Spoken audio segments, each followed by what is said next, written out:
don't have the guts anymore. Hit me like a truck and I fell to the floor. You don't give anymore. I couldn't feel the hit and run if you settled the score. I think I wanna punch you.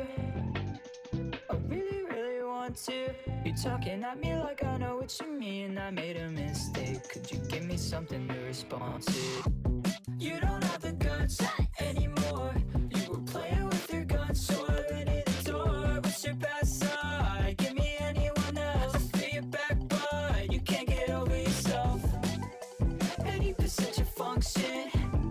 So can we skip the introductions? The only time that I'm the girl of your dreams is when you make another white boy with the concussion. Everybody's dead and it's all my fault. Everybody's dead and it's all my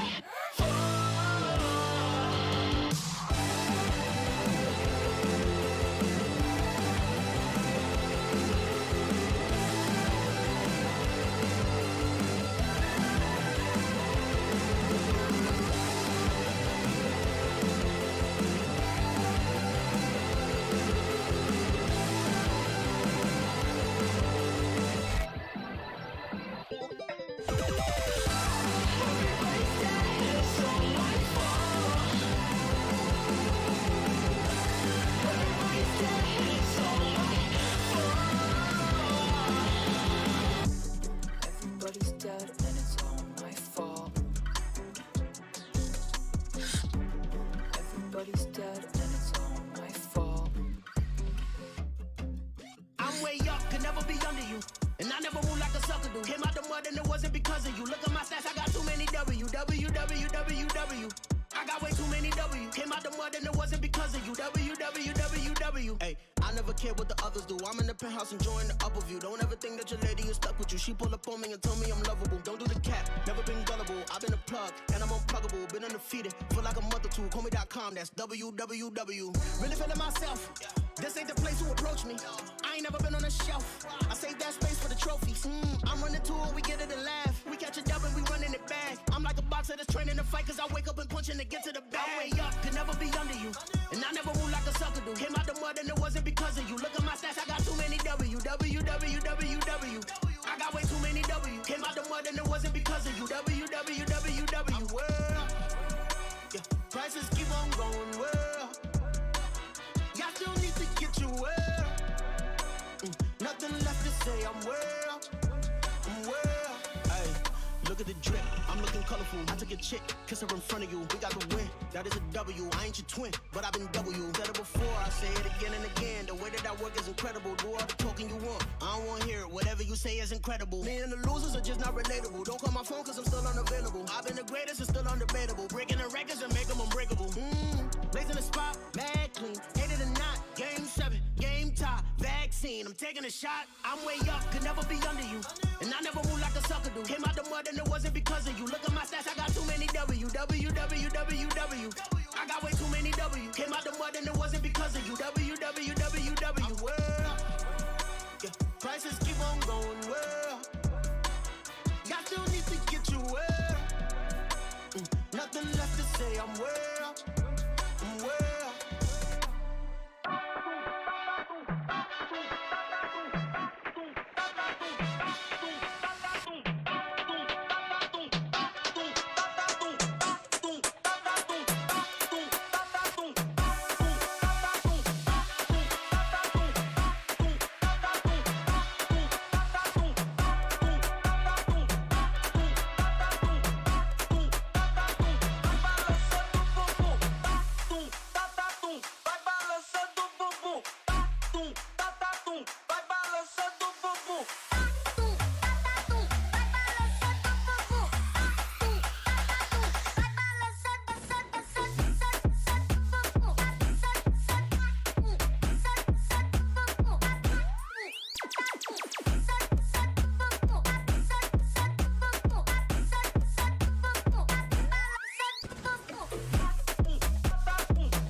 amenaza, necesita volar. La estrella que tan lejos y le gusta gozar, que le gusta brillar, me ayuda a olvidar que este mundo tiene miedo, no saben vacilar. Me dijeron que tú sabes qué hacer, que tú tienes ese rebo y tú sabes mantener, que tú no tienes miedo de tener todo poder. Me das que necesito para llegar a otro nivel. Dice por la calle que tú tienes un cohete, vamos al espacio que la fiesta si comete. La tierra aburrida, tengo nada que hacer, entonces prende tu cohete, la estrella quiero ver.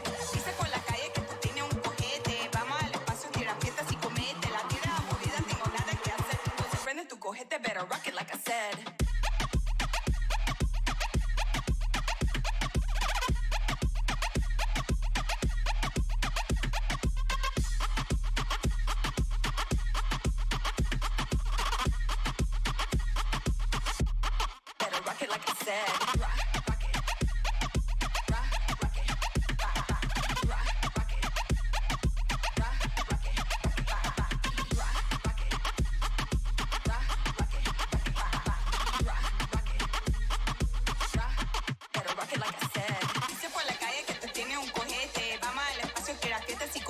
La tierra aburrida, tengo nada que hacer, entonces prende tu cohete, la estrella quiero ver. Dice por la calle que tú tienes un cohete, vamos al espacio, tira fiestas y comete. La tierra aburrida, tengo nada que hacer, entonces prende tu cohete, better rock it like I said.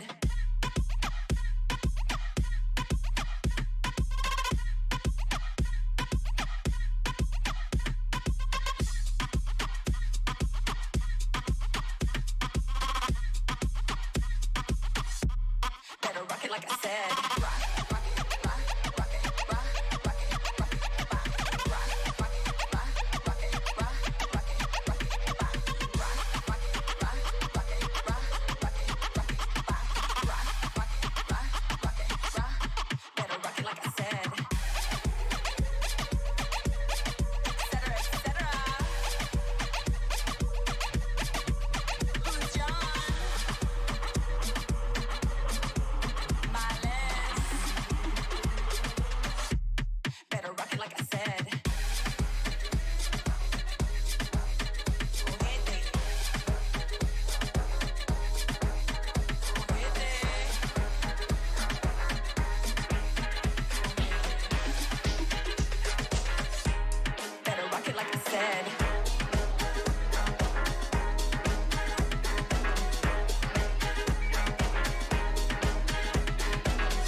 remember the time I was feeling the same. Now I got new life and I'm free from the chains. So let's fly, let's all fly away. Look to the sky, look at that place where your dream of hitting another level never felt so free by the end of the day. That's all I pray. No karma, my future, go harder. I feel righteous, it's like armor. Cause I'm done with the devil in Prada. See my design, kind of different appetite. Shining life, all the time. Riding out to feed the appetite. Take it higher, just to free the mind, oh pray. No karma, my future, go harder. I feel righteous, it's like armor. Cause I'm done with the devil in Prada.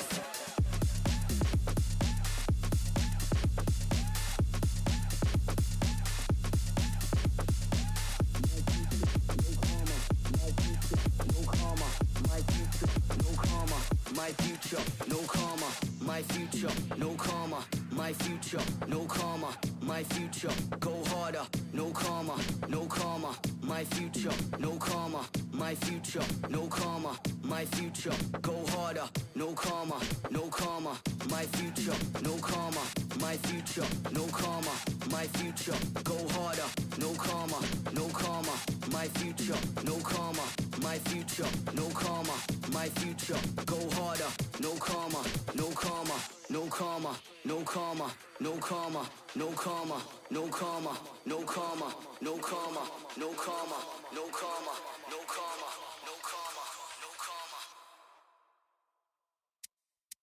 You've been on my mind.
There's nothing here fading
porque a gente tá sempre torcendo pra Loud, a gente sempre torce pra Loud, a gente vai torcer pra eles em qualquer time que eles estiverem.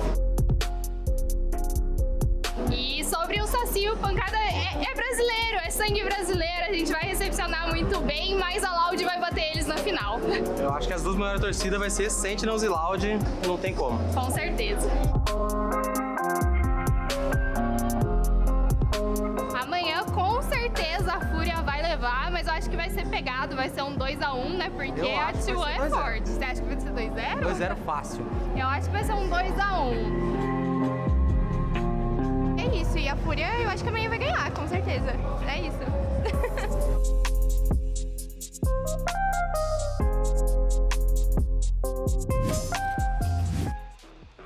The Omega bracket started off with 16 teams, and after today, we're gonna be down to just 8. And if my math is right, that's half. Welcome back, everyone, to day 9 of the Lock-In, the biggest VCT event ever. And we're coming at you live from the Ginásio do Ibirapuera in São Paulo, Brazil. Of course, I'm Golden Boy here alongside Mimi and Achilleos. Welcome, everyone.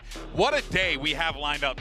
What a way to close out the first part of this Omega bracket. I have missed the days where we have gotten to see a Brazilian team play and gotten to see the crowd go crazy for them. Now we have a full Brazilian team. We have the reigning champions playing on Sentinels. Today is going to be fantastic. Yeah, it's going to be absolutely wild. Fnatic as well, having undergone some changes, looking like a bit of a powerhouse, going to be looking to challenge those former champions on the side of Sentinels, take them down. And then, of course, T1 is also on the horizon, so we'll see how that goes. It's going to be an awesome day. But yesterday, though, we had 3 first-round matches, which means, unfortunately, 3 teams are out in this single elimination format competition. But first, let's talk about Vitality going the distance against Global Esports. And what a great game that was, both to show Vitality really pulling through at the end, but also to see what this experiment with Global Esports was capable of doing. Yeah, it started so strong for Vitality, the absolute, they just sheriff savants on the squad popping off, but GE fought back. They managed to take a map with their players really coming alive on Pearl.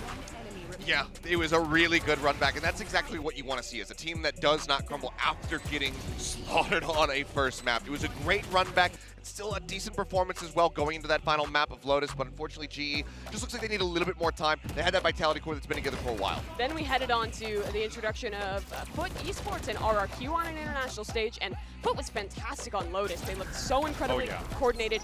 Kiwi was playing out of his mind, opping on Neon, running in on these gambits, doing it all. But again, it was another one of these games where it looked like it was going to be a rally back. RRQ came into Puro with this idea of just being as cringe as possible with their B post plans, and it worked in the first half. Yeah, had him in the first half. Not gonna lie. And then it got real damn confusing. Pansy and I were losing our minds up on that cast because they were doing some wild stuff. But this was the banger of the day. 100 Thieves versus EDG. I think a lot of people thought this was going to be a lot more one-sided, but EDG, good God, they showed up to perform. He's my favorite player. Chichu was phenomenal. You had Kankan going back to the Jet, also just wild. Chichu, I don't know, just some divine intervention. He is God's gift to Valorant. I don't know how that man is so incredibly good. But blessed. Stellar was too. Stellar was having like a matching, if not even better performance to keep 100 Thieves in it. The game almost slipped away from them, but they came back at the last second. I mean, yesterday was just a day of crazy, crazy comebacks, and it's wild that that's just the opening matches. Yeah, I have been just shocked with the fact that we come into this competition, you know, everyone online is like, oh my God, this is going to be a 2-0. Oh, this team should blah, blah, blah.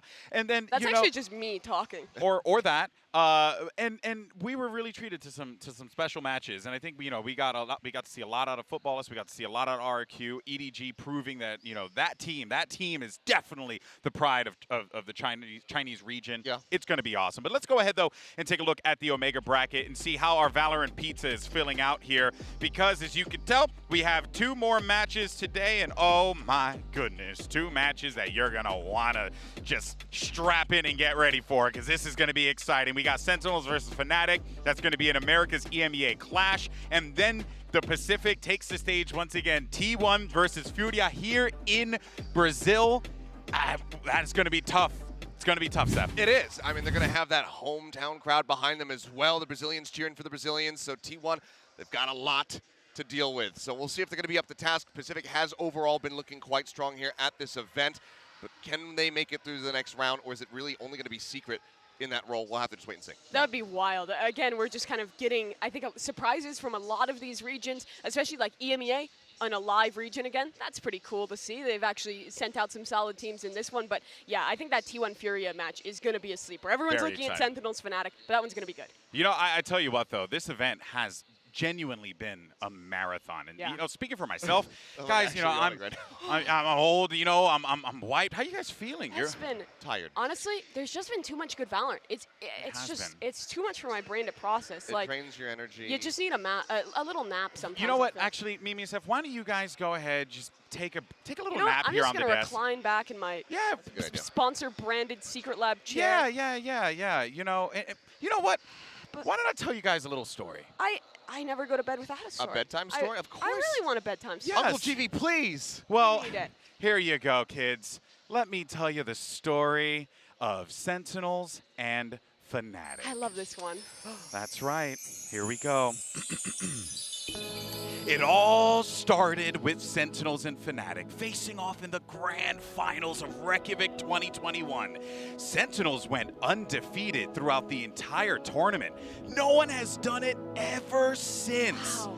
Do you guys remember when Tens had one of the most amazing performances on LAN of all time? I watched that. I hecking love Tens. It was so good. Watch your mouth there, kid. This is a children's show.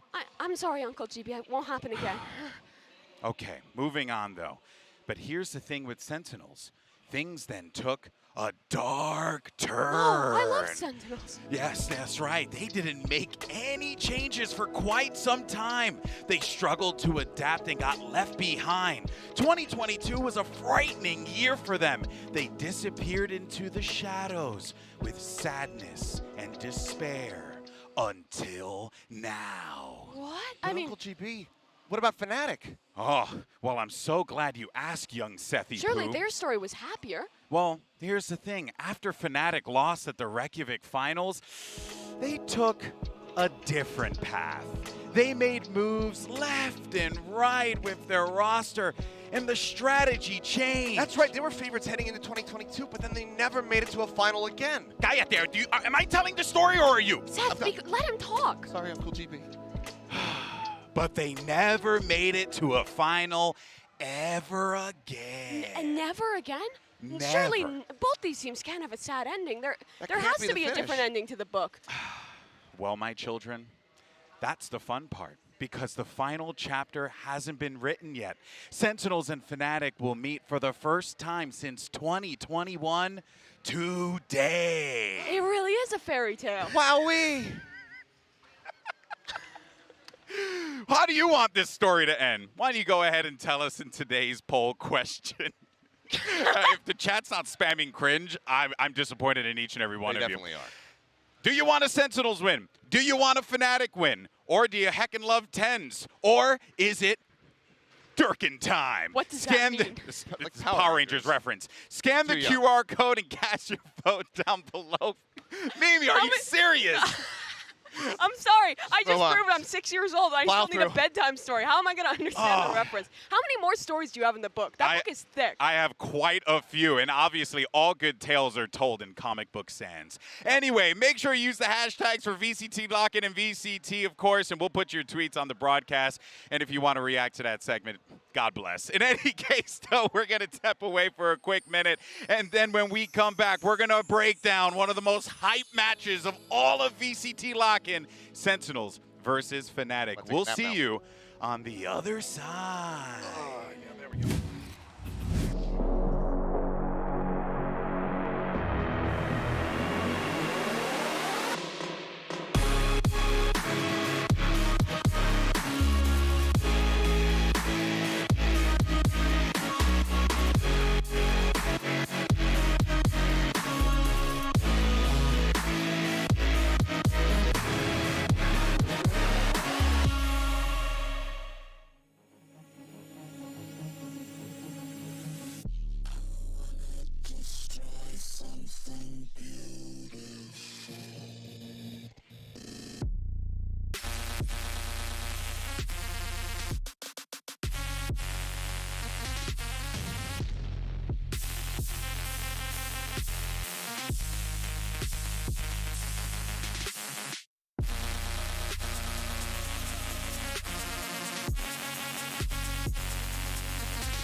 There's nothing here fading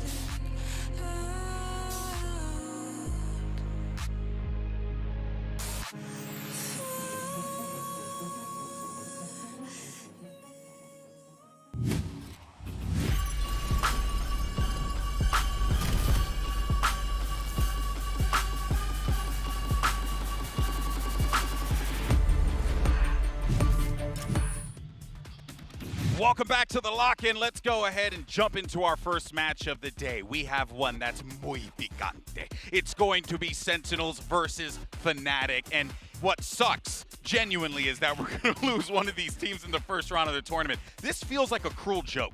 Yeah, I mean, it's like, you know, C9, Paper X, it is sometimes parting is such sweet sorrow, but unfortunately, one of them's got to go.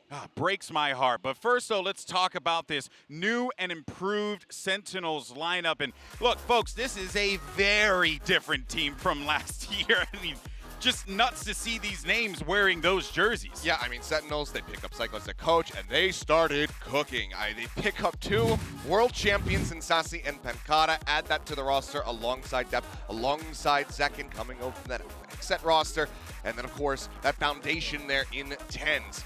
This is a very terrifying team on paper, but again, as we have said so many times about a lot of those powerhouse rosters that we have seen at this tournament, does it come together once they take the stage? It feels like for Sentinels, they finally had a switch in mentality. For all of 2021, the story was the culture is bad. This team isn't trying enough. They're not getting enough coaches. They're not adapting to the meta. Yeah. That was what everyone was saying about them. And the organization completely switched for 2023. They started with the coaches. They built from the ground up, picked up players one by one, and are assembling a completely new roster with a new culture from scratch, which is bound to have brand new expectations. Yeah, and also there was, we had an opportunity to talk to Tens, and this is what I thought was really fascinating about this, because one of the things that I asked him was, did you just get on this team because, you know, you're heckin' Tens? And he was like, no, Cycle was actually trialing players. He was uncertain if he was going to even be on Sentinels for this year. The whole team was under the impression that the only person staying was Dapper, which is, you know, again, Dapper, incredibly talented player, no doubt, but the fact that you had a player like Tens trialing goes to show the culture in this team is completely different. I think it's really important because the previous accomplishments, 2021, what they had in the past, that's all great, but it means nothing for this team now, right? How good of a player are you now? How well can you fit into the team? How coachable are you? That was what was important for Sentinels heading into this year, and I think it's a great mentality shift. Yeah, and I think just having those trials as well just helps to make sure that you are building a cohesive unit of a squad, rather than just saying, this piece is good, cramming them together and hoping that you get magic from it. Yeah, and also for Tens, right, this is going to force him to reinvent himself. He's playing new roles on this team. He's changing things up, and I think it's a very good arc for him as an individual player and for this team. Yeah, well, in one of the arcs that I've been really fascinated with has been Sasi and Pinkata, right? My bald brethren, but most importantly, when we actually had that opportunity to talk to him, he said that coming and playing in NA, like he accomplished his goal in Brazil. He won a championship for his countrymen. So now he's like, I want to do something that I never thought I'd have an opportunity to do. And he's now on this Sentinels lineup, and he brought his boy Pinkata with him. And also of note, Pinkata has been learning English every single day after scrims for a few months now. The work that these two guys are putting in to make this roster happen is nothing short of impressive. It has been incredibly impressive. And when we got to see this team in the offseason, we got that sample at the Ludwig Tarek Invitational. I think a lot of people were disappointed in the coordination. They only had a week of practice. It was Pinkata's first team in English.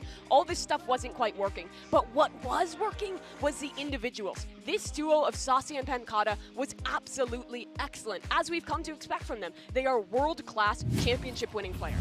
Yeah, and it's unsurprising that, you know, they get picked up by an org like Sentinels. They say, you know what, we want to have a powerhouse team. Let's get some championship wins. Let's get some recency as far as the international stage is concerned. So they flesh that out with depth and second, and then Tens earns his spot back here onto the roster. So incredible story. I'm looking forward to seeing how they perform. Yeah, it really has been a fascinating story for Sentinels all season long. So for a closer look, let's go ahead and actually hear from Sasi and Tens about their journey.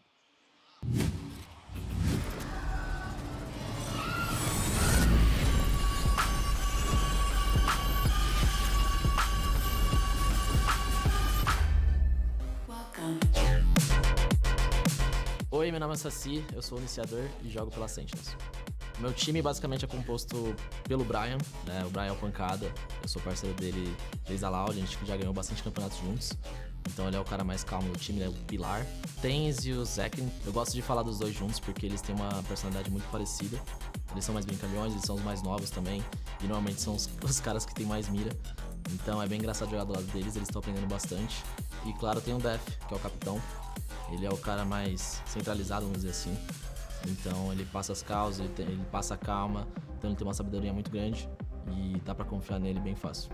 Vai ser um sentimento muito misturado, né? Jogar na frente da torcida brasileira, principalmente agora que eu tô numa organização americana, mas eu acredito sim que eles vão torcer por nós, principalmente por mim, pelo Brian, e apoiar nosso time durante o campeonato. Eu acho que isso sempre foi um sonho meu, de jogar num time estrangeiro, e finalmente estou aqui agora. E o que eu estou experienciando é que a cultura é muito diferente, isso é bem legal.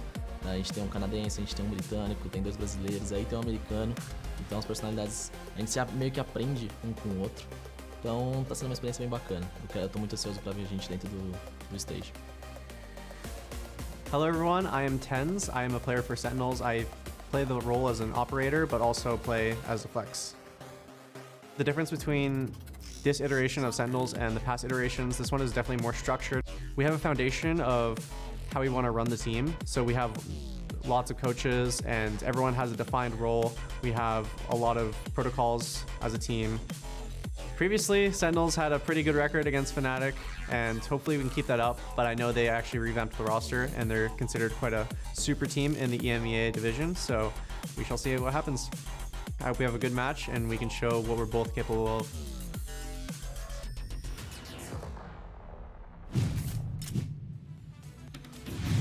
And I think that is the thing that we all have to kind of take into this, right? this is not the Sentinels of the past. Sure. This is a completely different team. But also, if I can be just a touch, you know, I guess critical or worrisome here, it's that it is a completely different team with a completely different system, and Psycho's got his work cut out for him. Oh, he certainly does, but we've seen wilder systems already have some innate success. I mean, take a look at Global yesterday. Clearly, the foundation is there for them to be able to build a very solid roster and be competitive in the Pacific region. So I think if that kind of crazy system can work where you're pulling people from so many different regions, so many different languages being spoken, then this one absolutely can, but we need to see. That last little line there from Tens, I hope that we can both show what we're capable of. That's what we're all hoping for as well, because we have high expectations of both of these squads, and if this match is not a gigabanger at the end of the day, it will be a letdown for everyone. Yeah, we saw the individual player quality in the offseason and at previous events. We know all of these players can be great. It's a question of leadership, but I think it's one where I actually have a lot of faith in this team. You have Psycho and Def who built that XSET roster. Yeah. You have Kaplan, who's been a fantastic coach in NA. You're really starting strong. You also have Saucy on the team. I mean, the guy built Loud. You have that history there of players who can build legacies. Okay, now before we have any other people saying, this desk is too biased toward Americas. It's just GB. Because we know it's going to happen. It's time to talk about the powerhouse juggernauts from EMEA. That's right, baby. I'm talking about Fnatic, because this is a squad that is always at these international events. The skill on this team is absurd. And Mimi, look, they've had some highs and lows, but we know that they can reach those heights. Yeah, you talked about it in your little story time earlier, but Fnatic in 2022 had a rougher time, right? They were always looking fantastic online. We always had expectations above the world for them. They made it to LAN, they always did well, but they never did great. They never lifted a trophy, and that's what Fnatic has always been built for. Yeah, I mean, unlike Sentinels, the iterations of Fnatic have always been stronger and stronger as time has gone on, but they still have not been able to achieve what we have set the expectations to be. You know, that second place. Also for themselves, too. Yeah, sure, of course. I mean, think about how many times we've heard boasters say, my expectation for this roster is lifting a trophy. Yeah, exactly. And so far, they haven't been able to do it. But now, they've made some changes. You've got Leo coming into this roster. Chronicle, an absolute legend of the sport, also joining this squad. It is stacked top to bottom. And maybe this is finally the time that they will be able to lift that trophy. You heard it from Tens. This is Super Team versus Super Team. This is some of the absolute best players that EMEA has to offer. Yes. Chronicle, a champion in Berlin, a support player that helped Gambit reach their heights. You have Leo, probably one of the most hyped up support players around. His time in Guild playing Initiator was fantastic. This feels like the right Fnatic to finally lift a trophy.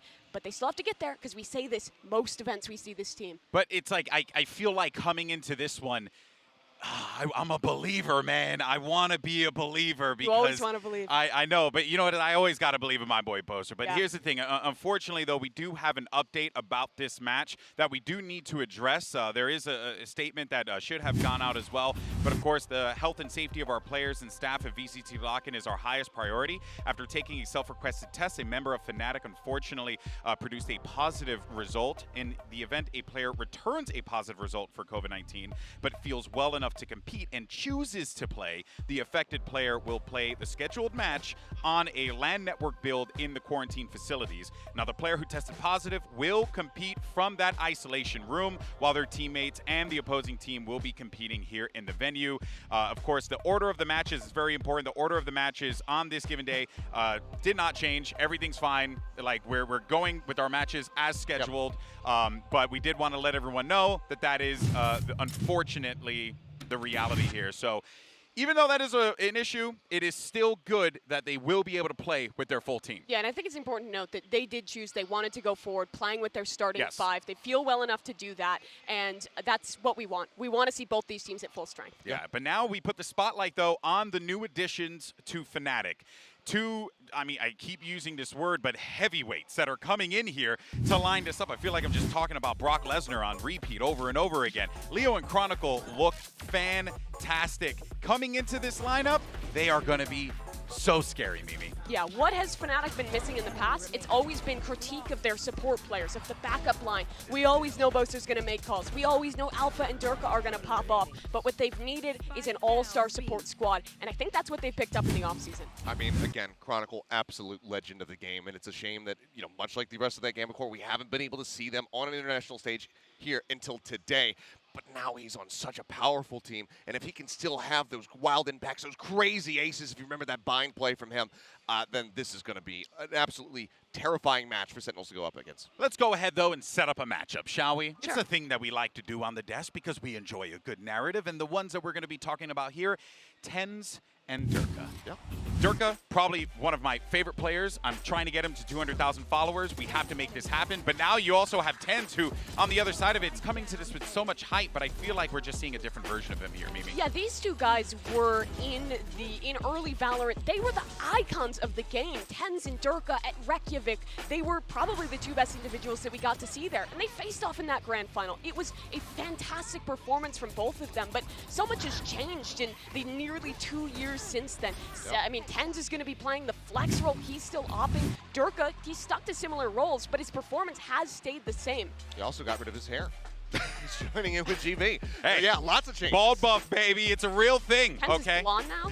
TenZ is, like, so much has changed. You know, he's in his edgy era right now. All right, well, look, guys, for more on this new Fnatic lineup, let's actually go ahead and hear from Boaster and Leo about Fnatic.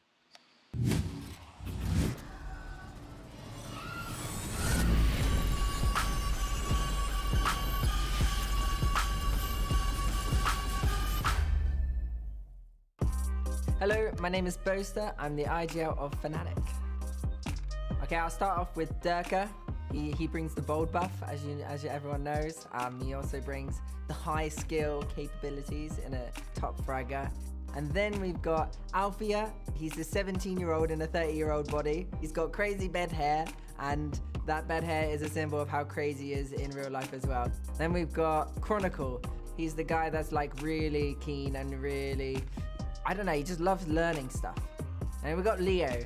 Now he's the comedian of our team, like always making jokes and always laughing, you know. He's very flamboyant and very excitable. Hi, I'm Leo and I play for Fnatic and my role is initiator. I think chemistry plays a huge part in a team. If you're not getting along outside the server, it's gonna be very tough to have trust in game. Obviously there's a situation where the team still has success, but in the off-season we've been enjoying company of each other outside the game more than playing. But now we're really in the focus zone and building up the trust in game also. Yeah, I'm not gonna lie, with Leo and Chronicle, we got 100% LAN win rate, so that's unheard of for Fnatic. We're normally losing, so don't know what's happened there, but if we can keep that momentum, then I'm gonna be pretty happy. Having both as an IGL is he puts a lot of work in, which I admire. That's what he wants from your leader in the team.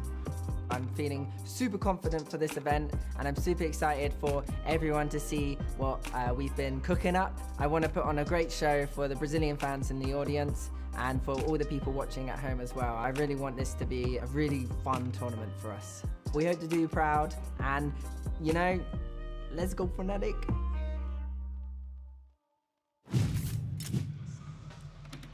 Firstly, I just want to give a huge shout out to our features team for just continuing to pump out amazing content, but also Boaster is the best when it comes to all this stuff. He's so charismatic. It's hard not to like this team, Mimi. It is really hard not to like them. I mean, both these teams have just such like fun-loving, enjoyable players. You want to root for both of them, but again, single elimination, this is going to be a brutal one. Yeah, I imagine the features team also really likes working with Boaster because you don't have to encourage any personality out of him. He's just exuding it. You have to tell him, like, okay, calm it down a little bit. You're going a little too ham.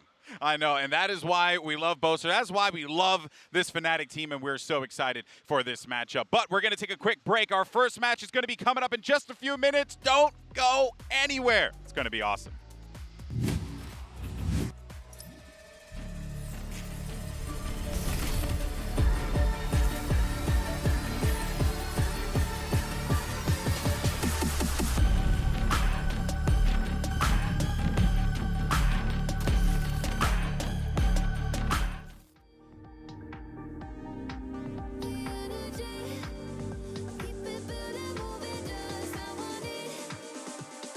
I know what you can.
Earlier on in the show, we took a poll and asked you wonderful people, how do you want the tale of Sentinels and Fnatic to end?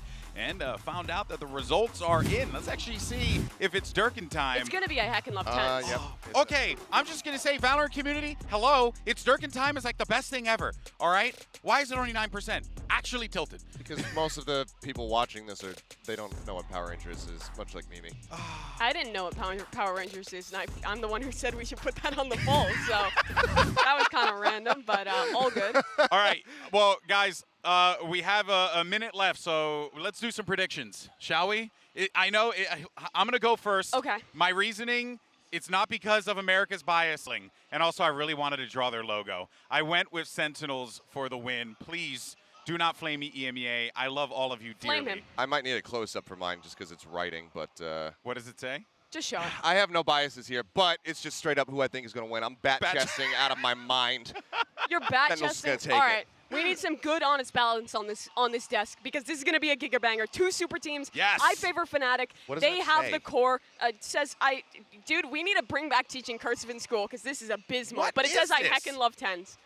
Okay. But you have Fnatic. Okay, you make I no still sense to me. heckin' love 10s even if I think Fnatic is going to win. That's Oh, man. All right. Still heckin' love 10s. Guys, I hope you're ready because this is going to be a great match. I hope everyone just takes a moment to breathe this one in because you don't get it all the time. It's time to start this show and find out who survives another round. Korea or Brazil? Durka or Tens. It's gonna be a heckin' great day of Valorant. And folks, lock in. Day 9 starts right now.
If this doesn't get the blood pumping, you might need to check your pulse because you could be dead. This is what it's all about, baby. Sentinels versus Fnatic, a clash of titans here in the first round in our Omega bracket. And Mimi, I am absolutely excited. It has been 635 days since we have seen these two teams face off. Now we've got new players, a new meta, new expectations, and they're back on stage again. And this time, only one of them can continue with their tournament live.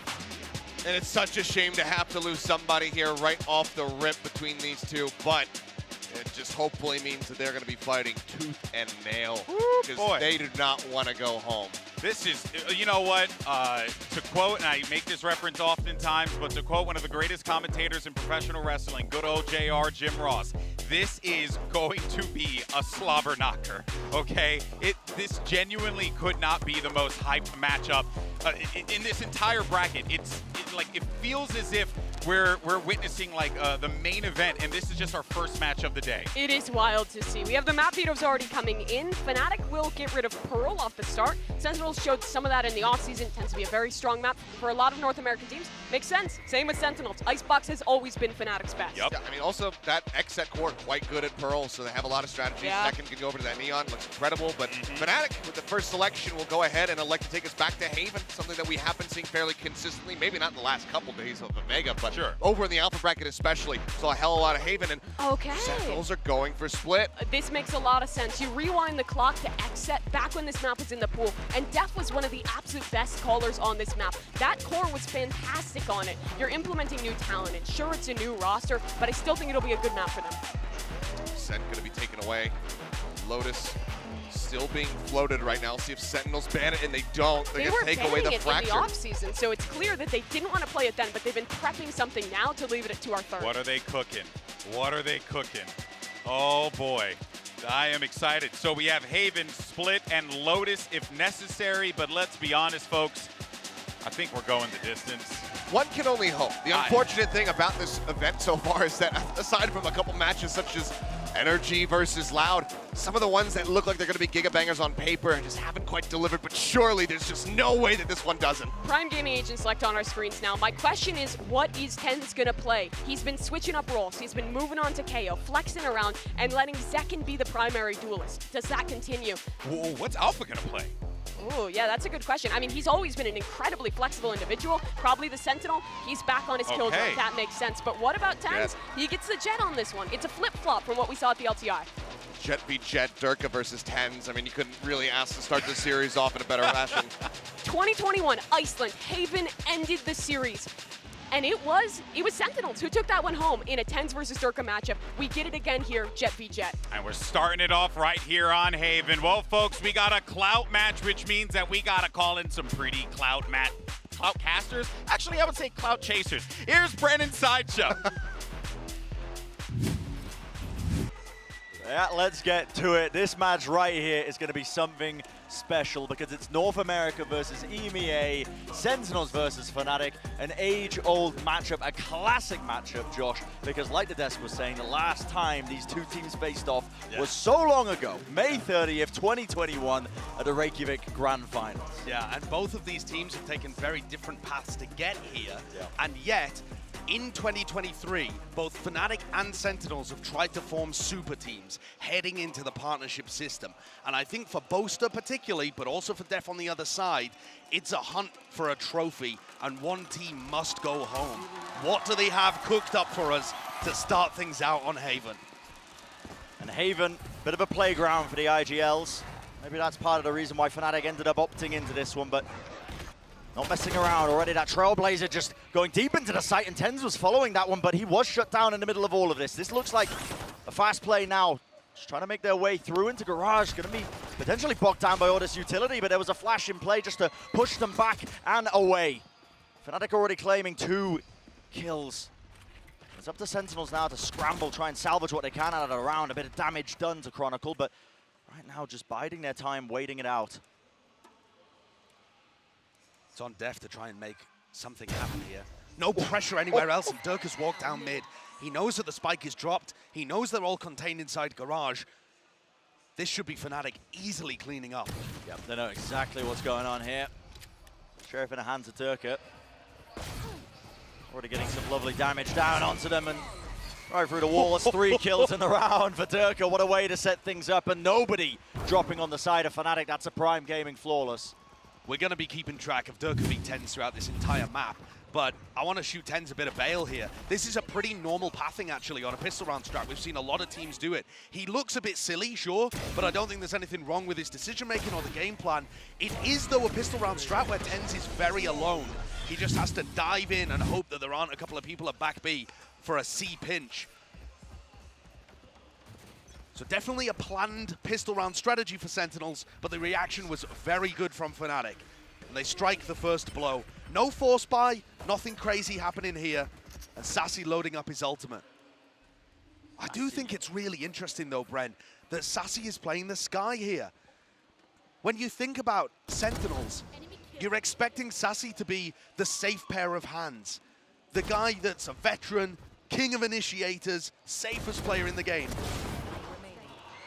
Just able to really pick up the pieces when things go wrong, but yeah, and having him on Sky instead of on Breach, it's a really aggressive comp from Sentinels, and I think it's going to ask Sassy to get really involved in the fighting. Yeah. And that's unusual to me. I would expect Sassy and Zekken's roles to be swapped. It is an interesting one, isn't it? Breach oftentimes going to be that third player into the fight most of the time. By the way, I mean, Durka is just farming up so many of these kills that he's already got his ult. Yeah, he's up to his ultimate already, so the economy could not be in a better spot for Fnatic. They've also got a bunch of rifles heading into this round anyway, so again, I think they're going to let Sentinels set the pace. Sometimes on a bonus round, you'll see the defending team do something really aggressive, and Fnatic were known for pushing down into a lobby pretty heavy on the defense, but Sentinels' comp should be setting the tempo. It's rifles across the board for Fnatic, so they manage their economy well enough that they're going to be even in terms of those weapons against Sentinels. Durka's feeling it. Yeah, he is. I mean, the dash active right now, looking to try and take an early fight. He sees the head. What is that? Rolling back the years with that one, Dev. Straight through the wall. I mean, just a little juggle and a shot. That's all it took. Trailblazer now going to be trying to What a great nanoswarm. Yeah, it breaks it, right? It does. It breaks any kind of utility that is channeled. So if you've got a Sova, it breaks the drone. If it's, you know, Sassy there, Trailblazer. And that allows Alpha to keep his turret up. They don't spam it through the wall. So map control advantage to Fnatic, but they're still 4v5.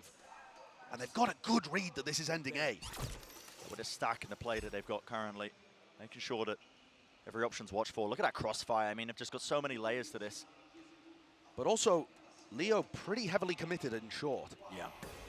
Quite wide. It's going to be a fault line. Now to stun as well, so Leo can't see too much. Does have that dart, but does he want to use it? Aftershock into the corner, a bit of spam.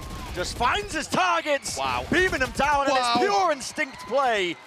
3 kills from Leo, who's just anchoring that position.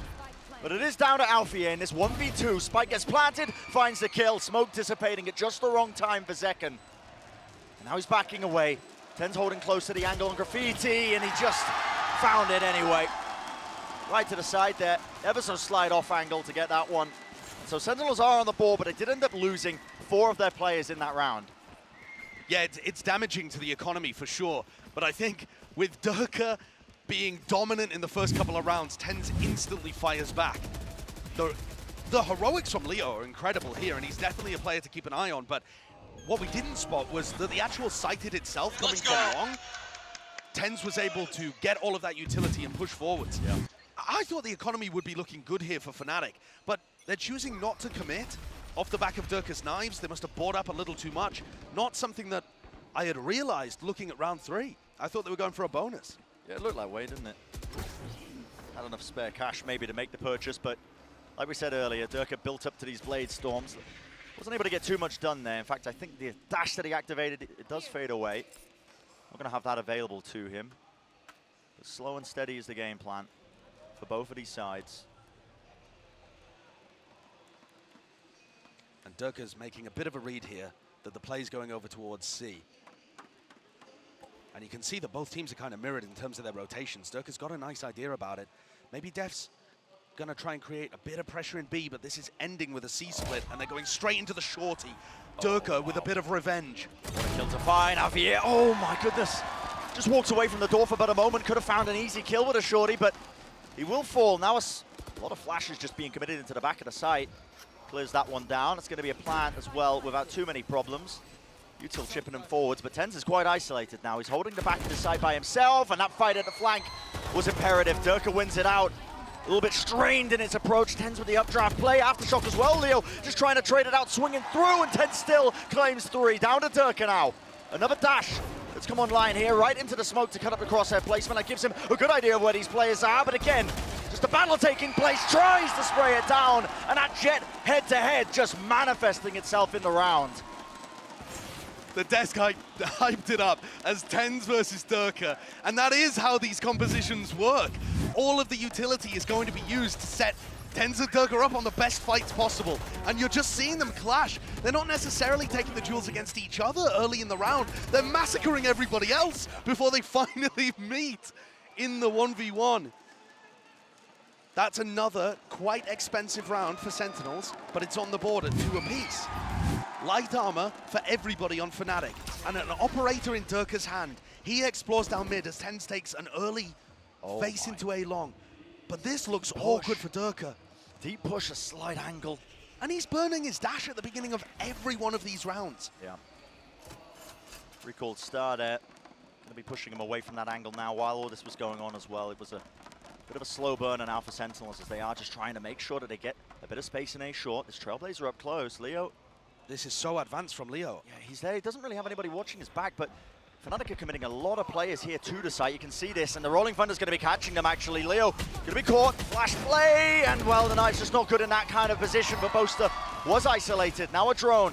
Fault line as well cuts across, and Durka's still there, holding the angle at Heaven. He knows what his players are, and he will find them time and time again. One after the other, but Sentinels will answer back. And it's just down to Sassy. Positioning, I believe, known. He's going to get reinforcements as Alfie is going to be rejoining him at Heaven. Spike out in the open now. Will he get an easy fight? Just trying to isolate one of them, but no. Jiggle to positioning. Leo doesn't give away too much now. 28 seconds left in this round. Time starting to get burnt, and now he knows where the second player is. That's one broken, just trying to isolate one of these fights, and, well, the warbang angle. Alfie here just about grabbing that kill. Such a back and forth round. I think Boaster's kill onto TenZ really seals the deal for it. Yeah. He's not favored in that situation. Breach ulted up, and, you know, TenZ also not taking the most favorable duel in the world. It was really messy between the two of them. There's a missed fault line too for Durka to be able to grab the kill onto second. And I think Def should have swung before Durka got a second. Maybe slightly miscoordinated from Sentinels, allowing openings for the Fnatic players. But this is really back and forth. But this is where you now see, Bren, the economic damage that was done earlier, because Sentinels only lose 1 round and they're dropped down to an eco. So left to stew and think about what they really want to be doing in this round here. Looks like they are just trying to slowly push towards the B side. Trailblazer gets a decent amount of information. Dash forwards by TenZ there. That's just trying to even get this plant down as an aftershock. So TenZ, yeah, is going to be paying for that one with his life. A bit of, again, spam from the Phantoms at play. Tap onto the spike. Post-plant positions being played here by Sentinels. Going to take a miracle for them to just get much else with it. Yeah, a bit of jumping and running and gunning from Leo. But already the spike just being stuck through all of this pressure. They didn't have the weapons or the util to be able to push them back. But ultimately the goal of Sentinels there was to just try and get a couple of kills, maybe as well, that plant, so they can start building up the bankroll once more. What they have done, though, is fed the Fnatic ult economy. So Chronicle's got his ult online, Leo now with the Hunter's Fury too. And that means that this round coming up, round 7, is going to be massive. I think a lot of ults are going to get used, and if Sentinels lose it, they're back down onto another eco. This is a must-win round for Sentinels, I think, in order to get the first half off to a good start. Alfia, by the way, has picked up the operator now, over on C. And a deep dash from Durka. He's not wasting any time, is he? Has a deep dart as well, a set play, but Tekken up close and personal within the cloudburst. Takes out the threat of Durka. But a pincer attack as well. Boaster was trying to make the most of the chaos. Pushed up into, oh my goodness, into A lobby, and he's even finding a couple of kills of his own, potentially. No, ends up going down before he could claim the second. The trade was there. The timing's so messy there from Fnatic. I understand that it's a set play, but Sentinels had a lot of windows with which to reinforce their position. Alpha, yeah, missing that shot. Very wide swing. Dog will miss though, so not stunned up. He can afford to just retake this angle and just on the armored F. What a shot to hit. Giving him just nigh a pistol, but now you're going to see already pushing through this one with the rolling thunder. The ultimate to try and clear it away, and the players had to vacate. Sentinels trapped in the cubby, and Alfia's got that line of sight angle. Watch for once more, but the spike handed over to Pancada. He's got his ultimate, so he's going to be able to get a free plant now onto A. 1v3. Can he do it? He's got a lot of time to threaten a reposition. He's going to smoke both Spawn and A-Link. It's really smart. He's just the throwing a bunch of misinformation into it, but this fight now by Leo, meeting him into short. It's moving massive. The first kill. It's massive. Takes it down to a 1v2, but he's given away where he is. What is that? Chronicle so far ahead of his teammate. There's no trade in sight from Alfia. Not a paranoia. Waiting for the tap of the spike. And there it is. Rips his way across a full blind. Another tap from Alfia, but still biding, waiting. Smoke ready and waiting. Wide swings of it, Alfia. So calm and patient in the clutch. Really big round from Alfia. After he missed that opening op shot, I thought it was game over for Fnatic. But he comes through and recovers. Perhaps you could argue that round should never have been that close. With Pancada, an opportunity to hit the 1v3. This one, beautiful. Just being able to isolate this fight as well. Look at that. Doesn't open himself up too wide with that second fight that he was taking. But ultimately, Alfia, really intelligent player. And this has brutalized the Sentinels' economy. They're going to be kicking themselves for that. Because like I said, that one decided which way the momentum was heading in the series so far. And Sentinels now are just down to stingers. Yeah, disrespecting that utility that was going through into a lobby. Oh, he knows. Durka knows. 10's locked into this position. Even the utility, the shock darts, you can see it now. After shock, though, Durka has to respect that one. The dash to just disengage, make sure he doesn't take too much damage. Stingers can still be deadly if Durka gets caught out here by a flash. Damage. The flash actually doesn't connect onto Durka. Still there, ready and waiting into the corner. Updraft play, and wow, 10's makes the most of it. A bit of whiffage there from Durka, holding in a very aggressive angle. And now that they're in a 5v4 post plan, Def might choose to use his ultimate. Okay, there you go. Lockdown, placed down, lockdown for a lockdown. How are you getting these kills? With the guns at hand, all up to Sassy. Stinger in his hands, tries to whip out the pistol, but already being swarmed by the players now. The lockdown. Destroyed. Not a problem. Yeah, no issues whatsoever. And a ton of time on the clock anyway, even if they had all been detained. Fnatic committing really decisively, though. If you want to talk about Fnatic's, you know, and more so boasters hunt for a trophy, it feels like they get to a certain point in a tournament, they play against a big team, and there's a bit of freezing up that happens. At least that's my perception of how Fnatic's trophy hunt has gone ever since that fated grand final against Sentinels.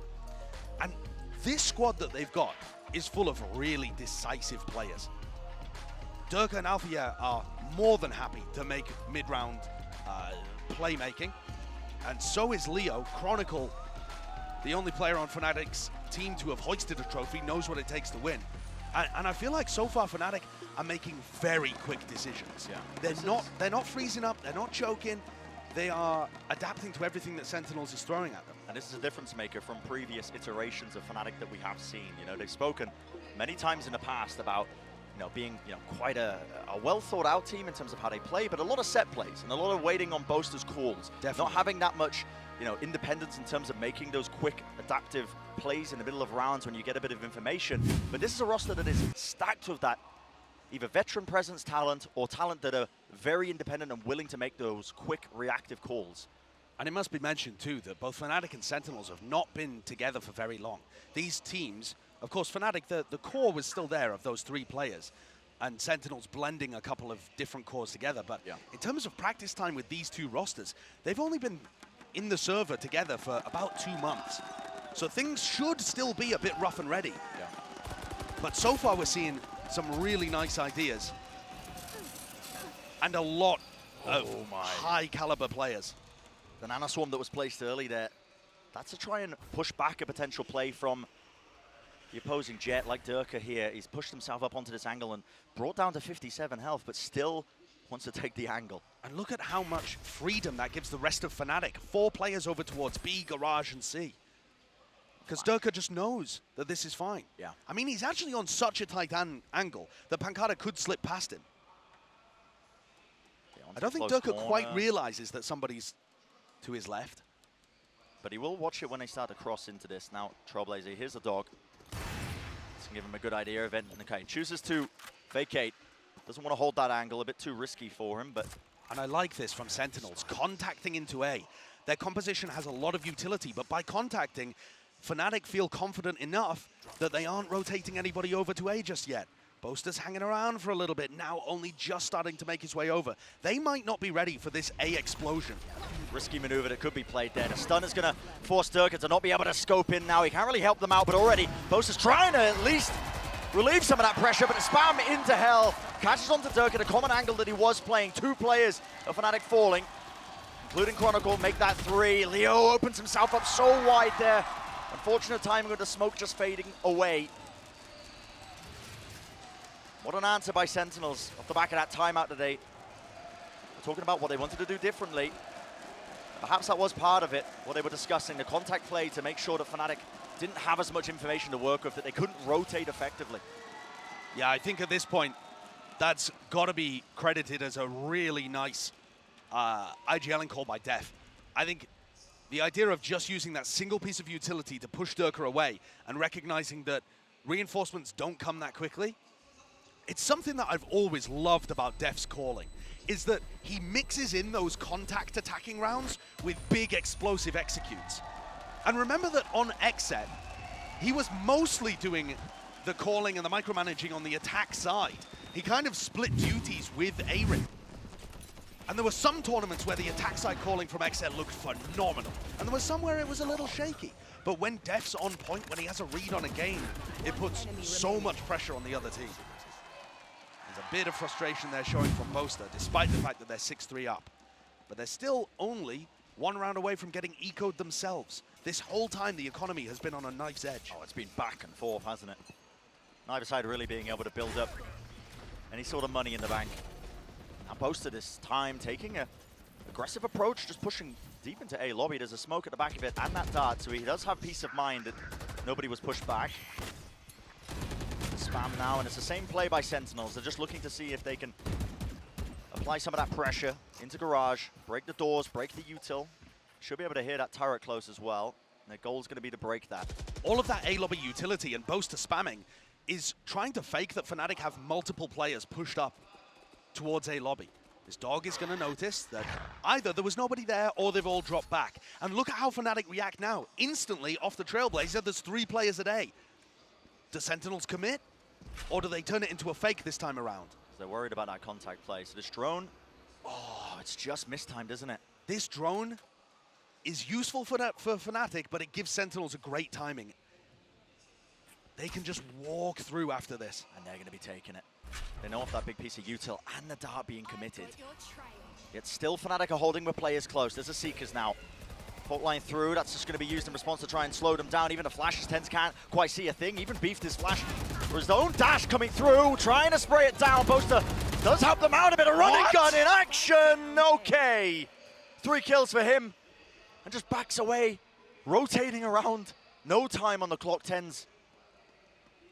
Percentage play now knows that there's not a chance in hell of him winning this round, so just has to save the rifle. He's going to get a backstab on Boaster here, but Boaster's already done the damage. Yeah. Amazing defensive calling, and also, he's playing so much more aggressively in this game than I've seen from Boaster. And the difference maker there, honestly, was Boaster fighting really hard for it, but Chronicle actually helping him out with a util. That was the difference maker when Durka was holding that just by himself previously. Chronicle's util there was fantastic. The fault line, the flash, it caused Tens to beef the dash. We might see it in the replay as well earlier, but all of that was just used excellently, and Boaster is playing so much more aggressively. You are right. Yeah, he's got confidence. I don't know if he's been working on his, aim labs routine or what in the offseason, but he's taking map control, challenging these players. He's not scared of the heavyweight big hitters on Sentinels. He's just taking it to them. That's what you need. It's a kind of attitude, mindset that you really do need. The knives, oh my words. It's the same kind of pathing from the pistol round, but it doesn't work again. Yep. Just too many stray blades just landing all over the place there. Gets a couple of the players low, but wow, that shot just being found. And And this is disastrous. Sentinels need a miracle here, because going down 8 rounds, giving 8 rounds to Fnatic. Brutal. Really, really brutal for them. They do need a miracle. Who's going to be the playmaker? Target's broken. Cosmic Divider cut across now. Moving forward, Sassy has to hold this. He knows he's being pushed. There's the first opener. Still Zekken, his positioning is known. A pop flash play moving forwards, and Zekken isolates the fights, but eventually shut down. Really, really well calculated there by Fnatic, making sure that they didn't overstep themselves, didn't give too much away. Very solid retake, and at this point, an extremely good half from Fnatic. 8-3 with a potential to go 9-3. Either way this final round goes, Fnatic have put on a really good performance here. Their retakes have been excellent, and apart from a couple of good moments from Sentinels, they've been able to work the defensive rotates into a position to shut down the pushes. We haven't seen TenZ unlocked as much as perhaps Sentinels would have hoped for. Let's fly. Careful. Now we're heading into that final round of the first half here. Operator fight taking place. Durka wants to try and take it. Waits it out as well. Smart from him. Doesn't immediately go for the turret. Just waits for it as it's being activated, just in case a player slips up and makes a mistake and peeks before it's ready. TenZ even going for a shot of his own as well, almost reacting to that jump peek. But now they know TenZ is opping on attack. And that means that they should expect Sentinels to be playing a little slowly. Yeah. So Fnatic don't have to be as aggressive in terms of reclaiming the map and looking for information, because they know that if they just kind of hold tight, Sentinels are going to be working a pick for probably the next 20, maybe even 30 seconds. They know it's going to be a slower paced round, and look at this reposition by Alpha yet. Deep push to the bottom of C. An area of the map, honestly, that hasn't been explored too much by Sentinels. When they've been going for these C hits, oftentimes it's through Garage, so this could be a really valuable backstab position if they decide to go for the C hit, which right now just a contact play, breaking that alarm bot, but the positioning is going to be known now with 40 seconds remaining. Durka looks down the one angle.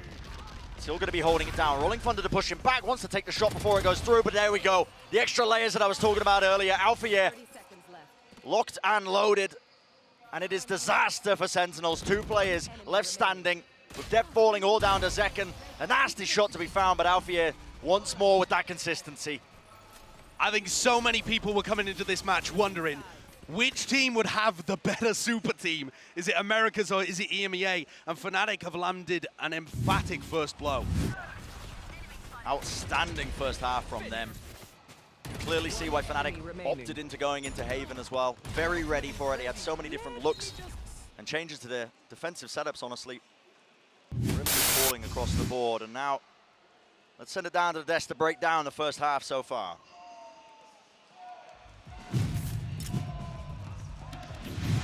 Thank you so much, Brennan Sideshow. What a half for Fnatic. They look absolutely filthy. I might need to take a bath. Yeah, I mean, they looked incredible in that half. The defensive-sided calling from Boaster was great. But what impressed me most was their ability, even when their initial plan failed, to come back and still be able to win out rounds. And I wanted to take a look at round 7, because this was a really cool idea that I think they pulled out with this gambit. They switched the off over to Alpha and had Durka dashing into mid off of a stun, a dart coming through lobby, and that Sylphus Hunter's Fury. Wow. It's quite a good idea, but he got punished by Zekken. It looked like Sentinels was going to be able to win this round, but Fnatic in the mid round had a good adaptation. And a lot of that was Boaster's aggression. The casters talked about it. He gets up, he gets his, and he sets his team up for this really strong retake back into the C site. Sure, Penkata got things closer to the clutch, but overall, Fnatic had control of that half, and Boaster's calls were solid.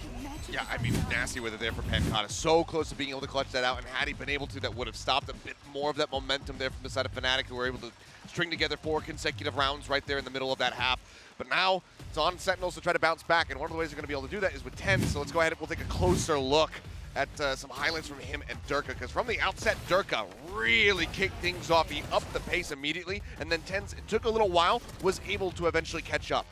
Yeah, that he did. And now as we look towards this second half, I think it's going to continue to be defined by this Jett head-to-head, how both of these players are being used by their teams with their decision-making on that attacking side. TenZ has looked good thus far, but what Fnatic has had is better coordination as a team. We're seeing the individual moments, but it still feels like the coordination could use a little bit more work. I'm looking towards Def with this defensive calling. Yeah, it seems like Coach Mini and Boaster's prep work has definitely paid off here on Haven. And look, I mean, this is what you expect on the pick of I believe this is a Fnatic's pick. So if you really want to do the, you know, the kind of like the microscope into the matchup, this is going all according to plan for Fnatic. How does Sentinels try and bring this back, send it back over to the casters? And I love the highlighting there of that jet head-to-head between Durka and TenZ, two individuals that really are just carrying the weight of their team now as they're heading deeper and deeper into this Haven match. And TenZ is a player that is quite interesting as well. He's had such high peaks early on in his career. 2021, just, you know, when people were talking about superstar players, all the comparisons were being made against him. Yeah. This year, 2023, Josh, seems to be a chance of redemption for him to be able to prove that he can go toe-to-toe with the top heavy hitter teams once more. I completely agree. On this pistol round, he's got a Sheriff in his hand and a desire to find a first engagement. Playing it short, same kind of place that we saw Durka looking towards time and again, but Fnatic are moving in the opposite direction. Looks like they're going to try and focus on taking out this turret and going for some kind of C-split. Yeah. This is going to put a lot of pressure on Def in terms of his anchoring. And Def's having a bit of a rough one so far. He's hit a couple of nice shots, but sat at the bottom of the scoreboard, 4-11. Just moves off the C site as the drone comes in. That's what's two. Even gets a stun off as well. So what is going to be the reaction here from Sentinels? Turret going through, it's a fast play. They just want to fight this one into Garage. There was a flash over the top, and they do want to swing with the player advantage. Just trying to, again, beam them down with that frenzy clip. Not working out. Still, there's that 3v3, and the players are low on either side. Yeah, it now gets a bit awkward for Fnatic because they don't control Garage, and they also don't control C-Long. And still with the dash enabled. Here with the back of the side. A little jiggle, maybe opens himself up here, but this close position by Boaster could be everything for them. Tapping away, still just holding a little bit too close. Flash dodged away, and TenZ claims the second at the back of the site.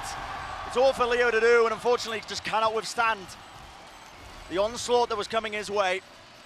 That is what you want to see. Sentinels with a lovely retake, and also TenZ finding his opportunities.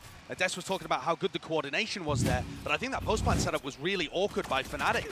They're holding a flash off contact, but TenZ has already killed the contacting player before the flash is anywhere near coming through. Look how late that flash was. TenZ with all the opportunities to take two 1v1s.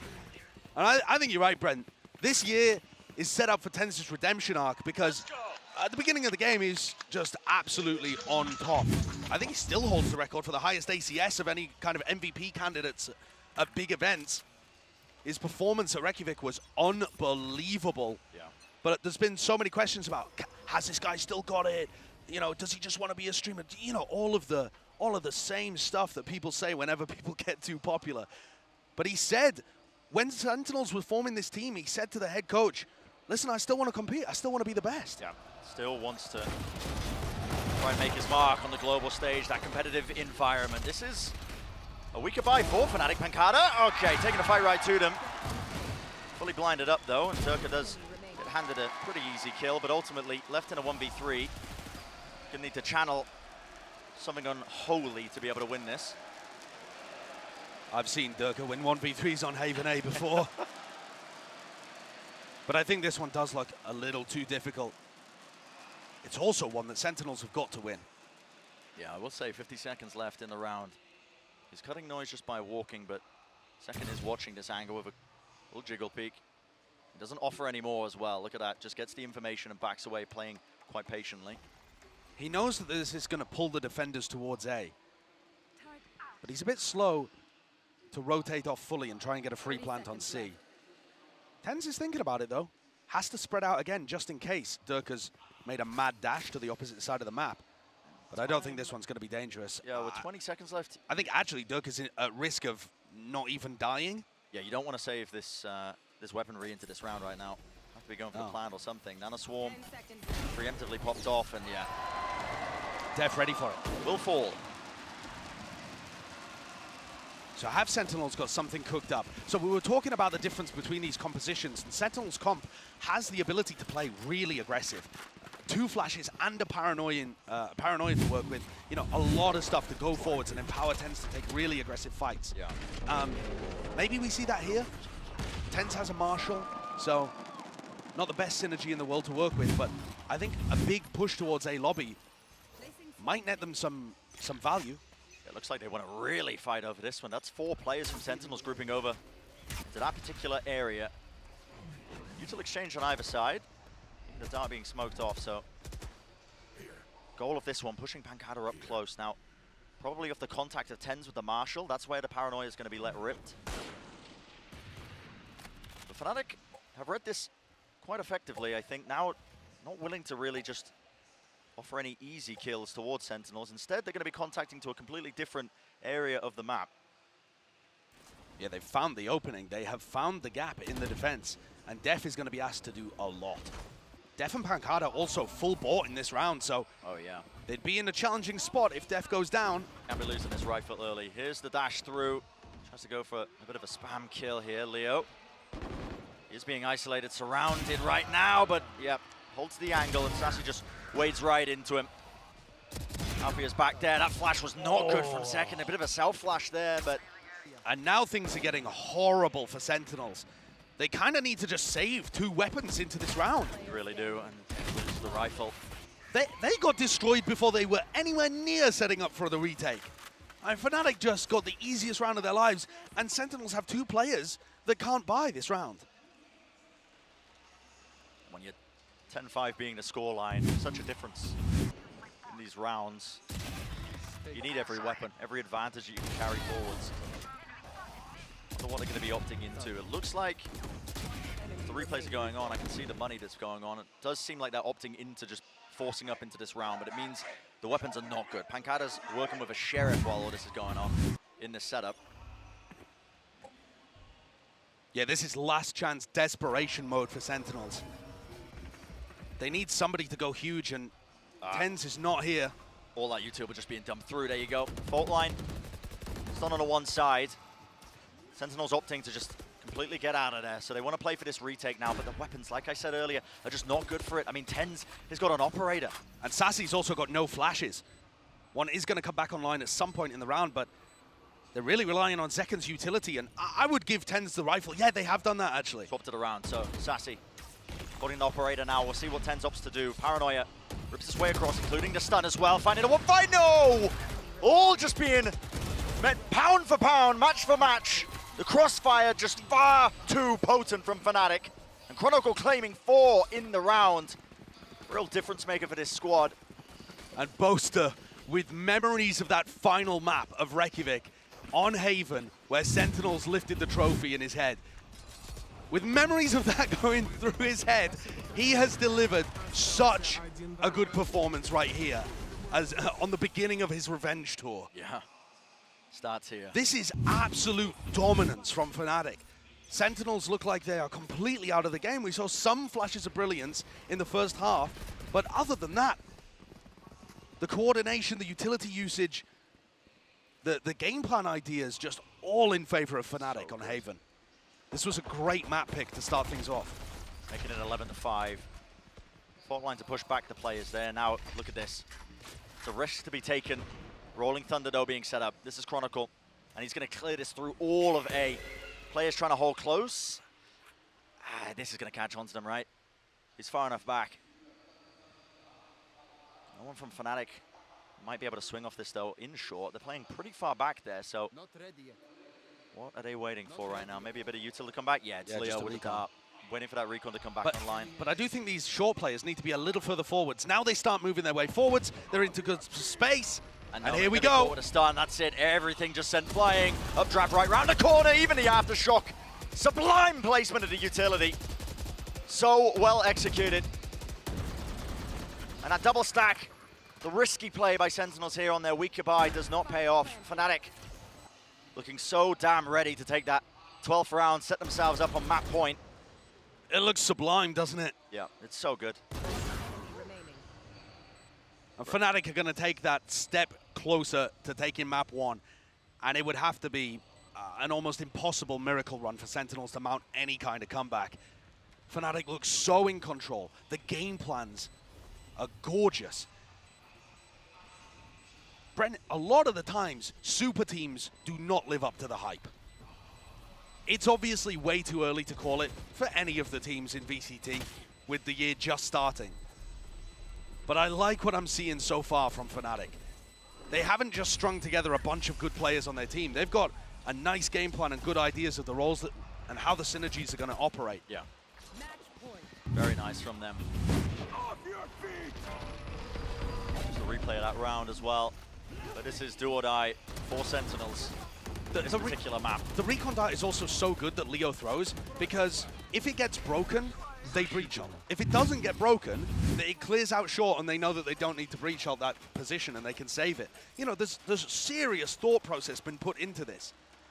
And this is one of the things that Fnatic always does, is start out tournaments with amazing ideas. Yeah, including this one. Shock Dart over the top. Land right at the front side of B, so that's going to be just clearing out all that utility. It was popped off early though, Durka. Updraft dash play. He is stunned up though for the moment. Even the darts are clear through the back of the site, but this is Sentinels that now need to answer with something else. They're close to a couple of ultimates with this plant. It's going off and there's no problems whatsoever.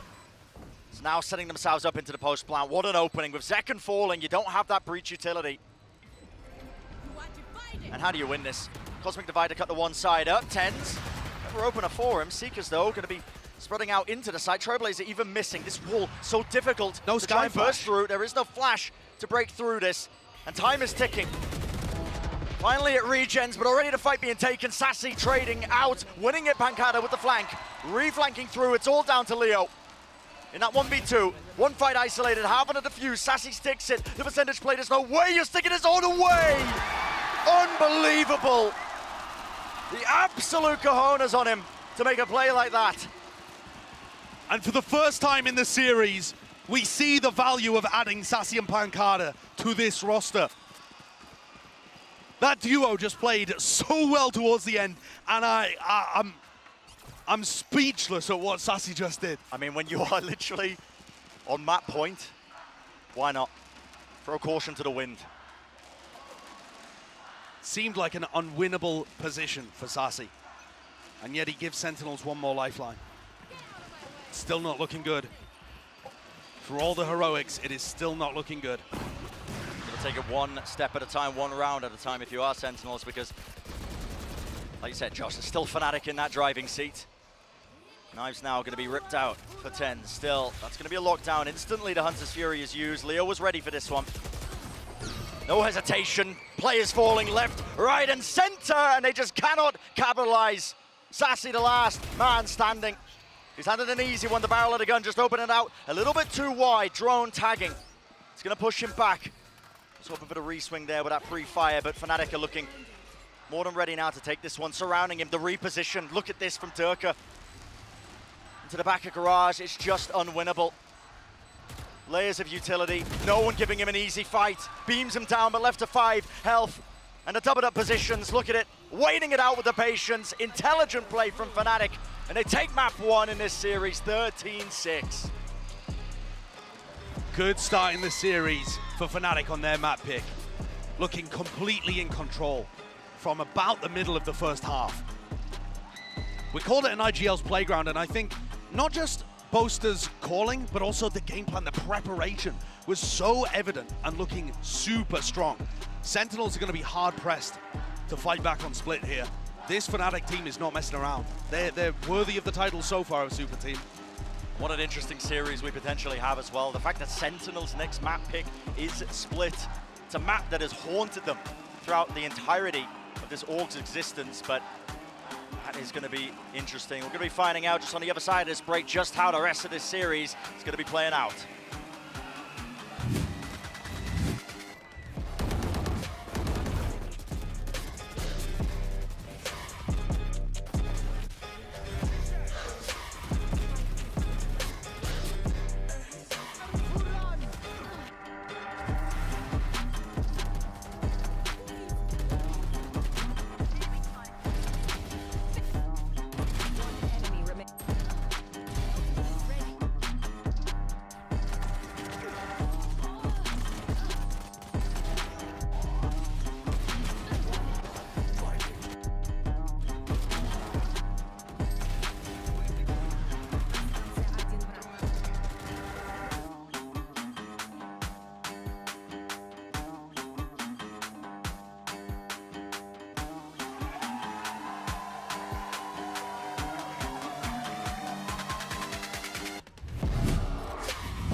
wings.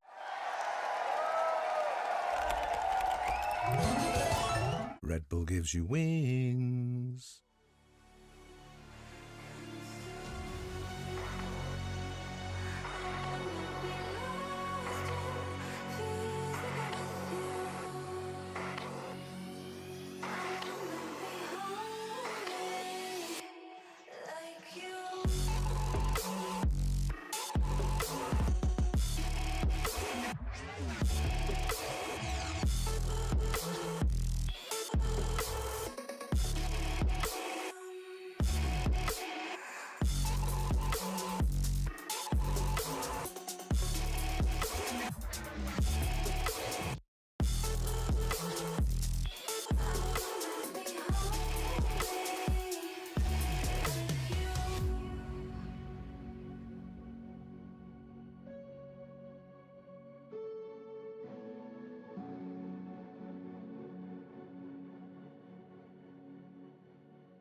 Up in the hood, no, we ain't had much, but we made something out of nothing. And I remember being at school and I ain't had no lunch, but I made something out of nothing. Me and my brother saved every little dime we had to keep the lights and the water running, but that's okay. Cause sometimes in life, you gotta make something out of nothing. Something out of nothing. Something out of nothing. Something out of nothing. Something out of nothing. Something out of nothing. Something out of nothing. Something out of nothing. Cause sometimes in life, you gotta make something out of nothing.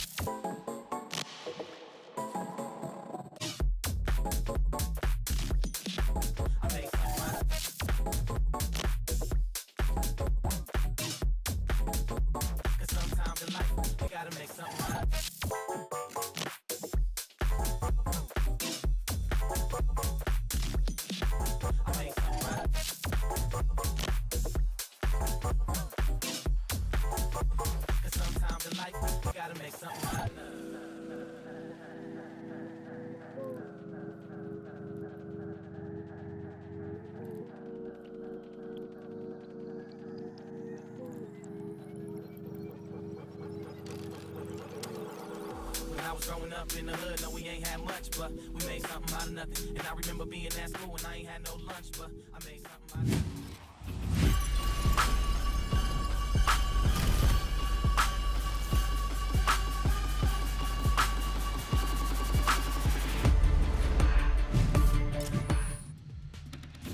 Welcome back, everyone. And oh man, do you hear that? Actually, no, I don't hear anything because NA's being so quiet right now. Oh, Fnatic pick up the win and they go up 1-0 in the series. NA stands for not audible. Oh, wow. Oh, I like that. I like that. It's By America's the way, now. you may notice that we have a new guest here. It's Redgar from Team Liquid. Welcome. Redgar. Thank you for inviting me. It's a pleasure to have you. Yeah. What do you make of that first map on Haven from Fnatic? Yeah, I thought that they're gonna pick Essen, by the way, but I think maybe because like the X set like before and play really good and loud also, they were maybe a little bit scary, you know? Ah, that's a fair point. That's a fair point. Well, let's go ahead, though, and jump into what we saw, because for Fnatic, and if you are a Fnatic fan, and I know Tom is watching at home right now from the Fnatic headquarters currently, so hi, Tom.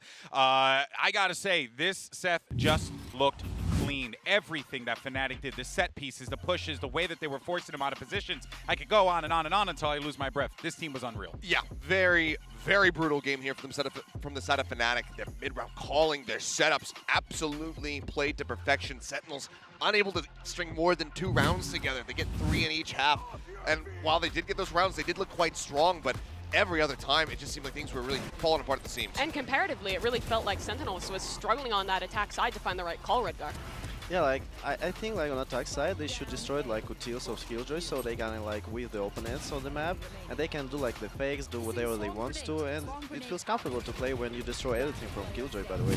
Yeah, and I mean, without destroying that utility, it felt like they were oftentimes executing into these stacked A sites, and for Fnatic, they did a really good job of setting up their site anchors to consistently find value there, which meant they went into the half with an incredible lead that would have been very, very hard to lose out on, but especially so because their executes on that attack were absolutely beautiful. Yeah, that was a type of game where you look and you're like, there's just no way that Fnatic are going to drop this one. They just looked so clean, and Sentinels are obviously going to be left picking up the pieces. But, you know, let's actually take a gander over at a Verizon high-speed moment of the match, and we're going to give some love to Chronicle here. And, oh, I did a little Jimmy there. We're going to give some love to Chronicle because, honestly, you guys, you know, again, the two new players coming in for this team, Mimi, have popped off. Yeah, I mean, the supportive utility from both Chronicle and Leo seems incredibly well coordinated. You kind of contrast I think the amount of synergy that we saw from both of these teams, and it felt like Fnatic has done a better job of slotting these two guys in. And, I mean, Redguard, you thought it was interesting as well, because you used to play with Chronicle, but he's on a new role in this new team. Yeah, I know that the Chronicle at the start of when we played, like before, he played on supports really, really well, but, you know, he's like kind of this guy that need to learn a lot of things, and after he's doing incredible his job. Yeah, it feels like once he gets comfortable, it's going to be a problem for their opponent, and that is the scary thing. And I don't know about you guys, but Chronicle looks pretty comfortable right now. I agree. But you know what, though? Moving on to our Aim Lab shoot-around, and we're going to be checking in with the IGL of Sentinels. It's going to be Def here, who, you know, really, Achilleos had a hard time with the right calls in this game because it just felt like the game plan here from Boaster, from Mini, from the entire crew on Fnatic was so clean. How do you even call against that? Yeah, it's really difficult, and obviously coming into this, it just feels like Fnatic have done so much more homework for Haven specifically comparatively. And because the reads that they were able to get, the way that they were clearing their way into those A sites, knowing whether or not they were going to have to throw the Rolling Thunder and whatnot, having that Aftershock to clear out sewers as well, it was just beautifully played. So it's a really tough challenge here for the side of Def. Mimi, you were talking about this before and how good he is at calling split. That is what we need to see. We need to harken back to that era. Yeah, his attack side calling on split has historically always been really good. Zekken as well, I think, as an individual, has always felt enabled on this map. So it feels like one that should probably be a solid map for Sentinels, but they are, of course, bouncing back from that really tough start. And I mean, Redguard, you're an IGL. What is it like losing out on that first map, kind of being outcalled and having to bounce back into the second? I think personally when you're losing like the first map, you know, like you're giving out all like the pressure, you already lost, like what you can lose else, right? So you just need to focus on the another map, like what you can do in the other map, like how to focus on the things, like what you should say to the guys to fire it up, like find out the key points, like the best rounds, and go into the game. I like that. You're like, hey, you know what? I'm down at the bottom, so the only place to go at this point is up, right, Mimi? Yeah, we're going to be hopping into the agent select in a second. We saw TenZ play Jett on that first map, but I'm wondering if they're going to play, instead of him on that Jett, maybe play Zekken on that Raze. They could try a double duelist comp like is hovered here. There's different options for the squad. All right, Prime Gaming Agent Select is underway, and you know what, Redguard, you were talking about, you were curious what Fnatic were going to be busting out here, but so far it looks like we're going to get some explosive gameplay. Oh yeah, I see like that Chronicle right now is playing on Raze. It's like a kind of different role. Like how can support with the tools, like throwing the nades into opponents and kill everyone? That would be good. That would be very good for him. Yeah, Fnatic as well. We've seen this double duelist comp come out from a couple teams. It's looked very good thus far. I think squads have struggled to shut it down on their defensive side. Also for the side of Sentinels, another new role for TenZ. Sage, he has not played this before. Yeah, I tell you what, right now, if you're a Sentinels fan, you're definitely clenching the butt cheeks because this is definitely going to be a bit of a banger here as we get ready for split. Are we going to get a map 3? I want to see this one go all the way. So let's send it back over to Brennan Sideshow. Thank you very much, GB. Yeah, I think that's the hopes, isn't it, that we end up landing on that, you know, that proper, really drawn-out series. Map 3 would be fantastic, but we are going to an interesting map 2. Split is what it's going to be. The Des were kind of alluding to it as well, but listen, across the board, Exit as a team, you know, you see that core of Def, very comfortable in this map in the past, but the rest of Sentinels, not necessarily so. Yeah, it used to be Loud's permaban, so it's not somewhere that Sassy and Pancada have historically been strong or showcased much of anything. And Tens has had his struggles here. His demons have arisen, playing the Jet, playing the Raze on this map in elimination maps. But I think the most important thing is that Zekken should be empowered. He's my player to watch on this attack side because his Breach, very underwhelming, super rough performance, but his Raze should just be so much more fluid and allow him to get aggressive and get into positions where he can rely on his fragging. Much more confident pick for him. And the whole comp is a very Xset comp coming out from Sentinels. Yeah. It is a Def, an A-Rin kind of composition here. It's loaded with a ton of utility. It can take map control. It's really good on the defense side too. Big clash here though in ropes. Yep, already going to be trying to take this one, and guess what? Coverage was there.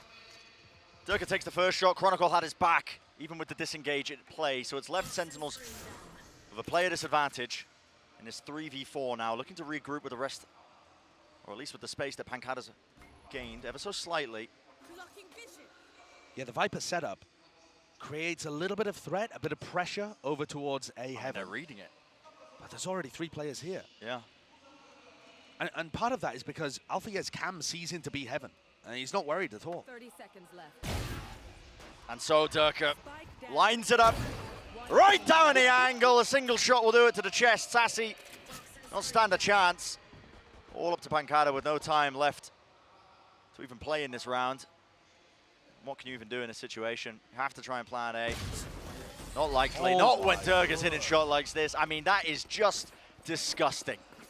Durka has been a land demon at almost every event he's been to. Yeah. I think he played slightly better online in the run-up to Champs than what we actually saw from him.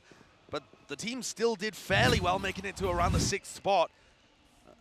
It's not like he was bad, but my God, when this guy is on form, when Durka's playing his best, he's up there with, you know, the top 3 players in the world. At times, he looks like he could be the best player in the world. Maybe this Fnatic team is going to empower him to be just that. What a beginning for Fnatic.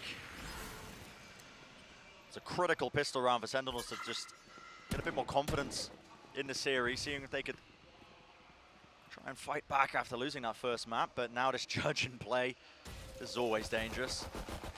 Much more passive wall, but still going to get broken nevertheless. But it gives good information that players are close. Def just trying to go for the jump peek. With the right click in play. Now a nade as well pushes off that angle. Leo taking quite a bit of damage. Just trying to get out of there. Even a self heal being used, so he'll be topped back up, I believe, to 100 health. And a paranoia being thrown in there too, just so that Chronicle can grab a little bit more information and presence, controlling B Heaven. I think the split is entirely about map control. It's about holding on to key areas, and Boaster's got B main, Chronicle's got B Heaven currently, and there's still a lot of info that Alfie is providing on the A side. So Sentinels are a little stuck. Obviously just pistols in this round too, but in these kind of rounds, Def is probably just going to be feeling out what the defense looks like. Yeah. How do they respond to different things? Where is the Cypher setup? Nade is going to be supplementing this entire push, and they all fall down, with the exception of Tens, who's just late lurking through B main. And those 3 kills from Chronicle to put us up to a prime game in Flawless. He's now 2 away from his ultimate. Very important. Yeah, massive. Chronicle as well. Both of the Breach players now on map 2 playing Raze for us. And while I think it's imperative to get Zekken onto a role like that, where he can have a bit more impact in the round, where he's showcased more comfort, for Chronicle, this guy, we've seen him up at the top playing all sorts of different stuff. And his fragging has never been in question. Yeah, I mean, he's been such a flexible player. Remember him trying out to play, I believe it was Sova on Split as well, at times. Oh, yeah. Not afraid to flex over to a variety of roles. But this is the investment round now from Sentinels. They've got guns online in their hands. Got to make usage of them now. And look how much faith they have, actually, in Durka to just hold on to A Heaven, sorry. So now Althea comes to reinforce. They're going to play a bit of a retake setup if Sentinels burst into the site. Yeah. And Althea and Durka are going to be fighting both incredibly good fraggers. This Heaven position, watched for. Flash goes all the way up top there. That is an instant trade, so Durka only going to be claiming the one. Double satchel across. Alfia could be the difference maker. High ground position. Crosshair placement was not good, but he uses the cage to get back out of there. Site's going to be gained. Wall has to be used, though, and Heaven wasn't really watched for there. Ten's had the spike in his hands the entire time. He will get this plant down without too much problem. Still, Fnatic, they've maintained and held on to control of Heaven this entire time, and looking to re-clear now through ramp down into main. And Boaster holding this paranoia. This is a big play, ready and waiting. It's going to be ripping its way through. It's going to be attempts there. They're trying to hide through the smoke. Showstopper letting it rip over the wall, though. Oh. No one watching for it, and a spray down. Reset of the aim. Def being the playmaker. What a big triple kill from Def. But also fortunate that he was on the right side of that wall. Yep. He was hugging the very edge of the smoke. He knew that he wanted to go through it, and the timing just ended up being impeccable. I think a very big difference there too in terms of how Fnatic were approaching the retake. On Haven, we saw them strike immediately as soon as the plant went down, not giving Sentinels a moment to set up into a post plant. Whereas this time they took a bit just to set up and make sure that they're all approaching, but it let Sentinels get a bit more comfortable. Definitely some more hesitancy there. Walking down mid so with the op. aggressive. Durka was doing this on Haven too. And they're doubled up. Primed and ready for the collateral, but denied at the final moment. The high-low setup, the reaction time's just not paying off there for Durka. The reflexes from Zekken, though, to be able to get that one, so important. They seemed almost ready for that one, Sentinels. The way they played it, like they anticipated a push down mid. Another fight being taken, though. Chronicle, oh boy, Satchel's missing. Leo just tries to bail him out, but he does pay with it. With his life in the process, now backing away. That wall, it has a little gap for Chronicle to hide in. And he's able to get up on top of it too. Yeah. So I thought Chronicle was just left out to dry, and instead, Leo's given him a little safety spot. This is a weird round. Okay, so Pancada's created some pressure over on A, and that's pulled the rotate. Boaster, for maybe the first time in this series, has a bad read on where this is going. That's all left up to Chronicle to try and deny. Wall still in the hands of Tens. He's going to be using it slow into the back. Now the wall's up. Chronicle doesn't look to try and push them back. In fact, just pushing down into mid. A contact play from him.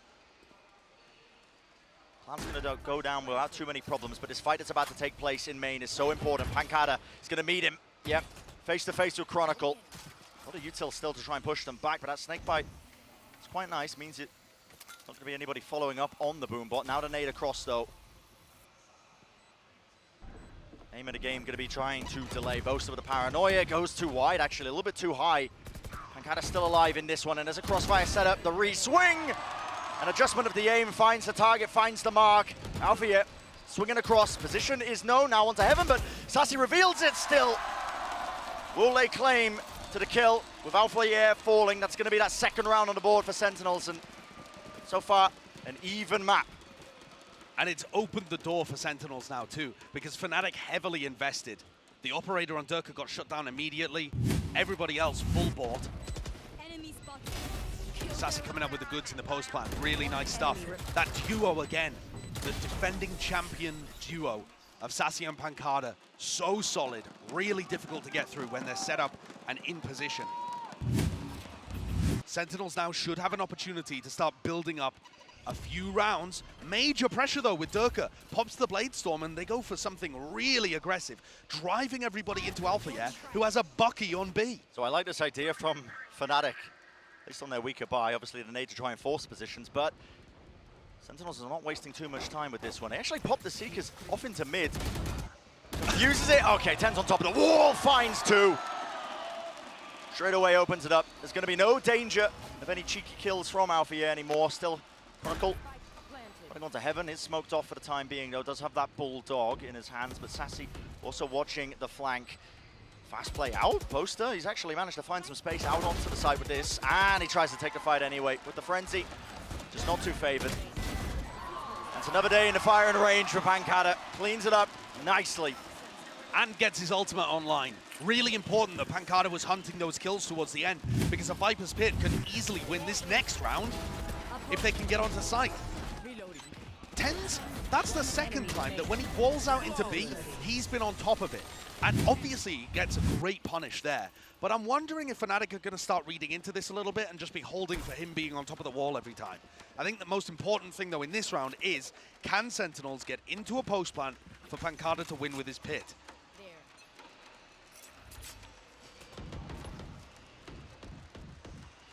It's been quite slow by Sentinels. You're seeing really glimpses of that exit attack side calling from Def in the past when he's played on this map.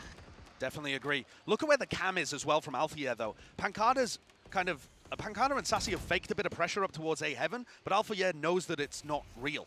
And that's going to allow Durka to rotate off, and they can just leave the whole of the A site to Alpha Still holding it for the time being. Mid, just being contained. Deep flash there into ropes. A familiar play to what Sentinels were trying to do on Haven quite a bit. They throw a bit of util out and just contact up, but this wall is going to be causing problems now. That gives Sentinels a ton of space, though. How do they want to play around this? Just waiting. Ten's holding solo! You gotta be joking! The spacing there just not quite good enough, and Fnatic, they crumble. This is a save round at this point. The only thing Fnatic are hoping for is that maybe Pancada gets panicked and uses his ult for no reason. This round is over. And all down to tens. Being the playmaker. This guy, we on were a new speaking role. About him, man. Yeah, new role. And 2023 really is the year of redemption for this guy. You know, he's playing on a map where we spoke about it. Historically, his performances were never good. This map always haunted him in the past, but yeah, he's had occasional performances where he goes nutty on Jet, but his team still looks scrappy. His raise was never that great, and there were a lot of, you know, narratives about him being poor in elimination matches and stuff as well. Yeah. Frankly, the guy just has a microscope on him because of the size of the audience that he commands. I mean, the guy set the standards for star level performances in 2021. But I like what he's doing there, and I also think that that was a bit ill-advised from Fnatic to be challenging this super heavily. It's not a great one-way. We've seen teams run it before. I think Yampi on Astra was somebody that I could remember doing it, but do you see how awkward it was for Boaster and Chronicle? Part of the reason why the spacing was so poor when they lined up was because they were only given the sliver of an angle to play around with that one-way. It's not a one-way that really favors the defenders that much. And yet they decided to fight it until the very bitter end. I'd much prefer a one-way that's deeper in B main. And I'm sure that Fnatic will, you know, put that one-way up again and fake as if they're challenging him. But Boaster needs to make some kind of adjustment here. Fnatic call a timeout, having an opportunity to talk to Mini. But I think the Cypher is getting good information behind the Viper fakes. So they should have a decent idea about where Sentinels are trying to finish. But they need to make sure that they don't lose players too early. For example, when Durka walked down mid and they just lost a player off the rip. And then where Tens grabs 2 in B main. Because they're not actually forcing Sentinels to go for big site execs. They always have an advantage by the time they're hitting the site. And that's a big difference compared to Haven, where I think Fnatic had 13 of the first kills. Which obviously makes a massive difference. Yeah. If you're heading into most rounds of an advantage like that, playing a 5v4. But off the back of this timeout now from Fnatic, they look to invest. It's going to be those weapons. Boaster on the weaker buy, half armor across the board as well, so not the most ideal of situations, but we'll see if the adjustments come through, like you were saying, Josh. Maybe a bit slower play from Fnatic, but already a tempo shift. Sassy has been using this dog, though, every time. So this doesn't feel any different for Fnatic, up until they all burst out this smoke. Which is right now. You're going to see the double satchel play over the top. Oh, what is that? Absolutely unbelievable. And the crossfire setup, Alvia ready to bail it out just as Sentinels try and collapse into the site. Space being gained, Pancada does hold, but still, no one's dealing with Alvia. Durka, he just walks into the smoke like ships in the night, but this time Def was aware of it. And that might have given an opportunity for the 2 Smokes players on Sentinels to clutch. The spike, though, is in such a horrible position. And a triple crossfire, the camera's still up. Everything is stacked against Sentinels. But they have a hope. Hope and dream. Still, the camera's going to spot them out. See that wallbang angle? That's just off the cam. Spots the player, pings it out, and you wallbang him through the box there. Boaster took a bit of damage back. That exchange of fire. 28 seconds left. How do you find an isolator fight here? Fnatic, so favored. Slide off angle by Leo. Does he not spot him into the corner? He does, but good movement from Leo. The wider swing, Pancada wasn't ready for it, and Alfia, what a cleanup from that guy. I mean, firstly, let's just adjust. I mean, I don't know, we got to talk about that first shot from Durka. Show me a replay or something, because that was, I mean, I was speechless. I'm speechless. That really is superb. And he knows where Zekken is going, so there's a bit of anticipation in that as well. It's not just pure tracking. He knows that he's trying to land on that high ground, but it's still such a gorgeous shot. And Durka and Alfia just playing off each other perfectly. That's the thing in and out. That is the first time that A setup has properly been tested, where they're ready to receive it. In one of the previous rounds, they did go A, but Alfia was trying to get back into the site through elbow, and they didn't quite know what was going on. I'm not sure Sentinels are going to go for heavy hits, but I do think they could still follow this dog and try and control A. The camera again in a really nice spot from Alfia. Opting into that mid control though from Fnatic with the operator in the hands of Durka. This time they fight it. Still Pancada. They get that deep position. Does he know the cam's there? Oh, the left-hand approach. Wow. Okay. What? I mean, just should never have been favored in that fight yet. Comes out relatively unscathed. I mean, dropped to 27 health, but the kill claimed, and that's the important part. And since the timeout, all of these first fights have been going the way of Fnatic. Good information here too. Leo's walled off B main, so they're not too worried about that. They can put a lot of focus towards B heaven. I'm not exactly sure though why Chronicle is leaving right now. Okay, now he returns. Yeah. Just in time, I think. Play being set up though. Fnatic, massive advantage with this one, and a contact play. Zekken just tries to take the angle. Paranoia and a nade to push them back. Wall not even close to fading here. 30 seconds left. Interesting angle that Tens is looking for. A clean shot into this one. Jump peek by Chronicle. We've got a lot of information now. Time running so damn low. Only 18 seconds left in the round. What a flick from Sassy.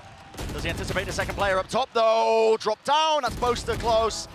And fight still being won out. It's down to Tens. Spike has to be picked up, and the pressure is on. Isolates one more fight. Whoa. What is that? He's time just got to spare. time. Yeah, he does indeed. Durka solo though. Rotating around, the heal's gonna be used. Back up, healthy, still in that 1v1. Isolating the angle, and Durka is just waiting it out. Locking down the angle on top of the box with that operator. Has the dash, waiting to see what he can do. Slowly creeping and crawling down the ropes, not making any noise, and it's just going to be a game of reactions. Who spots who first? Barrel sticks out, and Tens delivers the final blow for the Red Bull clutch. What a performance. Tens has been masterful on this map so far. I love the timing that he takes past the wall in B main. And then the skill demonstrated from Tens and Sassy to be able to win that round is superb. I think Fnatic's defensive setup was really good. In fact, I think the macro game so far has still been better from Fnatic. But that doesn't win you games. No. Sentinels running away with this on the attack side. Fast showstopper play right up close. And these fast plays, when you throw them in, just how slow the attack side rounds have been played. Of course they're going to be capitalizing. Of course they're going to be coming up with the goods. Durka needs something here. He might get all two. Oh, I thought he was going to get both of them. They almost lined up, but the trade is there from Sassy. Yep. Safe again, not even a point of damage. And now Fnatic are really stuck. 3v4, and like I said, Split is about map control. Well, they have no idea if someone is into ropes. They still have this cam from Alpha, yeah? And I think the desk was talking about it. The Sentinels are not putting a premium on breaking this stuff. They didn't break the Killjoy utility. They're not breaking the Cypher utility either, but they are still finding a way around it. I heckin' love that guy. Yep, just blessed of his POV in the moment there. Trip's going to be broken though, Alpha yet. His job now to try and hold this down. The cam's quite good at spotting out a bit of that angle. Tries to go for the spray down there with a stinger, but now just backing away actually, opting into the save. Not even willing to try and play into this one. If Alvia can claim a rifle, it's going to be not too bad for them, but still. Another round on the board, piles up. And that is a big W for Fnatic. Do you remember what I said a couple of rounds ago where Fnatic were going for a save and I said the best they can hope for is Pancada gets scared and just uses his ult? Well, it happened here. A 4v3, it's not a bad time to use the ult. And of course, he can't know that Fnatic are going for a save, but they're going to be a bit frustrated about that. Yeah. Nevertheless, it's a round on the board. They're still going to have an economy advantage heading into the next, into round 10. And Sentinels with 6 on the attack side is looking superb. Brain, I feel like Split is becoming an attack-sided map from what we've watched in LOCKIN so far. It feels like teams are really being able to get a read on how to create ramp pressure, get into heaven. A lot of teams playing heavy duelist styles. Yeah. So it's been difficult for these defensive teams. Yeah, with the map changes as well, widening of a lot of these choke points. But Fnatic, I think, is still going to be explosive when the sides swap with Durka and with Chronicle. You would think, right, with the double double duelist composition that they are running. But they still need to get rounds on the board. Sentinels cannot be allowed to run away with this. Otherwise, we're going to see a complete mirror of Haven, which I suppose would be only fitting. Yeah. Really slow orb from Leo. That's just a bit of conditioning. Dirk has been opping that angle just from that, so making sure that they keep adding these layers into the early rounds.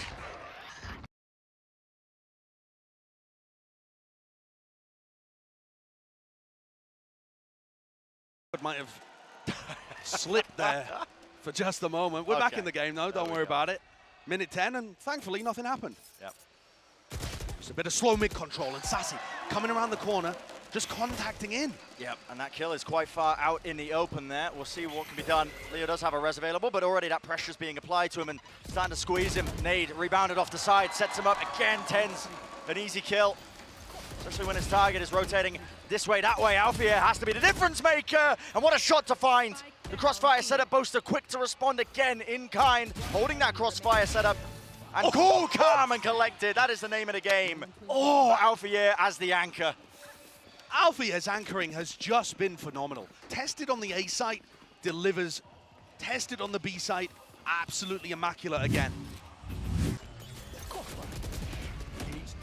And the cages are working, the trips are working, the positions he's playing are off his teammates. And just relying on that ability to take duels and win them. Fnatic get a fourth, and they save themselves from another eco. I'm liking the Cypher setups as well that they're going for. Alfia obviously was a Sentinel main before he started playing Duelist for Fnatic, so he's really comfortable in this spot. And I gotta be honest, Brent, my eyes are still over towards Zekken. I'm waiting for that big moment where he showcases the skills that we've seen from him in the past. Can he crack this open in A heaven with Sassy? Pressure now on Durka. High ground angle watched for. No, drops down onto the side, and it's just a contact play. Sentinels moving all the way through. Fight has to be taken here. And one out. It's Durka taking out Pancada. Chronicle as well, just making sure to try and cover that angle, but there was an instant trade. It's so strange, though. Durka just controls the main entrance into A. The spike is not in there. Zekken's walking into spawn. Things are getting chaotic. This is going to come down to individual decision-making. With 40 seconds left in the round. Individual moments. Going to be forced out of Sentinels. They're going to have to shine, but Spike still in the hands of Tens. 30 seconds left. What little time they did have is starting to burn away. Res in play actually with the orb. Let's see if there was any punish there. No, Durka was holding inside the smoke, seeing if he could catch an angle, but now time is running really low. Jumping through into the smoke, Durka waits it out. Patient enough, snakebite across, rips through, and it's down to just death. Spike nowhere near him. Unable to make a play in this moment, so Fnatic grabbing that round on the board. A really important one for Fnatic too, because this starts to bolster their defense side. They've won the pistol, and then 3 out of the next 9. It's not been an incredible performance by Fnatic, but the score on the board is what matters. And they're drawing things level with a comp that's probably going to be attack-sided. we might be dead even in this map. And I think Sentinels need to put another one on the board, I think. The next half is going to be the side where both comps are probably the most comfortable. Yeah. But both teams need as many as they can right here. Durka with an operator looks to take an early peek. He knows that Sassy's been dogging it every time. We'll see what happens here. It's early fight. So important. Seekers forces out the first shot, has to back away, including the dog. Removes all that util. Not going to be clearing the way for them. Boombot and a nade. The double satchel play this time. A different pathing, yet Boaster still nails the shot. One after another. Nasty stuff from Boaster. And the reposition from Durka. Trying to catch one of these players unaware. Pancada, though, offsets it with his own movement. He's going to be favored into that fight. So, Spike now starting to go down. But lifting that 2v4. Fnatic looks primed and ready for them to just make it a nice even score line. Nade into the corner. It's going to be pushing them away, dropping down. A flick of the wrist from Tens. Not able to find it. Satchel up top. One more kill found. Pancada. The pressure is on, and it's just unable to finalize it, to put it away, put it to bed. Fnatic, they claim the round. They're going to be making it 6-6. Big performance from Fnatic to get back into this one. Join us dead level at the half. The next half is going to be everything for Sentinels. Both teams need to win here, but only one can. Sentinels, question, right? Are they going to be able to pull it back? We're going to go to a break here, a 5-minute break, and we'll be back with the next half, where we'll show you the remix version of Sentinels Fnatic.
Hey everyone, we just want to let you know that our team is aware of the stuttering issues that are affecting the broadcast, but just to be 100% clear, it is not impacting the players on stage whatsoever, which is the most important thing, hands down, and we hope to have a fix as soon as possible. We thank you all so much for your patience. We hope that regardless, you're still enjoying the matchup, and we thank you so much for joining us here back in the analyst desk as we get ready to discuss what we just saw in that first half, because you know what? It's kind of like that meme. They had us in the first half, not gonna lie. It was looking all right for them so far, but I just got word that we are going to be jumping back in the game. So apologies for that. Let's actually send it back over to the casters and get into the action, and then we'll talk about it later.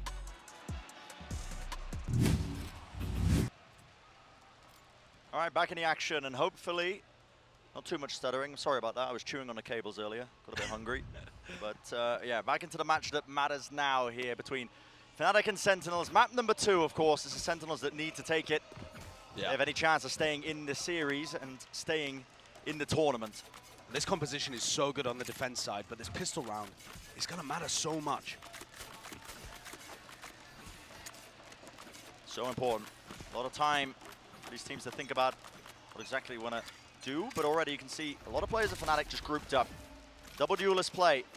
The Excels are just fast bursts into the side, a bit of a jumping from TenZ. Not sure if he saw them there. Smoke going to be placed now up into heaven. Paranoia also primed. There's a dash forwards, but that wall is nice interesting. Wall. Yeah, blocks them off. Removes one of the available positions that they could have just been swinging from. Oh, but a counter wall play. What a play to make and what a call in the moment still. Fnatic overwhelming them. And Sentinels just did not look ready for that one. 2 players left alive, Zekken and Sassy. Can they make it work here? They're in great positions to deny the plant, and the pressure is actually on Fnatic. Yeah. But Zekken's just so out in the open.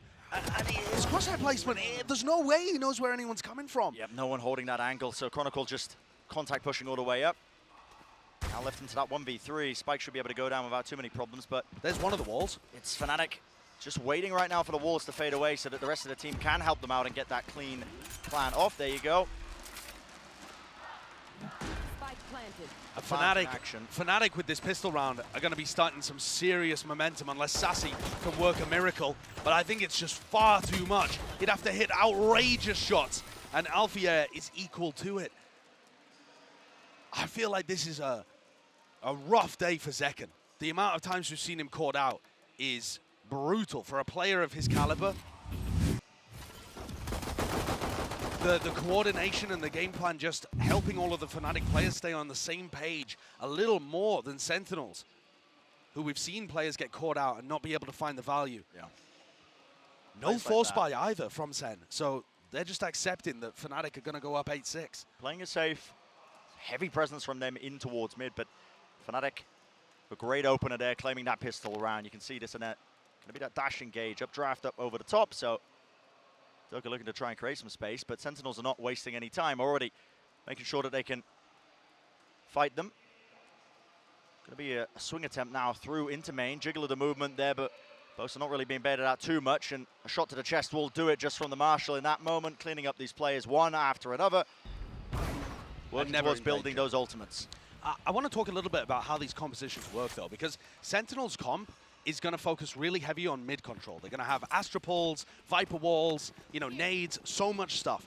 Fnatic are probably not going to be able to get mid control very often, but I don't think they need it.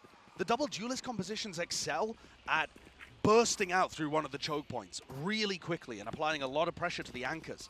So both teams have slightly different goals in terms of which area of the map they want to control. And this is going to be our first test. And Sentinels, they've got to come out on top here if they want a chance at continuing in this bracket. This was their map pick. This is the one they have to win out, but Fnatic would love to close this out in 2. Early obstacle for them in the entirety of LOCKIN, and we've talked about the hopes and dreams of this Fnatic squad, this Fnatic team, including Boaster. This guy who's just had his eyes on a trophy for so long. That is a really nice timing on the wall from TenZ. Like I said, Fnatic want to burst through the choke points, and they were just starting to group up on A. I think they actually could do the same thing again, though. All get close, Leo walls up, and then they explode off the back of that. We'll see what choice they end up making. Looks like that's the plan. Not making any noise. Oh. If they do go for that, look how much pressure that's going to put on Sassy. And spotted out. Here's the wall go up. Sassy has to back away from this one. Quick dash up there onto Flowers, and Durka nails the shots. I think Durka was the only person on the wall. He had to win that. When he does, site's going to be claimed now for Fnatic. What an opener for them. Sentinels left grasping in this one. How do you try and salvage this situation? Do have positioning onto A ramp. You've got to clear through all this utility. Screens also is there for them. And look at Alpha. Great position for him. Ducking underneath this one. Trip is very nice. Wow. And Alpha just has the precise positioning. Second just cannot catch a break right now. And layers on layers. That crosshair placement. Just amazing for this. And Sentinel's forced to save. You just have to back away. You need to keep the rifles moving into the next one. But steadily, feels like this map in this series might just be falling away, crumbling beneath them. Fnatic winning the bonus round is massive for them. They're going to have a ballooning economy. Sentinels are put up against the ropes here. And their defensive game plan fell apart because Fnatic have the ability to get up, over, and around that wall. The wall is supposed to give them some semblance of control in A main and allow them to rotate their players off to the other side of the map. But when Fnatic are so happy to just use their own wall to get over it, or, you know, updraft dash, blast pack, whatever, they have so many tools to be able to get around that obstacle that it means TenZ's utility is not quite as useful as it otherwise would be against other teams, other comps. Def is going to be hard-pressed to come up with an answer to this. And a timeout being taken. Looking for answers from the coach as well. I mean, this is a good timing for it as well, when it looks like Fnatic are sailing away with the potential win here on their map pick. And the most important thing is that the Sentinels players are in position to receive Durka. I would normally say Durka and Chronicle, but Chronicle hasn't been playing that aggressively on the attack side yet. Yeah. Durka is way out in front. If they can shut down Durka with good anchoring, a smoke, a pull, whatever utility you want to put in there, but be ready to receive him. If they can shut down Durka, they'll rip off the tip of the spear, and Fnatic are going to be a bit stunted on these pushes. But I think that's a lot to ask. Durka has been in unbelievable form in this series so far. He's currently 18-8. He's just feasting. The only times we've seen him punished is when he just walks around with an op. He's been a true difference maker. One away from that ultimate as well, but you are right. It's going to be the key for them. Putting a stop to these dash engages. Finding a way around it. And a lot of the time, that is going to mean that Sentinels need to give space. When Fnatic invest really heavily, they need to walk backwards and absorb some of that aggression. Alpha is looking to absorb aggression over at A main right now. Oh, trying to take the fight there, Sassy. A wider swing, but just a weapon not good enough for it. Sheriff in play, and that's an instant answer. Look at this from Fnatic. A good mid-round call. Yeah, players swarming that position. Neural Theft going to be giving great information as well. On top of this, and while Zekin tries to reposition, he's just caught out in the open. That's actually Alfiez's ultimate, giving them that kill. TenZ might try and make a play though. Trying to go for that crouch jump onto the corner. Definitely possible in some circumstances, but the weaponry is just so poor right now for Sentinels. Yeah, and Def and Pancada need to save here, or they need to save at least one of the rifles. Pancada actually can buy into the next. So maybe he's just trying to keep the Fnatic economy under wraps, but Fnatic are going to be looking to buy for a long time yet. Yeah, this is them. You can't do too much damage. I mean, sailing away with the game. The map and the game. You nailed the jump peek then, TenZ, but tries to go for a cheeky little peek there, maybe rip a head off. But Leo might die. Oh no, he just gets away. Safe in his corner. And that is not even a set plan from Fnatic at all, right? That is Boaster making a mid-round call that, all right, they're getting aggressive on A. We're set up to punish them with Durka and Alpha, yeah. So now there's going to be an opening. Let's exploit that. I like the balance of set stuff with the mid-rounding that Fnatic's bringing out. I could be wrong, but Durka, I'm pretty sure, just activated his ultimate by mistake there as well. What, at the end of the round? Oh yeah, it's gone. He did. Yeah. Okay. The right click. No away, worries. But They don't okay. need it. Listen, they're ahead already. 4 rounds. Why not? Adjustment made though. Sentinels. It's going to be the Satchels working their way forwards. Fnatic trying to gain control of this. Slow orb at the feet. The players in a choke point. This wall is so interesting. What a...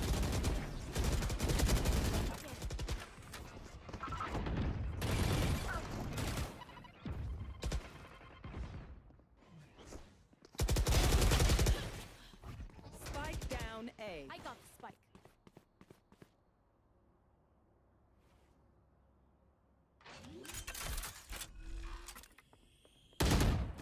Spike planted.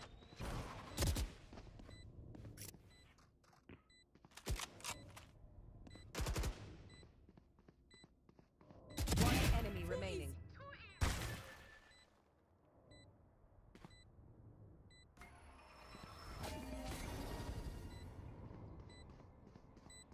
Satchel out. One enemy remaining.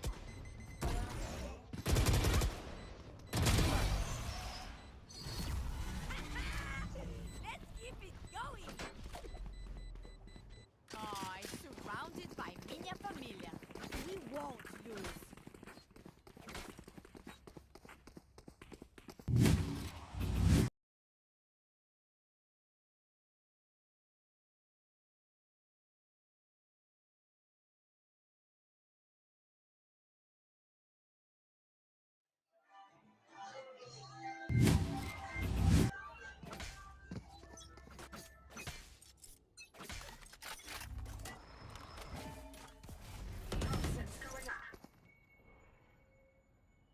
Here.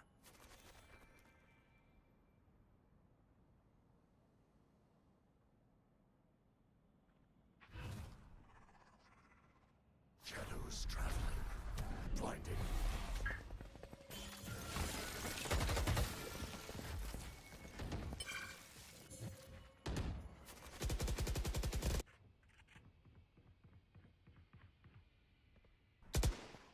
Shadows traveling. Can't use that yet.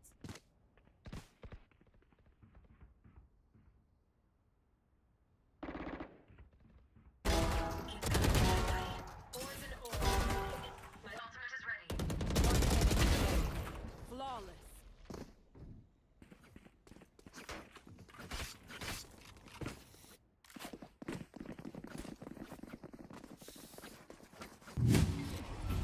That should work. Should I play some stars in this reality? Right there.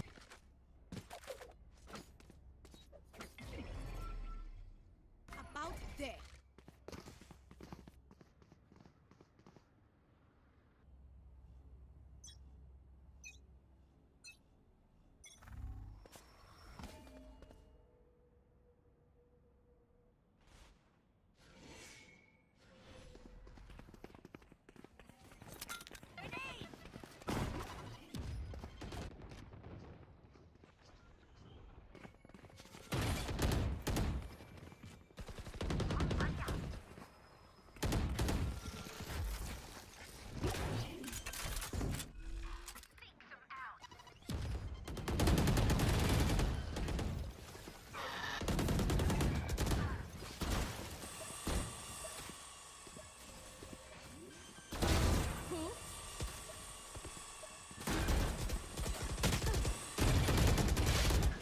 One enemy remaining.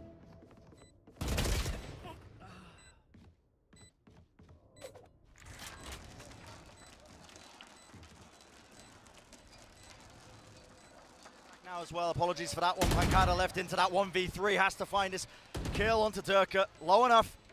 Single bullet might have done it. But he's just so alone right now. And he's being surrounded on every single side. The time pressure just too much. And a heartbreaking moment for Pancada, forced to just back away from the fight. Not a chance in hell, and it leaves no room for error now for Sentinels. With this Fnatic claiming that 12th round on the board for them. Map and series point within their grasp. So many chances to convert this to. Fnatic completely in control. Durka sat at 23-11.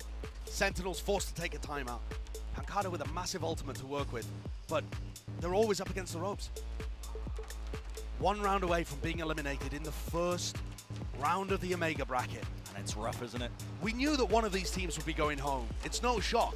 That's what happens when two heavy hitters face each other in single elimination.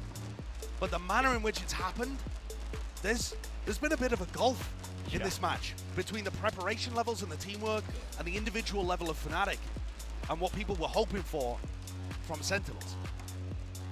Fnatic performing at this kind of level as well. I mean, Leo playing in isolation. Yeah. Not even really at 100%, you could argue. But he was great map 1, and he's been there when his team needs him map 2. Still holding strong, but this is the final timeout for Sentinel in the second half. It has to be 5 rounds in a row. And as I said earlier, no room for error, no buffer. You lose any of these upcoming rounds, and guess what? That's it.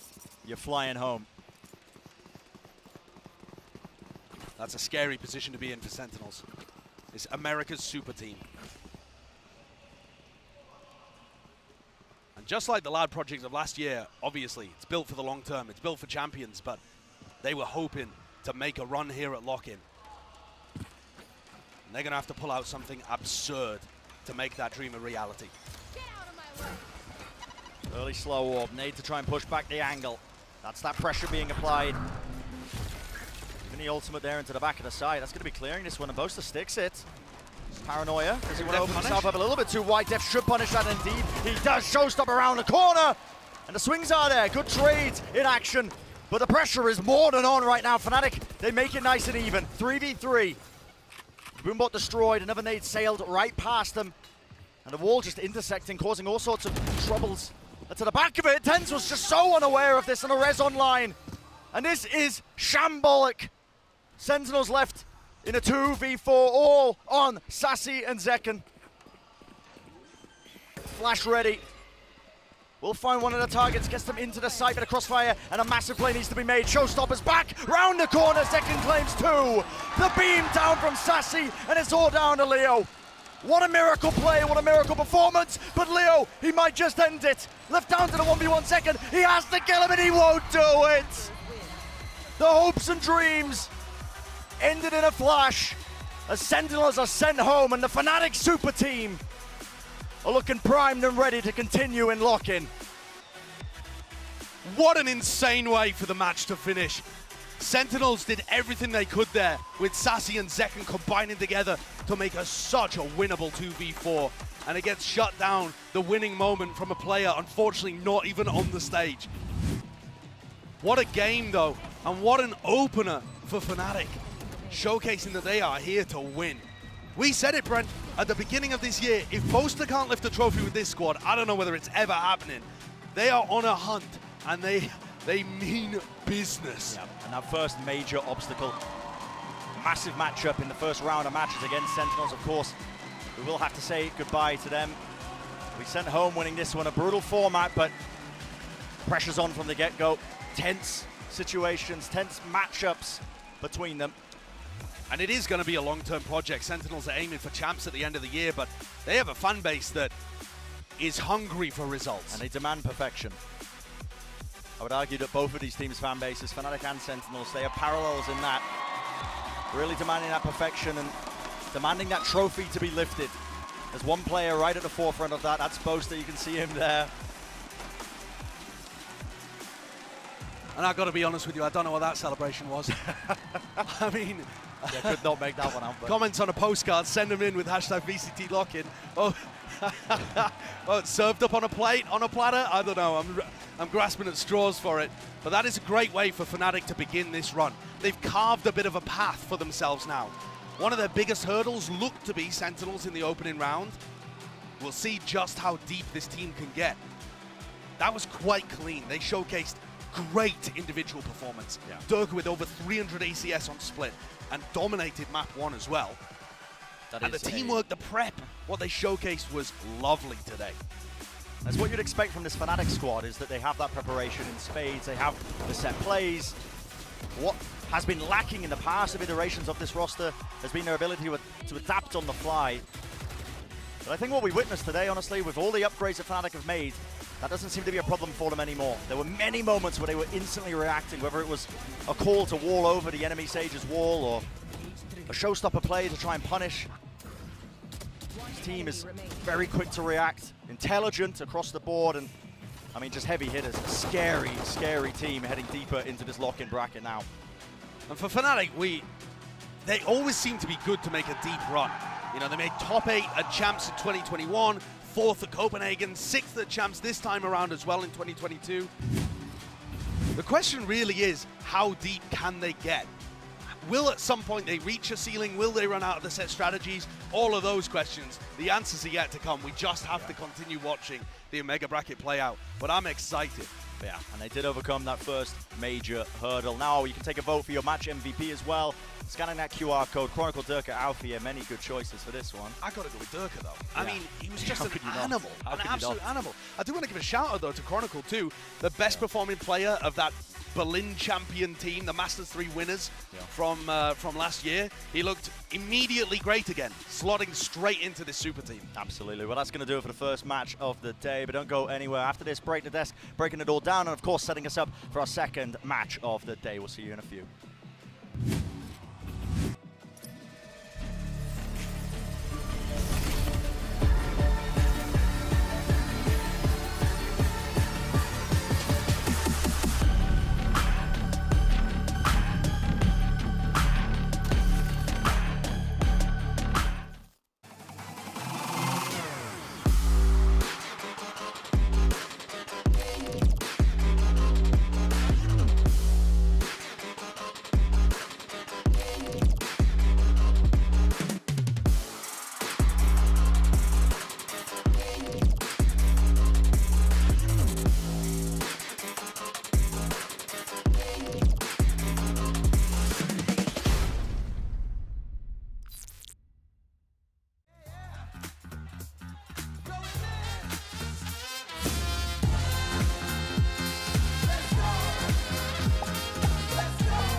We just youthful and stupid.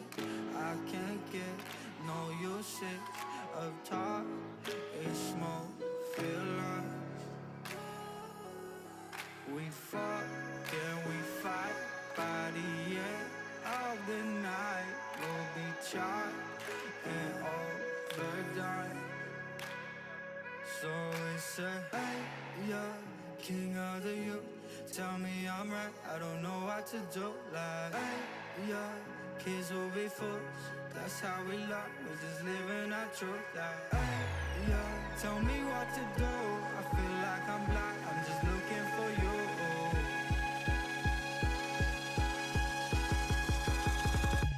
Looking for you.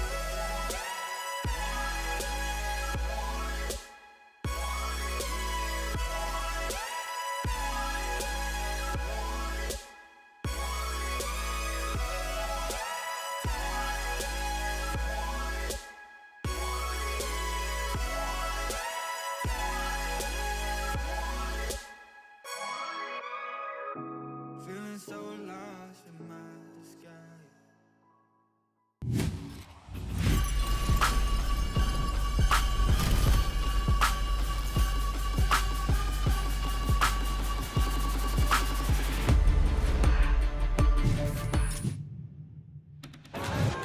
The Omega bracket started off with 16 teams, and after today, we're gonna be down to just 8. If this doesn't get the blood pumping, you might need to check your pulse, because you could be dead. This is what it's all about, baby. Sentinels versus Fnatic, a clash of titans. His own dash coming through, trying to spray it down. Boaster does help them out a bit. A running gun in action. Okay. Let's go, baby. The extra layers that I was talking about earlier. Alfia locked and loaded. Depth falling all down to Zekken. A nasty shot to be found, but Alfia once more with that consistency. Rips his way across, including the stun as well. Finding a one fight. No! All just being met pound for pound, match for match. Intelligent play from Fnatic, and they take map 1 in this series, 13-6. Over the wall though, no one watching for it, and a spray down. Reset of the aim, Def being the playmaker. This way, that way, Alfia has to be the difference maker, and what a shot to find. And cool, calm, and collected, that is the name of the game. Oh, Alfia as the anchor. Both are not really being baited out too much, and a shot to the chest will do it just from the Marshal in that moment, cleaning up these players one after another. Nice, boys. The hopes and dream ended in a flash as Sentinels are sent home, and the Fnatic super team are looking primed and ready to continue in lock-in. Well, those are your Prime Gaming post-match highlights for what was really just a highlight reel of a game for the super team out of EMEA, Fnatic, as they walk away with a 2-0 win over Sentinels. Of course, I'm Golden Boy alongside Mimi. We got Achilleos and Redgar from Team Liquid with us here today. But let's just jump right into the discussion because, oh my word, Fnatic, Mimi, just look out of this world. Yeah, they really impressed me across this series. I think in map number 2 in particular, they came into Split with a really strong game plan, and Sentinels really struggled to get anything done on that defensive side. Quite a dominant game for them to close. I mean, being able to pick up 1 round as the defending team on Split. What is happening? It was just 2023 is a crazy year. Such a great read. I mean, both of these attack sides for Fnatic on Haven, then coming into this, such great decision making to go for the counter boost, catching them off guard completely with that pistol round. It was just such a fantastic start here the whole way throughout for Fnatic. Yeah. You know, like this comp, like that they have, like the double duelist, is kind of like comp that depends on a lot of like on your individual performance. Like if you can land the shots, like can you win this game? I don't know. Well, they landed their shots this time, and they did win the game indeed. For Sentinels as well, you saw the wall boost popping up here. It felt like a lot of the times with their defensive comp, without that Sentinel, you talked about this at the half, that they were really lacking out on that. That they oftentimes were relying on that Sentinel utility to hold space, and then Fnatic was just disrespecting it every time and getting these really easy site takes. Yeah, like for example, if we're talking about the attack side, then Sentinels played, I think they didn't destroy like a lot of Cypher routines, like it was the similar on Heaven map, to be fair. Yeah, with the Killjoy. Yeah, and they're just going to straight, they're not destroying, and I feel just watching the cam and just chilling, you know. Yeah, and there was really no reason for him to not sit in cam and just hang out. If your utility is just not being wiped out, you're chilling, you're vibing. But really, though, when you want to put a highlight on the players that had massive performances, we knew coming into it, man. My bald brother, this dude, he brings it time and time again. Durka was on fire. Yeah, he was absolutely incredible across this series, pounding on both map number 1 and 2. I mean, Redgar, I wanted to ask, you've had to play against this guy. I'm so sorry to start. What's it like? Like, this guy is like unstoppable. Like, I think sometimes he's going too forward, like to kill like everyone, and you can think like what strategies you can make. There can go kill, that's all. I mean, it just works time and time again. Why would you run any other strategy? No, but what I do love and I think is the scariest about Fnatic is not only do they have Durka go kill, but they have so many great set plays to go along with it. Those entries on Haven, the entries there on Split, were just catching Sentinels off guard at every twist and turn, and it really felt like they didn't know how to adapt. And to contrast it to Sentinels, I think I saw some of the same issues that we saw in that Ludwig Tarek event during the offseason, in that we see the star performances, but it feels like in late rounds during the execute, sometimes the coordination still isn't quite there. On Haven, their A execute was leaving a lot of gaps. You talked about them not breaking utility in the mid round. Like, there's a lot of these little pieces that are missing, and when you're playing against a strong opponent like Fnatic, they're always going to capitalize off that. It's like the round, if you remember when we watched, like when the wall is turning off, like when the Zekin is going to the side, everything is going bad, and they just can't like properly execute to the side. And I think it's happened like twice on the Haven, to be fair. Yeah, well, you know, look, at the end of the day, you got to come to this tournament with, you know, everything clicking. You got to cook something up. Your meal needs to be prepared. Absolutely. Let's just go ahead and put it like that. You got to have your rice, your beans, your farofa, your chicken, and I think that's what Fnatic had down there. For Sentinels, it might take a little bit more time for that team to cook up. But, of course, we're excited to see what that squad could do in the future, especially going into the Americas League. But before the break, though, we asked you guys to vote for the player of the match. So let's see who the Twitter mob decided to go with. Oh, it's Durka. I wonder if it's Durka. Oh, honestly, if it wasn't Durka, and also all you heathens watching at home, make sure you go follow him so we can get this guy up to 200,000 followers. Where is he at right now, actually? Oh my God, no clout chasing, GB. As for someone else, is that help Jason? somebody I don't help know. me. How Just a about good that? guy. Let me see. I'm Where's not he going to at be right that now? kind. He's at 115,000. Okay, we can make this happen. We can make it happen. I don't know about that one, but that's a pretty big delta you're talking about there. But of course, a big delta as far as the poll results are concerned, and I think that this is completely unshocking. I think we thought about throwing a shout in for Boaster because the shot calling was so damn clean, but it didn't really matter who we put on this poll because Durka was just going to win it no matter what. Yeah, that is true. Still, though, I think that Leo and Chronicle both had a very solid debut with this team. Chronicle, in particular, performed great individually across both maps, and it felt like the Initiator utility was very well coordinated. Their Haven executes were well timed. The way they were staggering the utility, which I think isn't always easy to do when you're working those roles into a new team. Well, unfortunately, as we had noted before, that means we have to say goodbye to the Sentinels, who are going to be taking a trip to the nearest airport and heading back over to LA. But I am excited, though, Redgar, to see what this team can do when we go into the league, because the pieces, I think, are there. But I want to get your professional opinion on what you make of this Sentinels lineup, and where do you think the potential could potentially be for them? That was Sentinels. I think like they have proper ideas how to play, but like sometimes it's not like micro things, like utilities, right? Yeah. Because it's really important. For example, like on Heaven, it's not only about the killjoy. Also, like for example, the breach utils can be used much better, in my opinion. So after, I think they didn't have a proper time to prepare like everything, right? And like maybe like chemistry in the team is not that good, but like in the split we can find out anything like anything like new things that they can prepare and surprise us. Yeah, absolutely. Again, you see the pieces are there. They have a sound coaching staff. They have a good IGL. So with a little bit more time in the cooker, I think they can work. Cooker, I don't think that's a thing. I think that's called an Oh oven. my God, Achilleos. What'd you just say? I said kind of like your team. I love you. You could be, you know, he's just been like going out. Ay, que lindo. See, that's love here in Sao Paulo. That's exactly what we want to see. But you know what, though? We have a little bit of time, by the way, so we're just stick with us for a little bit here. Something of note that I think is worth talking about, though, is that, yes, Sentinels are going to be a team that has the potential to be good, and I don't want to get too far ahead of myself here, but it is not necessarily concerning, but I do wonder, right, when do we start to ask the questions of, is the great experiment working? You know, that's what I worry about in the future. And I think this would be a good one for Redgar to answer as well, but for me, it's going to be maybe right or just before the mid-season point of Americas? Because you don't want to get to that point where you're losing those opening games and then suddenly you put yourself in a position where you can't claw back, you can't make it to that Masters Tokyo event, etc. Yeah. But I'm curious, what do you think? You know, is it from the second series that they play in the league, or is it later than that? I just think like right now is like time to test a lot of things. Like you can settle up how he's feeling on the role. Like for example, even like the TENS, like it's a new role for him, and we can find out is it was comfortable or no. Yeah, that's actually a really good point. And look, either way, it's going to be awesome to see what this team can do. I'm pumped for them. I'm pumped for Fnatic. But let's actually go ahead, though, and put the spotlight on Fnatic, because for more on that win, let's go ahead and send it over to Sir Douglas of Esports, who's actually standing by with, is that Sideshow? Oh, no, actually, that's Durka. It's a Verizon post-match interview. Thank you so much, Sir Boy of Golden. Durka, congratulations on the win. Congratulations on the MVP vote, which was, I'm sure, the most important part of everything you just walked away with. Look, I got to take us back through some history books. The last time you played Sentinels, there was history. It was back in Reykjavik. It was a tragic ending. How do you prepare for a match like this, given what you went through previously against this squad?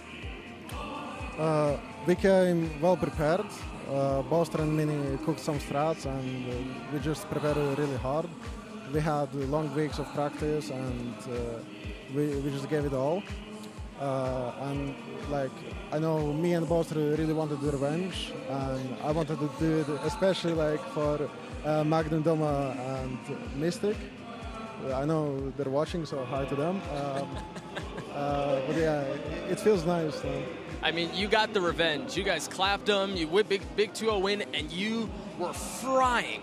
Man, I want to talk about the matchup against TENS, because that was something that had been so heavily discussed. Durka versus TENS, who's going to win out? You've got these two stars with so much firepower going against one another. What's it like to play against someone of that caliber? How do you prepare for that matchup individually? Or do you even think about it that way? Are you thinking about TENS, or is it just focusing on Fnatic, focusing on Durka, and doing our own thing?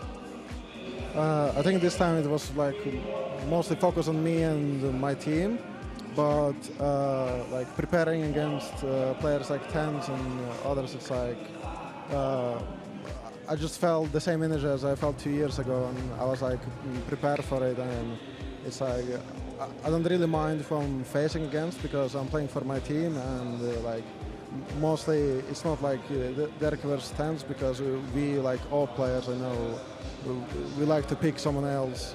That's our job. Sure. Again, you took care of business. You advanced to the next round. Congratulations. We're going to throw it back to Golden Boy at the desk. Golden Boy, take it away. Thank you so much, Doug. And of course, it's always a blast to hear from Durka and get his perspective on the matchup there. But that is actually going to be a wrap here for our dear friend Redguard joining us. Did you have fun? Yeah, it was really funny. I'm really glad that I watched this insane game with this insane company. So thank you really for inviting. Oh, well, thank you so much, brother. It was an absolute blast to have you with your insight. And if you ever want to come back on the desk again, you just let me know. I'll just bully you. Don't say that. Actually, hopefully we never see you on the desk again, because you're winning tournaments. Because you'll just be pounding in your matches. That's fair. And you know what? Worst case scenario, we'll just kick out Achilleos. Anyway, we do want to let everyone know, by the way, that we are going to be taking an extended break, as I'm sure a lot of you watching at home are aware. There was some stuttering issues in that match. Our team is diligently trying to address the issue and make sure that everything is right so that we could watch T1 versus Furia. So that means you got a little bit of time. Chill out. Go ahead. Make a sandwich. You know, enjoy yourself. Why don't you get a DM or two in there? But most importantly, make sure you come back right here in about 30 or so minutes, because we're going to have T1 versus Furia, and it's going to be awesome. We'll see you in a few.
Red Bull gives you wings. But you never seem to read. Guns in my heart and monster in the streets. I let you know.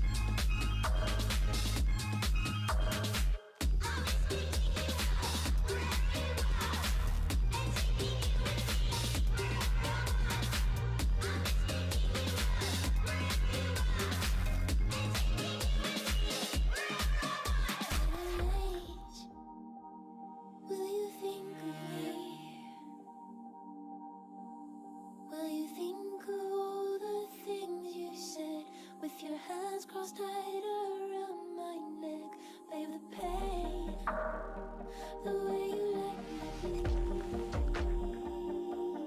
out. Did I dream or was I being blind? Did I die or is this making it out alive?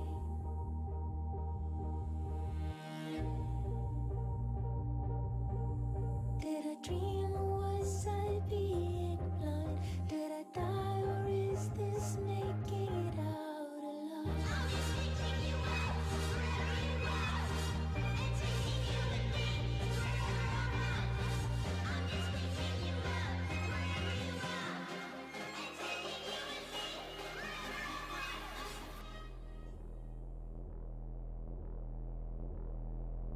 Every other that I see you between the moon and the sun, locked in a room full of mirrors, our own little lies of fun. Whenever I try to chase you down, all I can find is your gun. Thought I finally shut you down, but it was my reflection. When am I gonna forget you? Oh, I try to get away from you more than I see you. Running. I don't know you anymore, but the troubling memories stuck in my mind on repeat. Tell me what I need to do to finally delete you from my mind. I'm gonna take a piece of my brain. Started listening to you, and so it'll be in my bed. I'm not in the untouched, I should just quit. Every other night I see you between the moon and the sun, locked in a room full of mirrors, our only loves of fun. Whenever I try to chase you down, all I can find is your gun. Thought I finally shut you down, but it was my reflection. I'm sleeping, I took it tonight. Maybe I saw you lurking in the corner, too dark to tell, whispering stories I don't wanna hear. I'm an imposter, might be a monster, only a fake friends, cause I'm the fakest. And when I die I'm gonna be alone, no one by my side.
Welcome back to day 9 of Lock-In, and our final opening match of the Omega bracket is about to take place on that stage. It's T1 versus Furia, and of course, judging me on the desk, as always, it's the judging Mimi and the judging Achilleos. Why do you guys judge me so? Because you do things that make us want to judge you. I just really like shotguns. Okay. That actually... I'm going to leave. Yeah.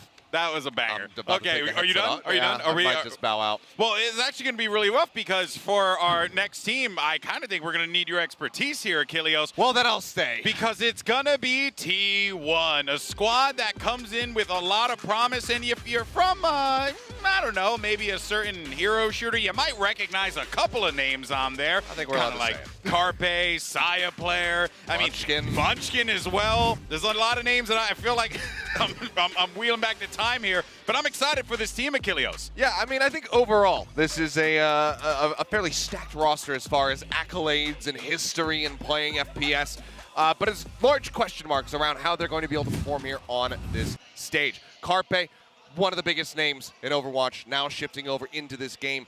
Hadn't really been playing it because he was riding bench for the side of the Philadelphia Fusion, getting ready if he needed to step in, and he did. And when he did step in that last season, he did look quite good, but means he wasn't practicing Valorant. That's so right. now Yeah. it's been a very recent pickup for him, and the question is going to be, can he deliver? Can he find his form in this new TAC FPS game? And what's interesting is this is a new direction for T1. Previously, they were competing in North America. 4 of the 5 players on this roster are Korean players, Korean speakers, but they were competing in North America. Now the team has picked things up, headed over to the Korean regions, competing in Pacific, so it's something new for them. But what we did see was them play in the offseason at that Ludwig Tarek event, and I'm going to be honest, it did not look that great. They had some moments here, and I want to start with some of the good, because I think they had some ideas. Their identity was around Saya Player on this Neon, going for fast executes with good utility, and you can see that here. You have a stun, you send in your Fade Haunt back sight, they realize they don't have enough space, so want to push deep, a good KO flash. Saya follows it up. That is all good and well. That's all lovely, including the way that they play out this post plant. But there was also a lot of rounds where some spaghetti ended up in a place that was not the bowl, and things slipped out of their hands. Yeah, I mean, that's the biggest concern. You look at this roster for the most part, and you say, like, okay, I like all of the components here. Zeta, known quantity, used to be on C9. It was part of one of the most puzzling trades that I've ever seen in my life, but he's still here with T1. You've got Saya Player, excellent player, fantastic aimer, and Munchkin as well. But then it's like, okay, we have Carpe, and we're putting him on this very important role in that initiator. Is it going to work? And as Mimi was saying, things did fall apart from time to time. He's got a little bit more time now to go ahead and continue grinding with the team. They haven't been out in Korea. They've actually been in North America, kind of assessing, you know what, we think that this is going to be where we're going to get the best scrims ahead of Pacific, ahead of LOCKIN. So they remained in North America and have been scrimming there ever since. It's time to see, though, if it's ready. You know, if he is going to come out here and really impress us. Just even looking at him there, I'm just going to take a moment. He's grown up quite a bit from when I first saw him play. Yeah. So it's exciting to see Carpe in this position, but you're right, Mimi, there's a lot of pressure on him. There is, and I think that under that pressure, he didn't really live up to it at the first ever event. Again, this was a month ago. This was his first debut. His first ever official he had ever played in Valorant was that event. So there's been plenty of time to improve since then. It's just the issue is he's playing on the initiator role, a pretty pivotal one, and it felt like at times he was still very much getting used to Valorant, getting used to the utility timings. It's a very tough learn to game. It's a very tough learn to game. It's hard to learn English, but it's a tough game to get used to in this one. I hear you every single day, Mimi. You know what, though, guys? I want to learn a little bit more about T1, shall we? So let's go ahead and hear from Zeta and Carpe himself about T1.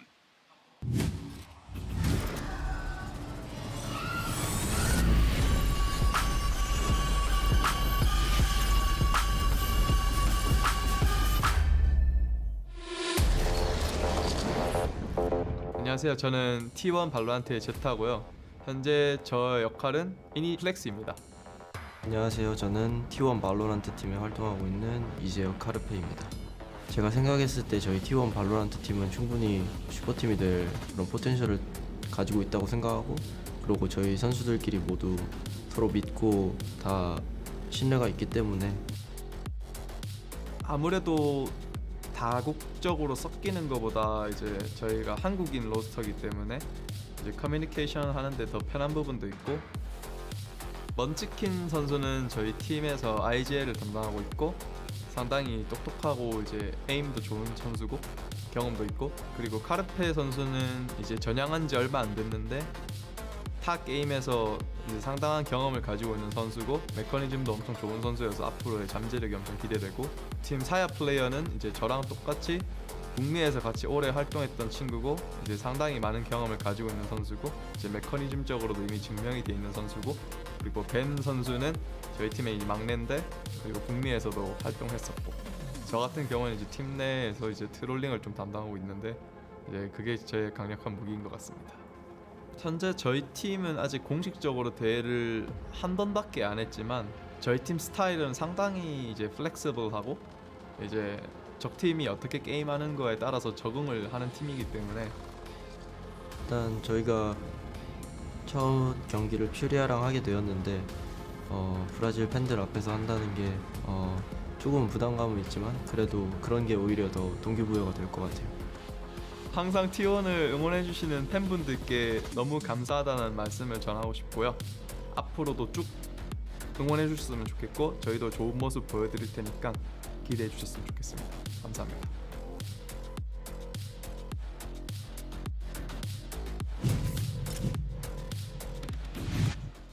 A lot of hope for this T1 team, and as they should, because they have put together, Mimi, a very solid squad that can perform in the Pacific region. We know the potential of these players because we've seen it before. I mean, I've been a little bit of a doomer about what we saw from them in the offseason, but you look at the player quality on there, and there should be expectations for this squad to be good. You have Saya, you have Zeta, you have these Korean players who, in North America, really made a name for themselves as being fantastic individually. Again, it's another one of these teams where it's about how do they put those pieces together. Yeah, I think you hit the nail on the head earlier, honestly, going back to the initiative talk with Carpe. It's about finding those util timings, knowing when and how to utilize them to get the maximum value out of them. I don't have to worry about Carpe's aim for the most part. The guy knows how to click heads. So that's not my concern at all. It's more about have they really grinded in and gotten these set plays together? Has he really mastered this role now? Well, while Carpe can most definitely click on some heads, I mean, let's be honest, when you want to talk about some great aimers, you also got to talk about their opponents taking the stage across from them. It's going to be Furia, and this is a squad that oftentimes has to play second fiddle, Mimi, here in the Brazilian region to the likes of Loud. But this Furia team, man, they can frag when they get unlocked. They really can, and that was their story throughout 2022. They were always looking solid in regional competition in Brazil, and they were always able to make it close to qualifying to international events. But for most of that time, there's only one slot for Brazil. They had to wait till Champions for playing that LCQ to actually get a slot to make it internationally. And they've been here twice before, 21, 22, both Champions. They've been involved, and they've stuck by their core roster. They've only made one change in the offseason, introducing MW Zera. So it's a team where I think, unlike a lot of these others, we kind of know what to expect, but we're hoping for more. Yeah, just some slightly elevated performances here from the side of Furia, but they did still impress us at the Champions. I mean, pushing DRX into an overtime on their Ascent map there. Of course, I'm going to mention them. It's the last time you have to hear about it. Yeah, Don't that's worry. it. I got one day. But, I mean, yeah, they did have some really strong performances. So this is not a team that you absolutely, especially for T1 coming in with, you know, this roster. Oh, you should not sleep on this You squad absolutely cannot afford to sleep on it. But even if Furia win this and they go into the next round, you don't want to be sleeping on them as their upcoming opponents. You know, you just have to show respect because that's when they're going to catch you off guard. That's when they're going to be able to beat you. Yeah, this B-roll we're watching is from Champions 2022. Their game versus Fnatic. They took Icebox against Fnatic, and that is no small feat. That has always been Fnatic's absolute best map. They came out with a good game plan. The individuals were popping off. They managed to take that map, but they didn't convert it into more. It's another one of those squads. We've seen them internationally. They've been an upset team. We've always felt like they've been a step away from something clicking, and now we have to see if this change with MW Zera coming in is the thing that makes them click. Well, you know what, actually, let's go ahead and put the spotlight, though, on MW Zera, right? Because this is going to be a lot of pressure for him, and you know, we actually did get a chance to chat with him, and a good head on his shoulders, knows what his expectations are coming into this Furia lineup, but also having to play out here, Seth. It's very clear, MW Zera is ready to take the stage, and I think he can be that missing piece for Furia. I mean, yeah, just simply hope so. But if he really is ready to take that stage, to get out there in front of all of those screaming fans, because yeah, the audience, it's filled back up. Just look back. Everybody went out. They got some water. They got some food, and they're piled in and ready to go. I mean, hell, even just the screams for them when they were walking off the stage. Yeah, they were leaving the stage. Yeah, and the crowd starts going absolutely crazy for them. That is a hell of a lot of pressure. Again, even though you know that they are cheering for you, that sometimes can still shake you up a little bit because there's just so much noise going on. Yeah, but talk about strong individuals. MW Zera is one of them being added to this roster. He's had an interesting arc. In early days Valorant, he was playing dive duelist roles. He was really a star. I mean, we had people like, I think like Wyatt was really selling the stocks of this guy when he was competing in Brazil. Then he kind of has a renaissance, starts playing on the initiator role, makes it to that international event, and now heading into this team with Furia, his coaches really kind of hyped him up for being so incredibly flexible and so strong on every role. Yeah, and what is going to be, I think, the intangible of the situation here, right? As we had alluded to just now, the crowd, it's filling up. We saw what happened with MIBR. I don't want to say that they, you know, crumbled under the pressure of the crowd because I think there was a lot of other things happening in that game, Mimi.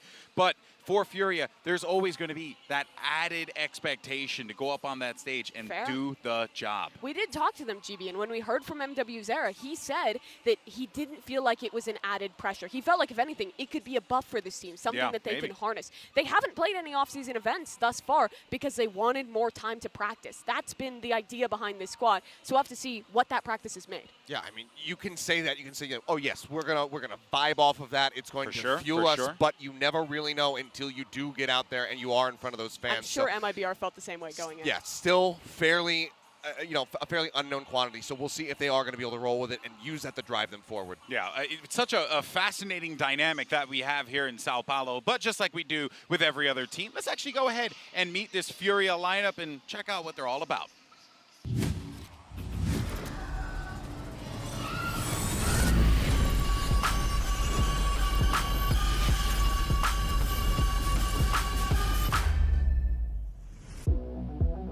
Fala rapaziada, meu nome é Douglas, meu nick é DGzinho, eu sou duelista da Fúria. Falando dessa nova Fúria, depois da contratação da MW, eu acho que a gente vem com muita mais personalidade, mais confiante no que a gente faz, no que a gente está produzindo. Meu nome é Leonardo, no jogo meu nick é MW Zera, tenho 21 anos, eu jogo de iniciador e jogo pela Fúria. E uma qualidade que eu tenho é que, independente de qualquer situação, eu sempre acredito que dá pra ganhar de qualquer time, de qualquer pessoa que tá contra. A minha confiança ela é sempre muito alta porque eu sou um jogador que trabalha muito no meu individual. Eu sempre tento pensar, todo mundo tá lutando por um propósito, então eu não gosto de merecer ninguém, mas dentro do servidor eu não consigo ter respeito contra nenhum deles. A experiência que eu obtive no último campeonato, no último mundial que a gente participou, foi muito importante porque me fez amadurecer e crescer como jogador e como pessoa. Eu já joguei diversos tipos de campeonatos, mas aquele foi o maior, então realmente consegui ter uma ideia de quão grande é o mundo e quão grande é as pessoas que jogam lá fora. Acho que a diferença do nosso time para a Loud e a MBR com certeza é o individual de cada player. Quase todas as pessoas que do cenário aqui do Brasil, até de fora, sabe que o individual do nosso time é muito forte. Mandar esse recado pra galera que acompanha a gente, que sempre manda mensagem também apoiando. A gente é muito grato por isso, a gente fica muito feliz em ler mensagens boas, ver que vocês também estão com boas expectativas no nosso time. E é isso, a gente sempre foca nas mensagens positivas e isso é muito importante pra gente. Go Fúria e vambora!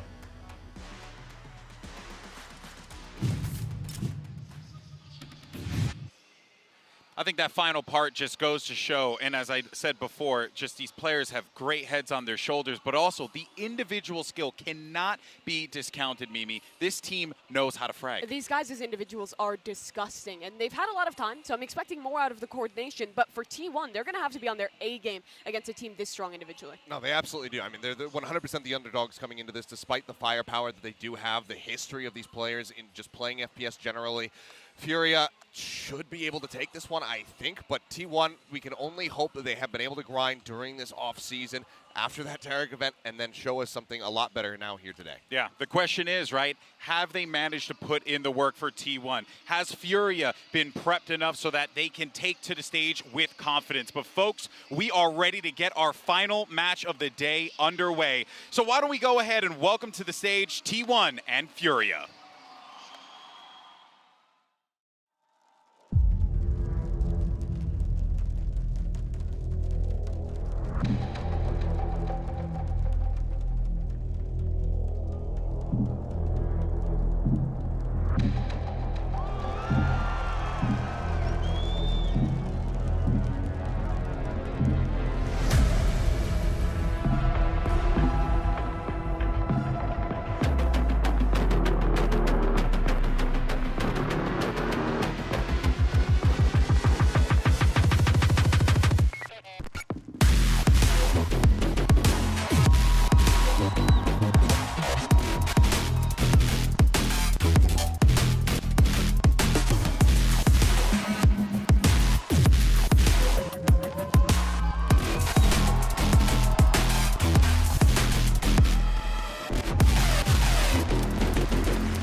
It's the hometown heroes versus the plucky underdogs. What happens in this game is anyone's guess, but one thing is for certain, it is gonna be freaking awesome. As both teams huddle up and get ready to go, Mimi, you can already see the players on Furia. They are stone-faced, eyes on the prize, and that gives me a lot of hope. It does give me a lot of hope, and it should. Furia are the clear favorites heading into this one. They've made it to international events before. They have performed well within Brazil, and they've made an upgrade in the offseason. For the side of T1, we know that these players have potential, but we need to see if this experiment, bringing in Carpe, his first Valorant team, being in partnerships, there's big questions on whether that'll work out. But if there is a player that can do it, that can show up at the big moment, it's Carpe. It has been him in history in past games. He has had that impact. When you need him the most, he comes swooping out of the darkness.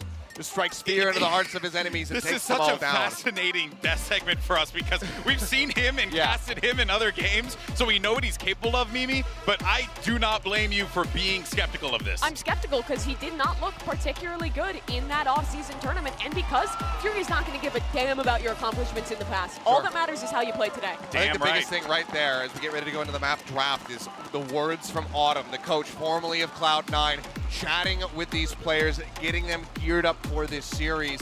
You can only wonder what he did say to them in that moment, but hopefully it's enough to inspire some confidence and a strong performance because T1, they have the first map pick.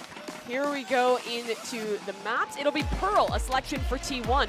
This was a map that they were picking, or that they were willing to play quite a lot in that off-season tournament, and it's one that they looked solid on.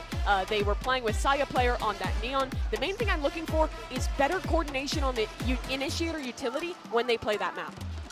Icebox gets locked in here for Furia.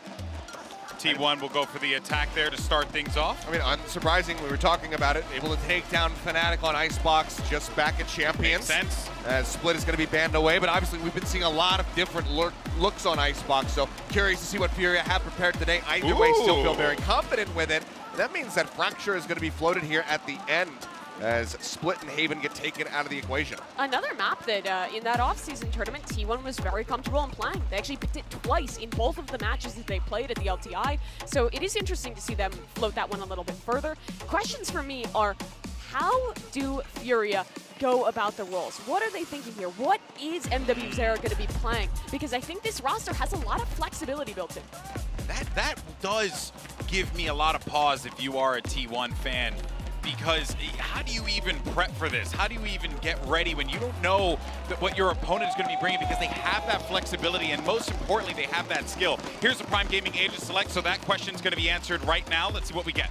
Carlisle in the offseason said that he did not want to play offseason tournaments. He's the coach of Furia and instead just wanted to focus on practicing. What have they cooked up for Pearl?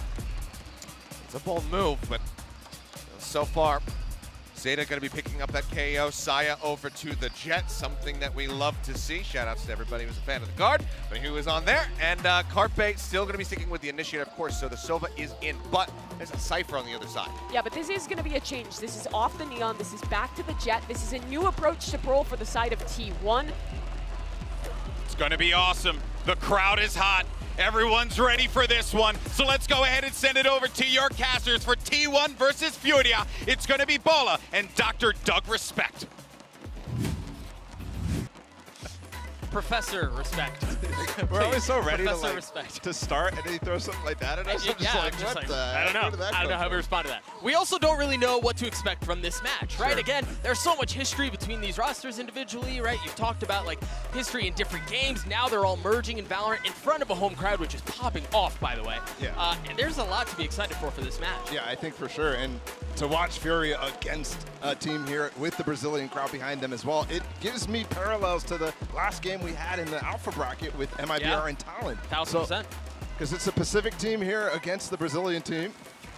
And let's see what T1's cooked up in the offseason. Furia only one change. T1 an entirely new roster. A roster that's such a heavy point of discussion because you look across those names and you go, these guys are really freaking good individually. This roster should work, right? But there's a lot of tempered expectations with this squad for whatever reason. I mean, first and foremost, right, it's a roster full of Jets. Yeah. In prior iterations of whatever teams they've been on, Ben is the import from North America. And now he's playing Killjoy. Let's see how this goes right now, right off the bat. A lot of A-main presence for Furia. And you can see some aggression as well from T1, tempered up towards mid, starting to slow peek it. It looks like a little bit of defensive pressure coming out from T1. Saya, the first one out, with a little bit of help close by. But it seems fully spread out so far. Carpe's already taken a considerable amount of damage here. Yeah, but that might have been enough for Saya to have some space to really do some damage here. Oh, but he's not expecting this peek out from MWZera. No dash either. First shot goes big wide, and yeah, the timing there was so brutal for Saya. Opening kill in this series goes to Furia. And they still have a lot of control, both A-main and B-long in their hands. But T1 has the right read. They're stacking over towards A with 2, maybe 3 players. And I'm wondering if QCK is going to do something over towards long. Yes, he is. Just pulled out a smoke from Munchkin right now. And the timing here is everything, right? If you are going to draw rotations, that's the way to do it, but not the case. They stay disciplined on A, and that's exactly where the hit's ending up. Ban gets one with the turret. Those mollies are melting.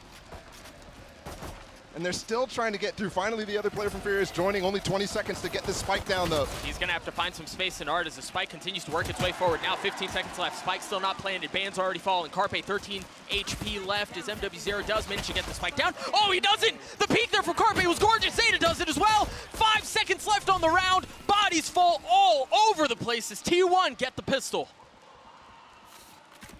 Chaotic round where Furia seem to have a lot of control, but T1 makes the right read. They stay leaning towards A, and they don't rotate off of the little pressure that QCK was making towards B long. Carpe just swings that smoke. That angle is really tough to deal with if that smoke's not perfect. And remember, it was Carpe who took that huge chunk of damage at the very beginning of the round. Yeah. Stayed alive long enough to save the round, really. And the composition switch that Mimi was alluding to as well. Very curious to see if T1's going to continue the same sort of thing that we just saw in that pistol round, because that was a big part of their strategy. But it was with Neon instead, so you have a lot more stun capability and control capability than what you have right now for Saya with the Marshall. It's a good shot. Very nice shot. Easy when there's no armor on the other side. You know, there was so much discussion around Saya individually, and specifically as we think about his time previously in his Valorant career, and, you know, is he flexible, right? Can he play different roles? Can he play different agents that are more meta-specific and still continue to thrive? And the nice thing about this meta is Saya doesn't have to worry about all that anymore, right? He can play the Jet, he can play it comfortably, and I know it's pretty early on, but historically we've seen him look so much better on this Jet role. And it's a cleanup here from T1. Just peeking right behind the molly too. Everything looks good. They'll even get a smoke down. No, actually. It's a big pick from Dijizin. They don't really have anything else to follow up with this though. And they still have so much art control T1 does. That dash gets him across though, and that's a big frag. It's a massive frag as Ban gets another. Saya with another shot straight through DG's and you know, again, we think about the circumstances of the round, and you want T1 to get out of that as cleanly as possible. And yeah, they dropped 2 guns, but by and large, all is well. And you know what's interesting about the stat on the screen right now? Sure, longest standing org in Valorant, but this is the first time they're fielding a Pacific roster. Yep. An org that has so much history over in Korea in League of Legends. With a little NA left there again, Zeta was there. Yeah, Zeta played for Cloud9, Saya as well. Looks like we got a tech pause. We'll get this figured out. We'll get Troll back into the action as soon as possible. But yeah, I mean, for as long as they've been around, and they've been around a long time. That was a whole lot of days on screen. I don't remember exactly. Over 1,000 is ridiculous. Yeah. It's absolutely outrageous when you consider how long the game has been out, even, and you know, things of that nature. There is a deep-rooted history of T1 in the books of Valorant and what we've done so far. And yeah, for them to be here, as you were saying, now representing the Pacific region is a ton of fun to watch. Gear tech pause as well, so something on stage. And Furia is actually different, right? They started a little bit later in 2021. And it's been a long time for them to put together something that's been super exciting. Yes, they've had Champions appearances both years. And I think in Champions 2022, they actually looked like they definitely had room to not only do some damage there, they had that series against DRX that I think everybody remembers, that comeback by DRX. But they had players who were absolutely fragging. The big change is NZR for MW0 now. As NZR goes on to the Viatan, there's definitely opportunities for this team to do damage this year. But I'm gonna say it has to start now. It has to start with this one series. Because I think people want to see a competitive Furia. You see some of those people who want to see a competitive Fury on your screen right now as we get through this tech pause. Again, back into action as soon as possible. I like the predictions from the crowd, okay? Yeah, 2-1 Furia, QCK MVP. Very possible. I'm looking at DGZin though, as the player to lead the charge for Furia if they want a chance.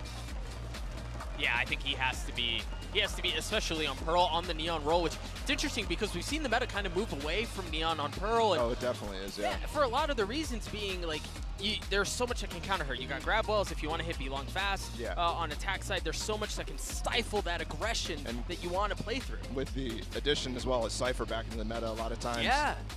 It slows you down significantly. But also, I mean, as we've been watching the last 2 weeks, we've kind of had a difference in how the Alpha bracket approached the meta to how the Omega bracket approached the meta. Yeah, 1000%. So it's not like everything is set in stone. It's not like just because we didn't see a lot of Neon last week on Pearl that we shouldn't continue to see Neon. And that's what is so interesting about this game. You always have these compositional clashes. Here we go in A main. Speaking of clashes, this is what I was talking about. Sai was getting a lot of value with this on Neon, but I think right now he's spending his dash really early over and over, and it got him into trouble when he actually walked down mid that one round on pistol. QCK is calling everybody to come over from Furia, though, and try to hit this B site. We've got the Neon wall out. And remember, there is no Cypher to play anti-Neon, so he's just easily able to get in the back of sight. Munchkin's able to receive him, though. He was waiting for it. The spike has made its way pretty far up, though. Look at that. They're trying to fight to clear out backside. QCK falls for it. As Mazine is still trying to keep him back. 2 massive kills there. How much more can they find? Scarface the only one here, and all he's got is a ghost. He's going to fall as well. Furia on the board, and the crowd, they like what they see. Yeah, great anti-bonus. Leading right into some of the disadvantages you have from T1's comp and the strengths of the Neon. That conversation that we were just having. It was a bonus, though, so T1 still has a healthy buy in this next round. We're on even footing in terms of the economy, but Mazin is the guy with the Sky ult. He's got the Seekers.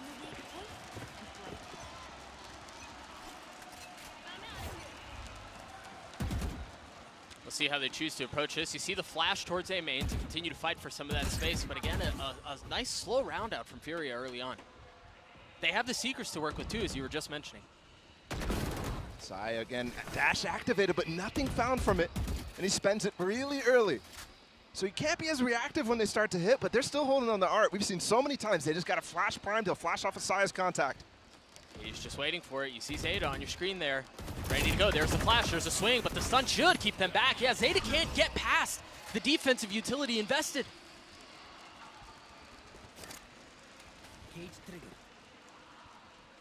And the spike ball of the spike's still back by Spawn. They're so methodical in how they want to approach this.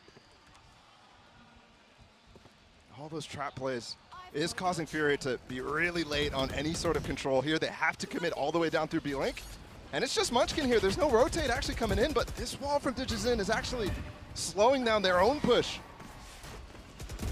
Full retake called, though, for T1. Munchkin wisely falls back. He cannot fall, and he does. He didn't fall back enough. He's going to fall his way into the next round. The kill is traded back, though, as Khalil falls. Carpe now playing close by. QCK gets the spike down. Note here, no real ultimates. DigiZin's is close by. QCK's is as well, but there's nothing on line right now. And they're all huddled up back spawn. This is going to be this is going to be so difficult to deal with because you can just overwhelm backside, and that's exactly what they do. Carpe with 3 on the round. Now QCK, who was back safe long the entire time, not able to keep back the aggression of T1.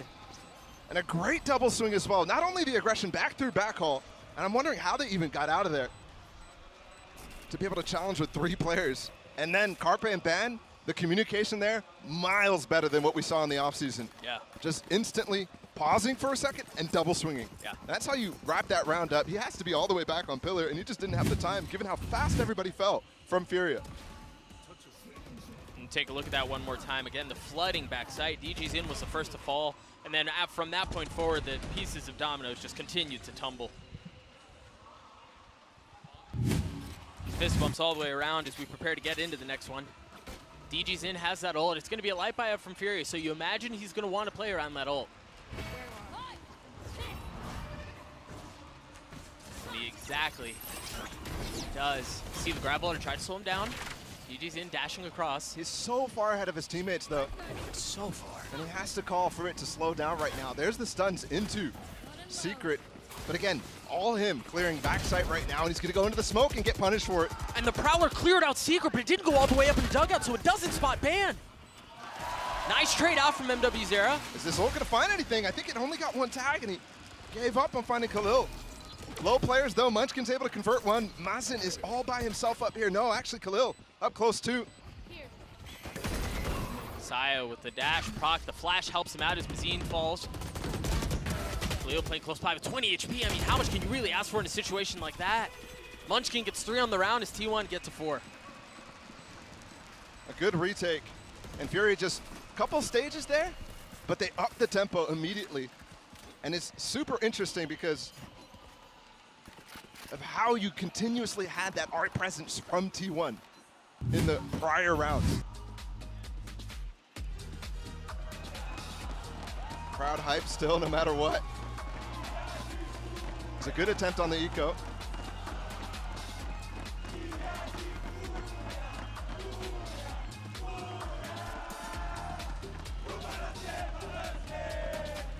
Man, this is such a fun fan base, bro. I just love watching the different chants. How they can all get on the same page, too. Yeah. Such a fun atmosphere. And I said it before, but so much different being here live. Furia calling a timeout early. Important. Yeah. Important. They got to keep the crowd on their side. They got to keep this place loud. And I mean, you can tell they want to get behind them. Every time one of them hits a kill, you hear the roar of the crowd just bubble up. Yeah. So the investment's there. They're emotionally with them. They just need to start putting some of these rounds together. Let's see if they can do it. Another buy round on the board. One key ult for MW Zera. He's got the Nightfall, but massive key ults for T1 as well. Cosmic Divide and the Lockdown. That is key for B retakes. If they end up going down B long, yeah. Usually it also means that it is entirely not an option for Furia unless they take through B Link.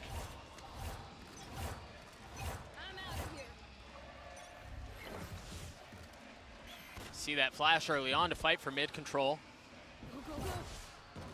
Prowler immediately through B Link as well. That's where they want to go. They want to pressure, make sure Ban has to either fall back or they can take him out. And the tempo is a little different here out from Furia, but just as much as we expect to see them take some of this early space, it just slows right back down. Trying to find an opening. I've liked the defaults from Furia so far.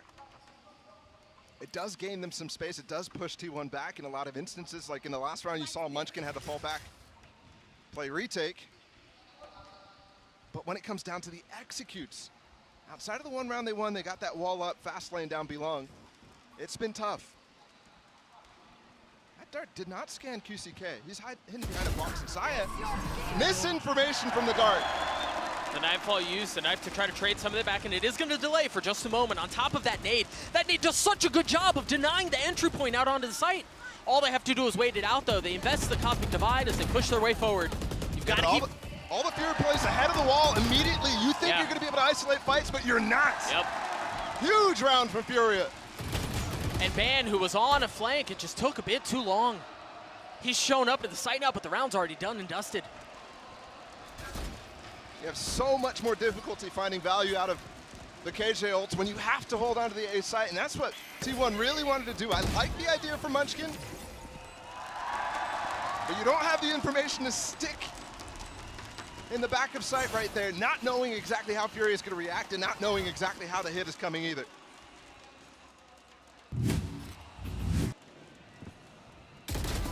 And this dart misinformation obviously also loses them so much space in A main. The hit mainly came through art, so you can imagine if QCK goes down there, Saya actually is still in A main. That's a thorn that could split them up from that wall. Absolutely. And the wall's designed as well to dissuade them from getting towards that plant, right? There's no plant space available for it. At least that's good. Blade Storm used early on. You have to be careful here if you're Furia. I like that they came through, but this is going to be an option here that T1 will call in the future, where they play aggro off of this smoke. And even with the cam, even with the cage, it's taken a long time to re-clear through this. Munchkin knows now too with that smoke recall. I mean, they're certainly not trying to conceal where they're going. They drop their own Cosmic Divide, and that's going to section off everyone from the side of T1. That's a good execute right there. Again, Yeah, twice clean. this B-long execute's going very well. The Trailblazer as well to clear out the back of this wall. You know for sure you're safe here. Now I also want to look, oh, Digizin getting aggro. He's so aggressive. And really, that's what you want out of your Neon player. Remember, this ult from Ban could be key to push them back off the site. But they have two players on the flank right now. That could be problematic. But this Killjoy ult's so far ahead, they have to speed up, and there's got Alarm Bot too. The Alarm Bot triggered. Ban has to turn back, but DG's in from backside's able to clear him out. He gets 4! He's got the ace in front of him, not able to deliver. Zeta trades it back. Just ridiculous. Under pressure from the lockdown too. No way he's getting the ace, but he secured the round. Such a good moment from Digizin, not only to aggro immediately, but then to stick and find the timing to fight. And you have to be holding that if you're T1 because Digizin's in the back of sight. If they don't actually start swinging out of spawn, then the problem is going to be he could just break that lockdown. Right. It was so far advanced.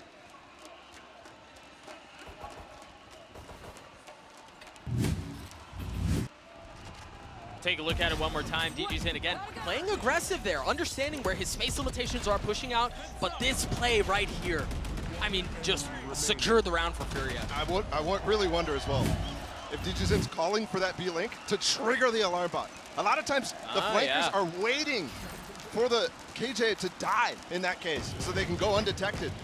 But there, you want him to get triggered. You want him to start rotating and looking back towards it. Beautiful execution regardless. DG's in once again has that ult online. And we didn't see very much out of the Blades from Saya. He made an attempt, but he's got a Marshall this time around. Oh, the Marshall seems to work! My gosh, I thought he hit it. Oh, for sure. That's just a ridiculous attempt from Saya. But low economy makes this even more. Carpe's tucked in an off angle here, but they're also taking up through Art. Khalil might give up a gun though. Yeah. And he does. Nice Easily. shot out from Carpe, yeah. It's a pesky little angle too. Silence here. The spike is deep in secret actually. Oh, you gotta be careful. Especially with the A main presence still. Furia right now taking a massive risk. They're just so far up. And the thing is, there's a lot of misinformation here. Look at how far up Carpe is. He's essentially in attacker spawn, so they should have no idea that they're here. That's going to give their position away. Mazine spamming through, trying to stay alive as Munchkin shows up, and he falls. Now Carpe left in this 1v3. Mazine and MW0 a little weak, but this would be, I mean, this would be insane if he was able to pull this off. The shock dart, that's all it is. We're tied at 4. It's a good recovery from Fury, even though they lost that gun in A main. Simply put, I think Carpe goes a little too aggro here up in the spawn, right around where we're looking right now, and doesn't give enough time for his teammates on A main, or in A, the ones who are anchoring down flowers, to do much at all. These two right now, Carpe is way too far away to actually even find anything to trade those guys. Digizin immediately calling as well. Telling the team what's working, what's not. Fast A main, and I think it's the right call. I think T1 was going to start leading towards taking B long control, given what I said earlier about that setup. And they did. I mean, look at him. Look at how far up Saya is right now. And it's funny because it kind of falls in your lap there from Fury. That was kind of something that they were relying on already. Happy to try to fight for A main. Oh, Saya. Deals some damage on a QCK, but he manages to get away for now.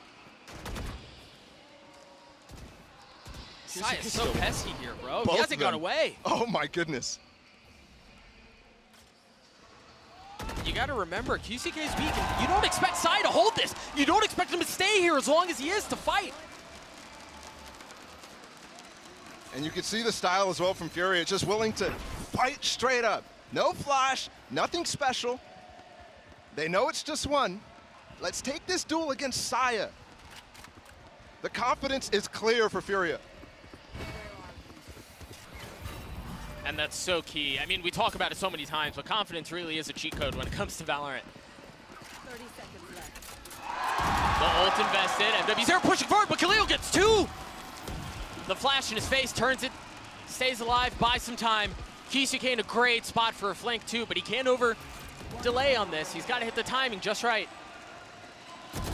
Zeta now left alone, surrounded, takes one with him, but Khalil with 3 on the round gives Furia the lead. And look at that from Furia too. It's both Mazin and MW just pushing Secret together at a certain time. Knowing, okay, T1, you're gonna have to actually come up here if you wanna take this round. And this is what I was talking about with Mazin, just fighting straight up, down B long. That could end up costing you. For example, Zeta's just walking down B long, Saya takes the first engagement and then re-peeks with a flash. And then for Saya as well to be fighting straight up too, he was trying to get his dash online and save his life. And remember, it was all only Digizin for the most part. Or sorry, QCK for the most part fighting that. He thought he was isolating a 1v1 too. Yep. QCK just calls, hey guys, come fight with 3. This freaking fight took so long, there was enough time for the rotates to come through, yeah. And also how fast that rotation came right after as well. This is the type of things that is really difficult to deal with if you're Munchkin, if you're the IGL from T1. Because it's dynamic and it happens fast. They're only in spawn. It's not like they're committed up B long. That rotation from B to A was really, really simple. T1 call a timeout here, down 1 round. Again, still plenty of time left in this half. Time to adjust and right the ship. This buyout from T1's not going to be pretty though. It is worth noting here, they have the vast majority of their utility.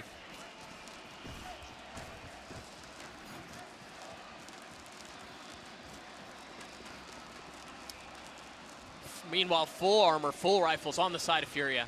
DG's in with the ult as well. And it's a pretty considerable lean towards A. Khalil, the only one not close by, as it's almost like he's expecting to see if Sai is going to be peeking down long again, just waiting for that aggression that they saw in the previous round.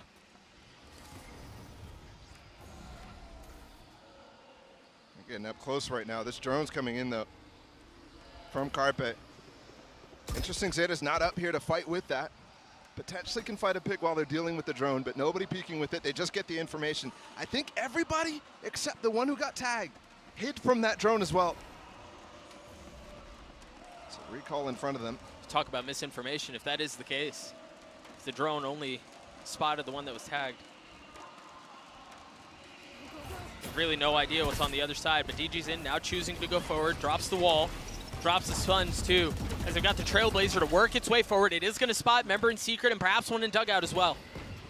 No, one more time, the light buyout from T1 here. They have utility, but they don't really have the guns to work with it, and they're just overwhelmed right now.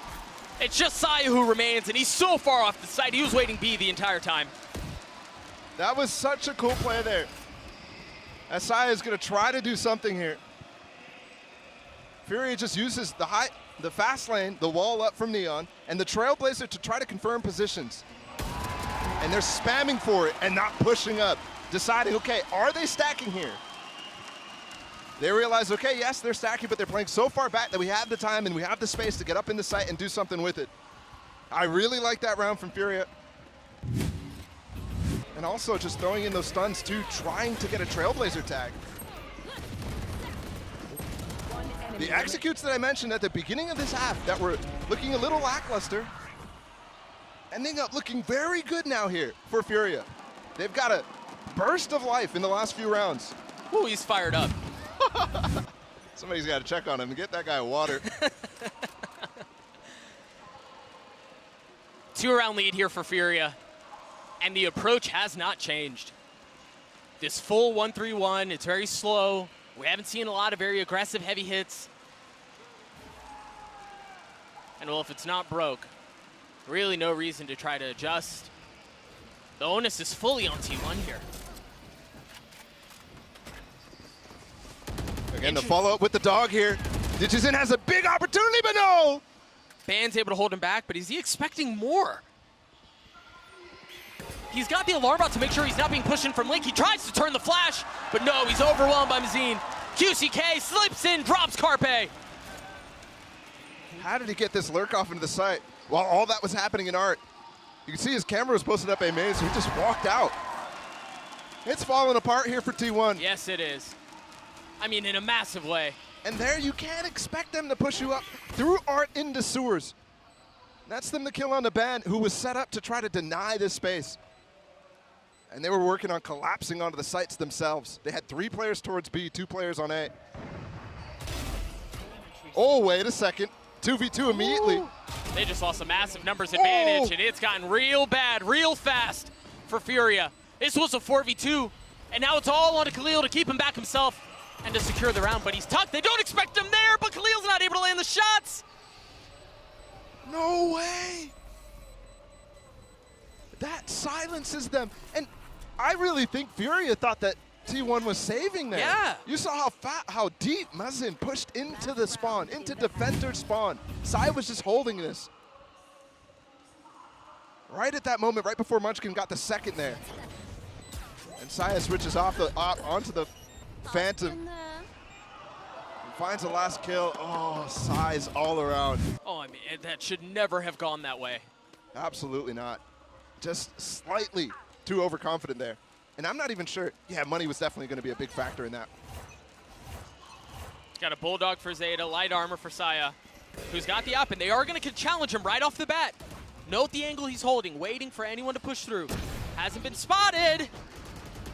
Saya is able to take care of one, drops a Cloudburst, suggests that he's repositioned, but no, he's staying. Nobody actually spammed the screens, too. That's a mistake. They're spamming the smoke. They for sure think he's gone. Now the question is, Saya, he's shown persistence and aggression. He still hasn't been detected. He's still there! DG's in, falls! Saya he's shown so much stubbornness this half, and that's another great example. He's got a shorty too, waiting for somebody to jump into the wall in that little cubby. That is just beautiful stuff from T1. And actually works towards that setup that they tried to run last time. But hey, 2v4 in the prior round for Fury, or for T1. This time let's see if Fury could do something. Somebody's stuck here. Khalil all by himself. They finally used some utility to move Saya, and it may be too late.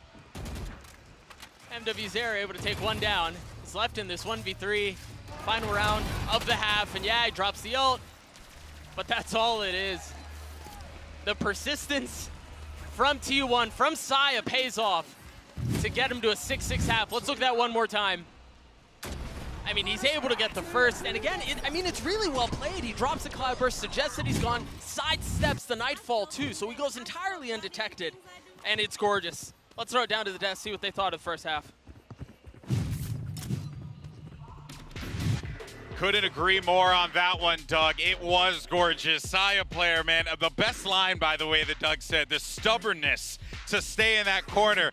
I don't want to keep going back, but I mean, feels like I'm repeating history again.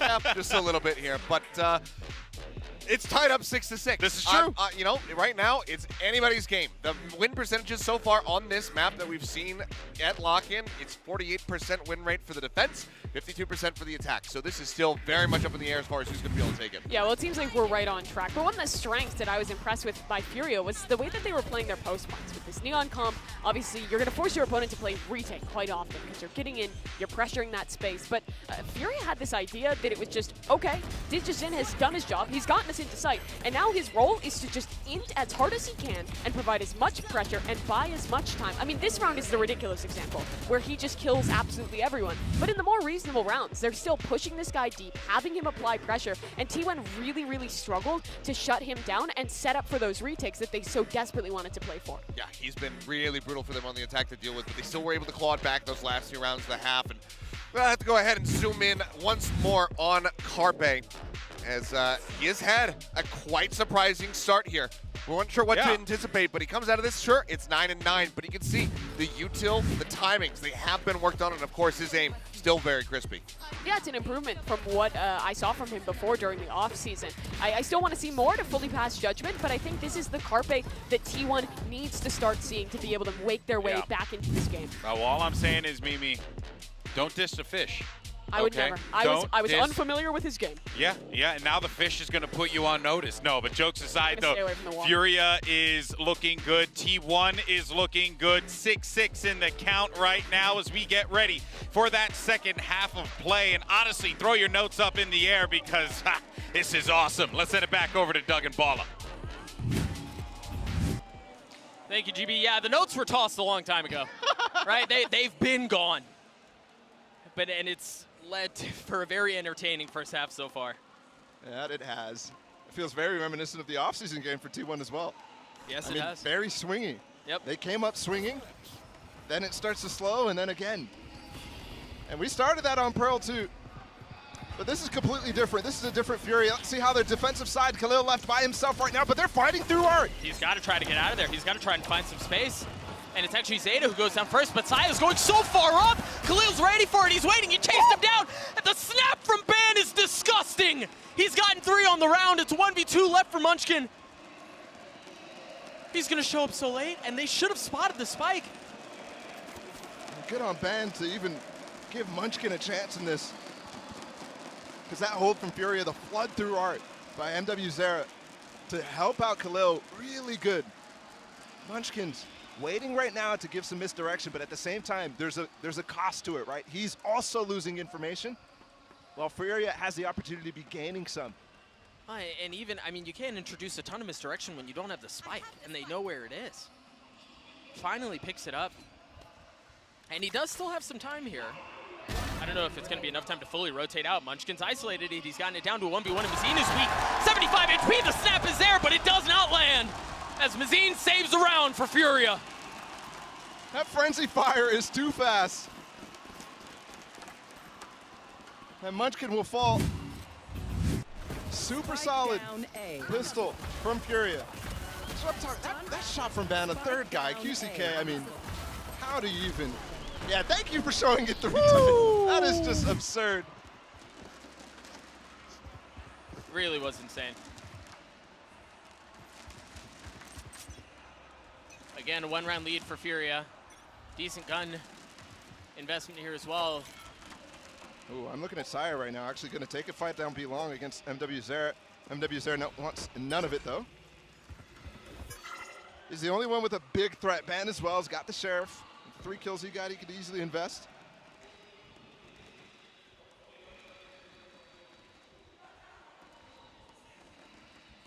And you can feel the doubt and the misdirection enter the minds of the Furia players because T1's just waiting so long. DG's in, able to get past the gravity wall that should have spelled death. Meanwhile, you look at the other side of the map and Saya hasn't moved. So he's able to hold down B long, make sure nobody's pushing up. The one difference is if you're going to rotate back into him, which seems to be the case, now he's starting to creep forward. Now he can take some of that space away. But he's got to be careful here. He cannot overstep. QCK saw him with that jump peek, and he goes for another one. He must not have seen him. That's a big pick. But still, with so much time, there's still a lot of room for Furia to actually close up the gaps. They just got to flash onto Ban deep down A. That might be misdirection, and it might leave MW Zera on an island on the site that needs to be held. I mean, they're dropping stuns, they're dropping flashes to make sure that he's cleared out. They don't know how much more is there, but either way, there's utility that they're not going to have to take them back. MW Zera doesn't land a single shot. Oh my goodness. Finally takes down Saya. Finally takes down Saya. And things are equalized for now. 5 seconds left. They've got to get the spike down. And no, there's just not enough time.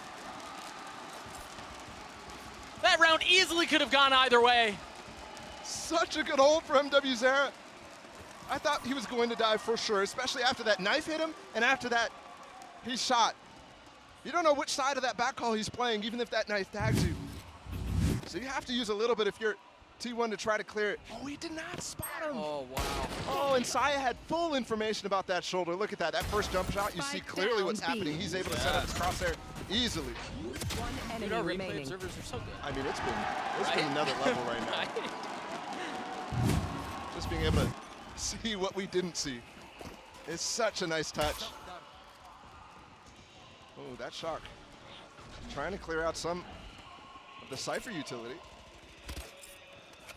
Now note here, they've used 2 info gathering tools on the defensive side already. They used the flash to get over into A main, and now the Trailblazer. Those are not going to be around for the rest of the round. And they do have a lot of control. Remember how I was talking about Fury taking control late in the rounds? T1's done it early in B-Link. They've left Saya there with just a Vandal. He could go deep on a flank really fast, unexpectedly. And that was the whole point of the investment in Oh, gosh. That's a gun too. Remember, this is a bonus from Furia. They had no idea that they'd scaled up so far. And that's the IGL as well right now. Got to formulate a new plan. I thought for sure the plan was going to go back towards A, hit the site, and give Sai an opportunity to get a bunch of kills on the rotation. At the very least, feint towards A. I mean, he may still get a bunch of kills on this. The thing is, the timing on this is so nice. Where's his gun? I thought he would have picked it up. MW again? No, this time he's gone. And they know where QCK is. I mean, he gets one for his troubles, but he's pinched right now. He's got to understand. Band's behind him, cleans him up. Zeta gets the spike down. The timing on that was very well done. Saya's up top too. Not gonna matter because Digizin goes down anyways and there's players in spawn, so you know it's a possibility here. Khalil, the last one standing here in this 1v3. He's got a Spectre to work with as well. You've got to so meticulously take care of everything in a situation like that, and it's just way too much to ask for. Furia take the lead back, and I have to stress, I know the guns were a little bit weird here, but again, the timing just worked out so well. I have a question. Why don't ban summon Brimstone? Why don't they? Why don't ban summon Brimstone? This is a good audible call from T1. After losing Munchkin as well, they're able to shore up B-Link really easily, and they split the defense too. Or they split the lurk and hit from Furia. QCK up B long, MW's there in the back of hall.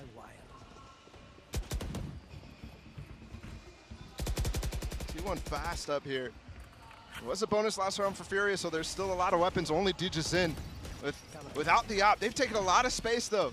So even though QCK has to fall off site and play retake here, which is interesting given the investment of ults here. There's flank, there's B-Link control. They know there's no flanks coming.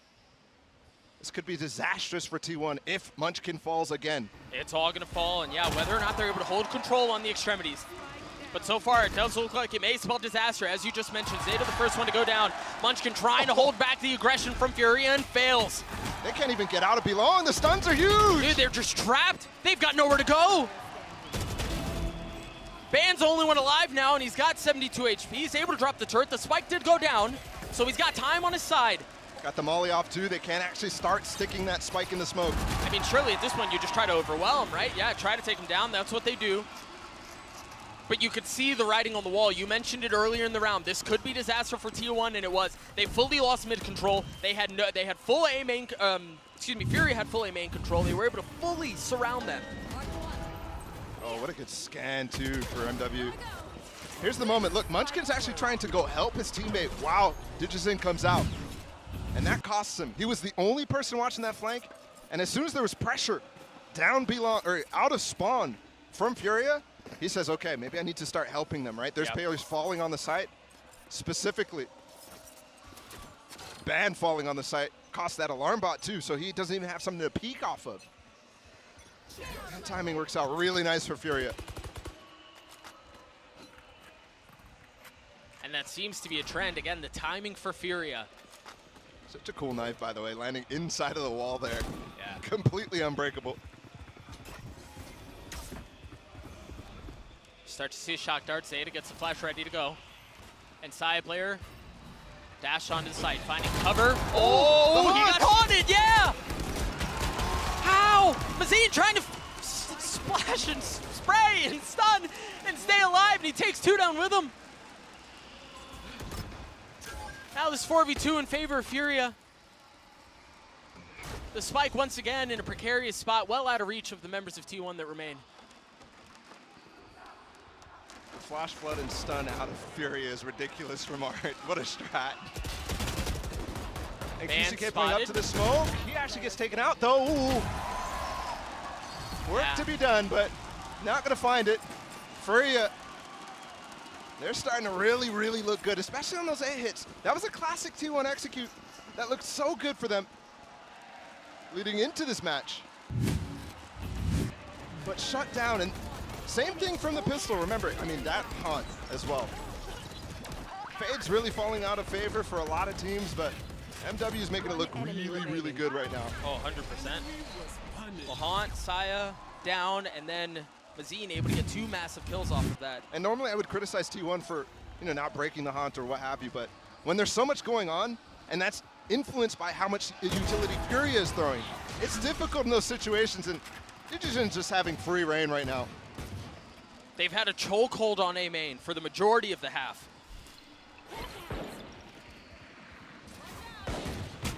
Oh, they're not done.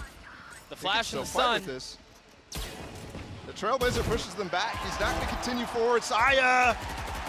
He's gone too. Yeah, and that was the only real window they had. Saya needed to find space and needed to find value through art for them to be able to unlock A, but that fails too. It seems like they're going to try once again.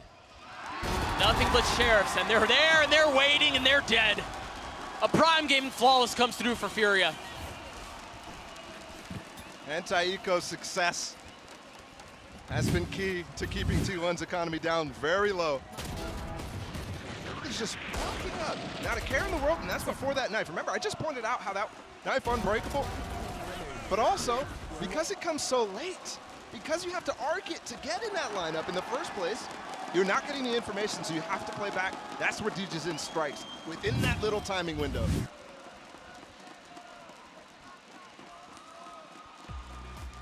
I mean, again, you can see it on your screens. The crowd fired up, and for good reason. Furia managed to get through the early struggles to now take a pretty comfortable lead late here on Pearl.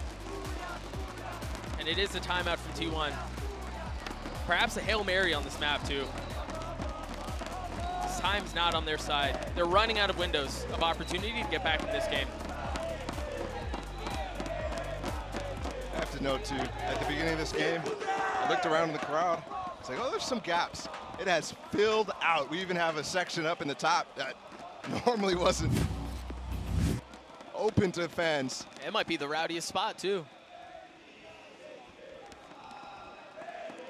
All right, timeout done. Again, an 11-7 lead here for Furia. We'll take a look at what T1 have to work with. And they're considerable ults. You've got the Hunter's Fury, the No Command, and then the Cosmic Divide to try to work your way into a site. Momentum fully in favor of Furia here. This isn't map point, but it kind of feels like it in a way. You've got to execute here if you're T1.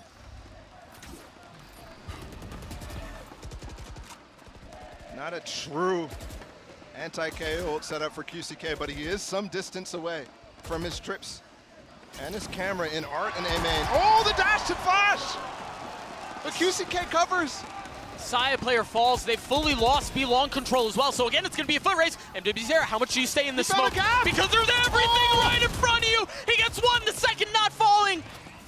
Massive awareness from Carpe to turn around and clean things up for now. The cages are still up right now for QCK. As soon as the suppress stops, Digigen as well on the flank. Seeker's coming in too. QCK has to find the timing here if you want to push your way forward, because all attention has been drawn back towards A-main. Digigen swings around with the ult and finds 3. Now Ban left alone in this 1v3. Again, time not at his side. His health isn't either. Digigen gets 4. Furia on map point. And the crowd erupts as well, knowing one more round away from taking the first map in emphatic style. No A-main control whatsoever for T1. So focused on trying to make this push through artwork. And they're able to flank so easily. Now, I've been historically very critical of Neon on Pearl as the meta has evolved, but DGZin is showing stuff that's different. He's still able to apply the same amount of pressure that you would expect from when Neon first kind of had the surgence on this map. And it's just proving to be too much for T1, man. I have to also, I talked about it in the cast yesterday for EDG, just the fundamentals with Pearl. You're seeing players get so good with it. There he's using the timing and the speed that he can break the timing. Actually 2 rounds in a row now, and now he's using an op too. It's just so unpredictable about what's happening. Again, full B control lost for T1. So they're going to have to deal with the pressure that's going to be coming in from all over the place, and that's why you see it. You've got Zeta, who's playing a little bit further back. The lockdown's been invested to try to clear out some space, and they're playing just on the outside of it, waiting to pounce. Saya dashes onto the site. How far do they go? They still have plenty of time here. This is such a cheeky round out from T1. Look at where Munchkin is. Look at where Saya is. Khalil has to be aware, and he is. How? How is he aware? It's ridiculous. Scans coming through the flash as well. They're full blind. Oh, they're in so much trouble, but the kills get traded back. MW0 cleans it up. Pearl goes in favor of Furia. Again, the crowd fully jubilant as they take the opening map in this series. And honestly, Bala, it's not just about that map. They have plenty of reasons to be smiling. Furia looks so good. And they do it with no information either. That's just pure practice in the offseason. And MW looks good on this roster. Yes, and he does. The Fury that we saw at Champions still continues. Digison is such a good player. 21 and 13 for him on this game. And I'm so excited to continue to watch as we go on to map 2. And it was, I mean, we'll see how it plays out in map 2, but it's just so much fun to watch how Furia understood their positioning in the series. They knew when to apply pressure, and it was surgical. This is so fun, man. Look at this. I mean, you couldn't ask for more. Up next is Icebox. Let's go watch this.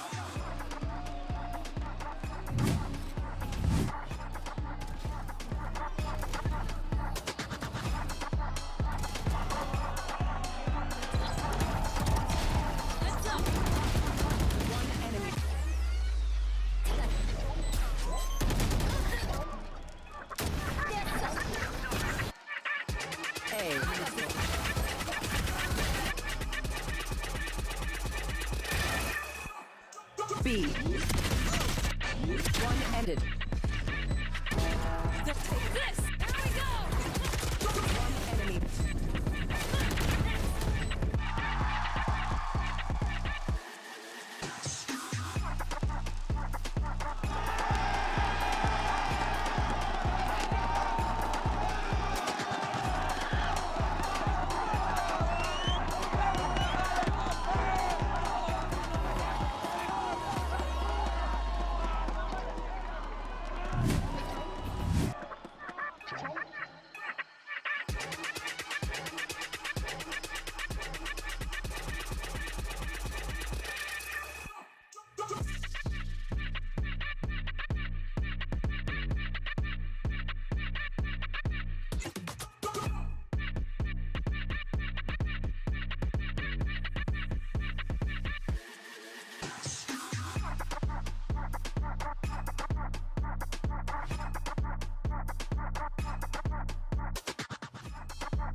Going into the second half, we said, don't diss the fish. Well, Furia said, watch us do just that. They dominate and take the first map there, going up in the series 1-0. And Seth, I mean, look, you and I, we were standing a little bit for our boys, but at the end of the day, you got to keep it a $150. Furia, they look good. No, they do. And I got to say, I feel a little bit lied to because that was a good-looking first half from the side of T1. Debated. But yeah, this is definitely Furia going to be tipping the favor there as far as that round win percentage there, because only one round picked up from T1 as they swapped over to that attacking side. Those first couple rounds were they able to put four on the board. It seemed like the coordination was there. It seemed like they really knew how to play it. Unfortunately, that just kind of crumbled just a bit. Yeah, in the second half, the fish certainly got filleted by the side of Furia. It felt like T1 was struggling to find a solution to their attacking side. They wanted to lean into some of these set-piece side execs that it was clear they'd been practicing with Saya player dashing in. You see the idea with the flash and dash play they do towards mid. But the thing is, Furia gave them no respect on these side execs. Every time that they were pushing into a site and taking that space, Furia was sending these incredibly fast reflanks, and a lot of the time it was just ditches in. You see T1 on one side, you know they're going for the strong side exec, and ditches in just absolutely sends it into the flank. The thing is, Furia also did a good job of stalling on site, so those flanks almost always found value. And while it's good from Furia, I also think it's a failure of T1 in getting stalled out in that way, in how kind of slow a lot of these executes are, which allowed Furia to have those moments. It felt like under the pressure of the pace with which Furia was playing, this team kind of crumbled. Yeah, I mean, 1 out of 3 post-plant wins for the side of T1. I mean, granted, they were hardly ever able to just go ahead and get that spike planted to begin with, but yeah, those are figures that really need to be increased if they want to have any hope of running it back here. Yeah, and also, too, it's important to note, right, that, like, what T1 were doing to get onto the sites, yeah, you know, in most instances, that works, right, Mimi? But the problem was, Furia always had an answer. Yeah, I mean, I was hoping for a little bit more, but I think another part that was really shutting down on T1 is when they were going for these side execs. Furia was always flashing through and just storming. It was never, you brought up the stat around retakes, it never felt like it even got to a retake because these pre-takes from Furia were just so good. Yeah, I mean, I'm looking at it right now, retake attempts 2 out of 3 from Furia, so. Yeah, it just goes to show, like, the speed at which they were just, they were giving T1 no room to breathe. And I think once you do that, once you take the fish out of water, you know, it really becomes a problem. They're going to have to fix this in map 2. No, they absolutely are. And one of the things that's going to be super important for them is going to be Munchkin. He needs to be able to guide this team to victory. He has been a veteran player. We saw him over on Crazy Raccoon, was always going to international competition with those guys. But right now here, he plays Astra for the very first time. In total, he's only played Smokes now 23 times across his career in Valorant. So it looks like that comfort still isn't there, but he can't afford to have these moments where he's starting to get hazy when the shot calling comes out. Well, let's go ahead, though, and move forward. And even though it was a loss for T1, there was still some high points there, most notably from Carpe in round 4 for a Verizon high-speed moment of the match. And you know, again, we know that the talent, Mimi, is there. You've seen it for yourself. I think you kind of become a little bit of a believer, but obviously you need a little bit more than that when you want to win a game of Valorant. Yeah, I think the individuals on T1 are fantastic. Don't get me wrong. I think the issues we've seen have come down to team coordination. Still, on the individual level, I've been impressed. Carpe, I was a humongous fish doubter heading into this one, and Carpe, in a sink or swim situation, he's swimming. We have to stop. This is it. Enough's enough. We keep making the fish reference. Okay, fine. I mean, yeah, it was a good showing from Carpet to begin. Now we have to see how he's going to be carrying forward. You just change it up. You don't want to go fish? I'll go Carpet. Why not? This guy, really, you are the really ties worst. the team together. That was a rug, but you get me. All right, well, solid start. It's there. Show me improvement. Let's see some warm-up, shall we? It's our Aim Lab shoot-around. We're jumping into this one with Carpe here. But, you know, this kind of brings us back to the point that we were talking about again, Seth, right? And Mimi, you're so eloquent in that one. Like, the problem is that the aim, the skill is there. The coordination isn't. This team is going to need some time to start to gel. But I can see the thought process is starting to develop for this squad. Sure. I mean, I don't come away from that game and say, wow, this team looks hopeless. Far from it. I think that first half, they looked quite strong, being able to go 6-6 with how Furia was playing, and especially how they looked in that second half. I think that that's okay because the expectations for this team, given what we saw from them during the offseason, were set pretty low. So honestly, I think things do widely look improved for Carpe in particular especially, but you need to see a hell of a lot more because things really did start falling apart, after that second half of the first half, and then they're on that defending side. Yeah, I think to sell some hope, though. We're heading into Icebox's map, number 2 in the series. It is Furia's pick, and don't get me wrong, it's a really strong map for them in history, but this is a map where most teams will end up playing similar compositions. Most teams will end up playing in a similar style. In a way, I think Icebox is the map that is the most standardizing composition, has become the most formulaic, so expect them to have some good prep and hopefully some better coordination here on Icebox. Yeah, the hopium for me right here for T1 is that we have been seeing a lot of these APAC teams come out, drop their map pick in the first one, and then really start running things back as you go into the second map. This is true. There's something in the air, something in the water that just leads that to happen. Maybe that's going to be the case here today. We'll have to just wait and see, though. The Prime Gaming Agent Select is up, and of course, Saya player sticking with the Jet. Oh yeah, we get to see Saya on Jet, we get to see Digizin on Jet, who was absolutely insane on map number 1. Both these teams picked, I almost said standard comps, no Sage on T1, no Harbor, nothing else. This is a composition that requires coordination, requires you on your attack side to be splitting, to be providing pressure to allow that spike to come down. I think this is actually a pretty tough comp to play, and I'm interested if they have enough cooked up to win this one. No, it absolutely is, and those attacking sides on Pearl were really, really rough. Now they don't have that Sage to go for a safe plant over on B. I'm curious to see how they pilot it. Well, we'll see how this one pans out. Could it be a 2-0? Are we going to map number 3? But for now, let's send it over to Doug and Bala for the cast. Thank you so much, GB. Yeah, Fury have T1 on the ropes. One map to potentially send them home, to clean things up, and to, in a lot of ways, defy some expectations. But I would say, I think even you and I were different in our predictions for this series. Yeah, I definitely expected Furia with the experience that they've had. Yeah. They've shown that they aren't going to succumb to pressure of not only the crowd expecting them to do well in this, but at the same time, too, the new roster type of, or the new change type of situation. Seems like upgrades all around. I think for T1, I had the doubts, and everybody had the doubts. But you have to say, on paper, their roster can look amazing. And right now, the roles that they've done, swapping Band completely onto KJ, swapping Munchkin completely onto Controller, I think it's important to solidify that. That was still up in the air in the offseason. Well, they've certainly made their intentions clear early on. You see the orb funneled early into QCK, the wall goes up. And the interesting thing, too, is you left DGs in here in this position if it is a late push towards B.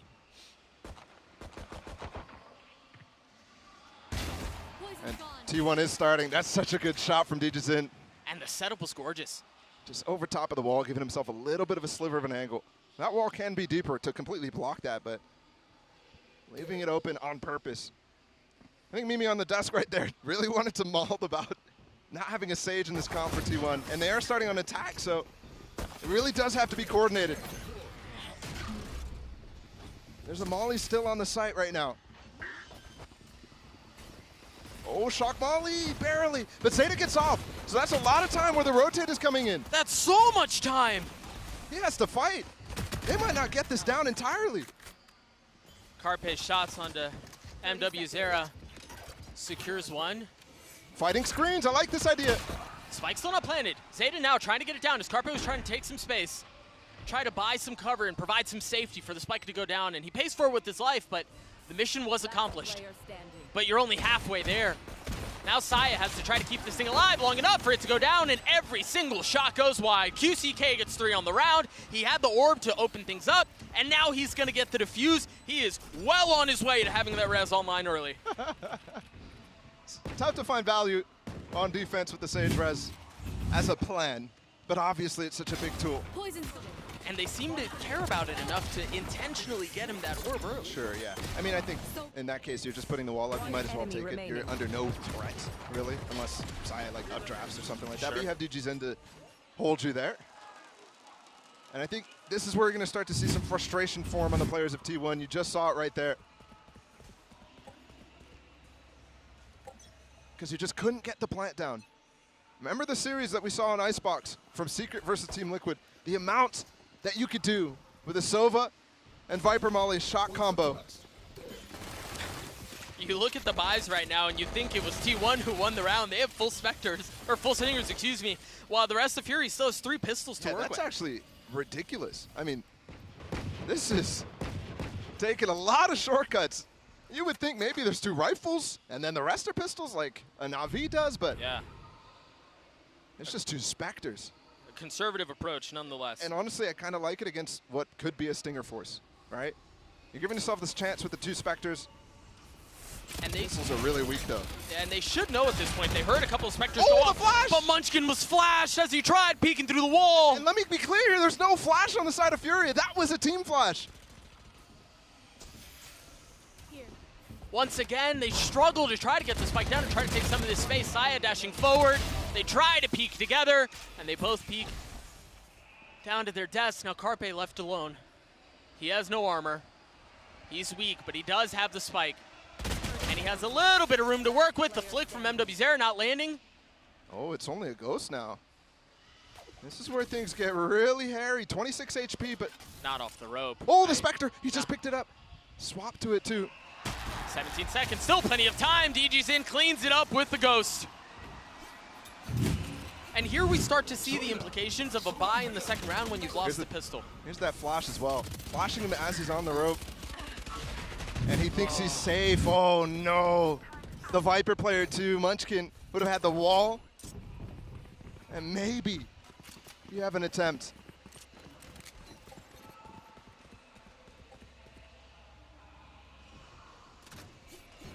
We'll see what the buy looks like for T1. I can't imagine it's very good. This looks like, okay, I thought for a second there, Digizim might try to float deep on the belt. Instead, he's got the op right now, trained onto Zeta's position. And we saw the 3rd round op for Furia in the last game too. You see the intention with their buy now. Yep. Not only was it really good against the Stinger Force, and also not taking super risks, there would have been 3 players right now who could have completely invested. Both QCK and Khalil, who right now have to only invest Spectres, but that bank is going to build up and potentially keep an op in this too. He didn't see his foot. He didn't see his foot. If Sai is wise to it and checks, oh, just narrowly missing the shot, and DG's in does not. He just wall banged him. 1 shot through the wall. It's not easy to get op wall bangs, but there you go. DJ Zin is a monster right now. And dude, you kind of think about, again, they're forced in the previous round. I'm assuming Saya didn't have any armor. He also just spotted the spike got picked up right now, so it's not going to call a rotate off for Furia. But it is going to give them time, now that there's 30 seconds left, to move over towards it. Digizin's still on that angle. He knows A is clear right now. Now the orb right now too. QCK's decayed though. But risky play. He is bold, man. Peeking through the wall to try to deal with the aggression. The molly missed. That one did not. Man takes a little bit of damage there. And MW's Air is able to clean it up. See the shock dart for back yellow. Munchkin taking no damage up until that point. And Carpe in an unwinnable, impossible situation. And the bank is rolling. Now they've got this op up, a bunch of rifles too. And Khalil finds, is there even another one? No, there's not.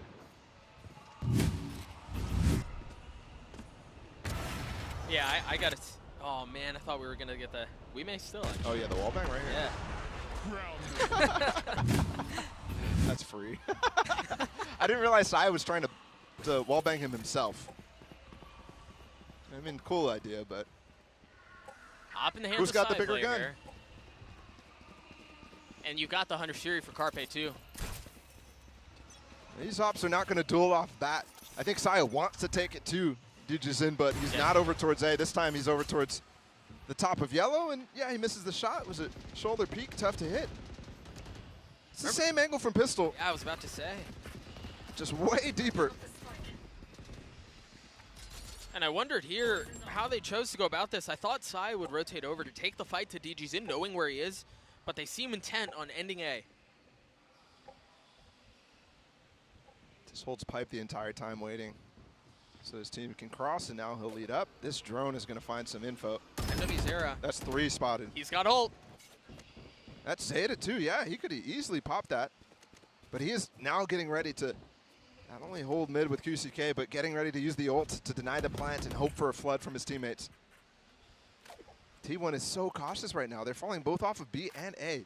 You could see indecisiveness right there from Carpet. I mean, indecisiveness, apprehension, perhaps a little fear. I mean, they haven't spotted the op yet. I know they've gotten up close on towards A, but he could still be anywhere in the back of rafters. That angle has not been cleared. 30 seconds left. Now they know. He just fired off another shot over towards B. So they know he didn't rotate from that beginning early shot. And for the first time in what feels like the entire series, it's actually Don't forget Fury the ult. who are a bit behind on the rotation, but the Hunter's Fury may be enough to delay. Look, 15 seconds left. The spike has not been planted, and it just falls. Wait, Zeta switch. does too. The res is going to bring Mazine back up. 10 seconds left. Now the Hunter's Fury used. Spike's going down. Saya gets it down. DG's In's left alone in this 1v2. His clutch is going to have to be outrageous. He's got Saya right above him. Carpe spotted. The shots land, but the first ones go a bit too wide, and that buys enough time for Saya to reposition and clean him up. Chaotic situation that T1 comes way out ahead. I thought for sure Munchkin, when he got slightly in the line of fire from that last MW Zera Hunter's Fury bolt, he pulled out his knife for a second to try to dodge, and that almost got him killed. This was a big ult from Car. Oh, okay. Following up the ult and the trajectory where that player is going, that is beautiful stuff from Carpe. Yep. And while, yes, there was indecisiveness, it clearly didn't matter. Digison almost gets something with that updraft. He's only got knives this round. Teammate has a full buy, though. And Saya's working B, swapping it up. Ooh. Oh, the op shot misses. The blades do initially too. And QCK is the one who saves the day. Saya trying to dip once again. They've got the orb from Maz in there as well to help the players rotate out of yellow if needed. Normally this would be where T1 would have the Sage res, but no Sage in their comp. Unlucky. And that would have been easy to get back up into the advantage situation, kind of waste the utility and space. That, oh, is this another situation where QCK did not spot the op? Gotta be careful here. Oh, QCK gets two there. How in He the was world did that spamming through the happen? wall. Which is ridiculous, too. They're just coming out. It's a phantom spray. So many kills through smoke. And they knew where he was. He had been spotted. They knew that there was someone who could have been spamming through that angle. DG's in, excuse me. Gets one on the ban. Saya, the money situation, not great. 10 seconds left. He falls, the op goes down with him. And they'll recover it too. Khalil, yep. That is huge for Furia, and it's been a reset. Saya can drop a Vandal. And they can go for knives, they can go for a force, but I don't think they're going to choose to do so. There's too many players who are low money. Here's the first kill from QCK, and then 1 and 2. Holy smokes, man. I mean, that was 3 bullets. That's the type of thing that you just... I know we're seeing frustration on the faces of T1, but who wouldn't get frustrated in that situation? You just can't make that stuff up. Here the blades used. He updrafted to try to find a pick down B long. And you have seen QCK playing that a lot. Hey, even Digis in. Remember, they're trying to get that wall down deep. Just avoids it entirely. I've always loved watching Saya when he has knives. Go for updraft kills like that, but it's also so well known that it's tough to find value. They're going to push forward here. Munchkin's 1 point away from having the pit to work with, but DG's in. Shorty done. Mazine does as well. And they had a shot there, but it had to be off of Saya, finding value with the blades. And the plan just kind of falls apart here. It was good, but, I mean, if you need proof, that, folks, right there is why you buy a Shorty as your secondary.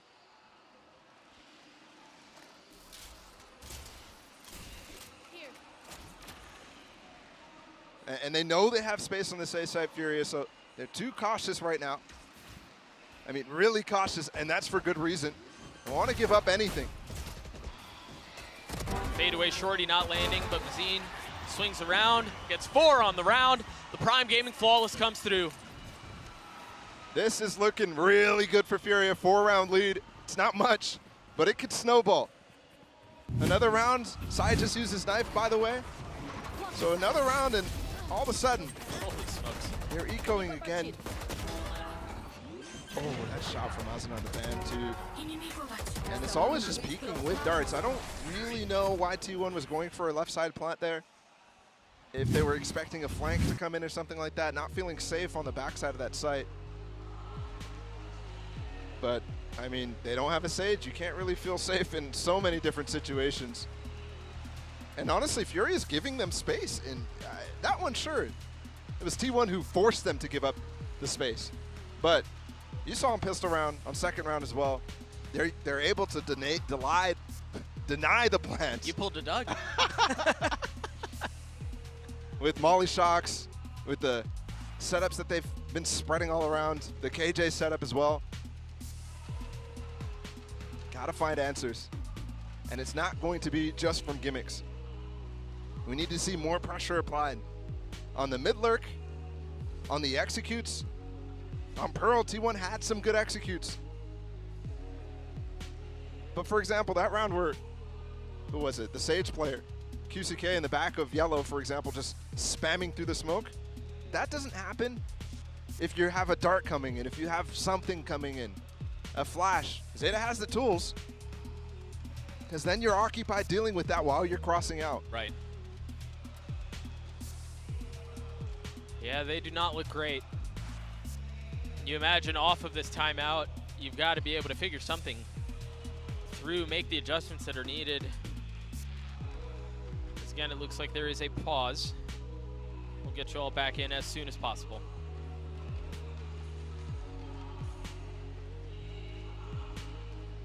T1 just took the tack, and now we're going to the tech pause. So a little bit of extra time here. Like I said, that mid lurk needs to show itself. If you don't have a Sage, you need to be providing pressure on the backside when those hits are coming. Whether it's through mid, under tube, or into kitchen. It's not been seen a single time. Very quickly, folks, I am getting an update on what's going on. There is a tech pause because I've just been informed that an exploit was used in one of the rounds. So we're getting info and we're getting it to you as soon as we get it, but it seems like there will be a round that will be removed from the scoreboard as a penalty for the exploit that was used. So again, we're getting you info as we get it, and once I have more, I'll share with you all. But in case you missed it, there has been an exploit that was used in one of these rounds, and the round will be removed from the scoreboard as a penalty for the exploit that was used. Yeah, that could definitely change things.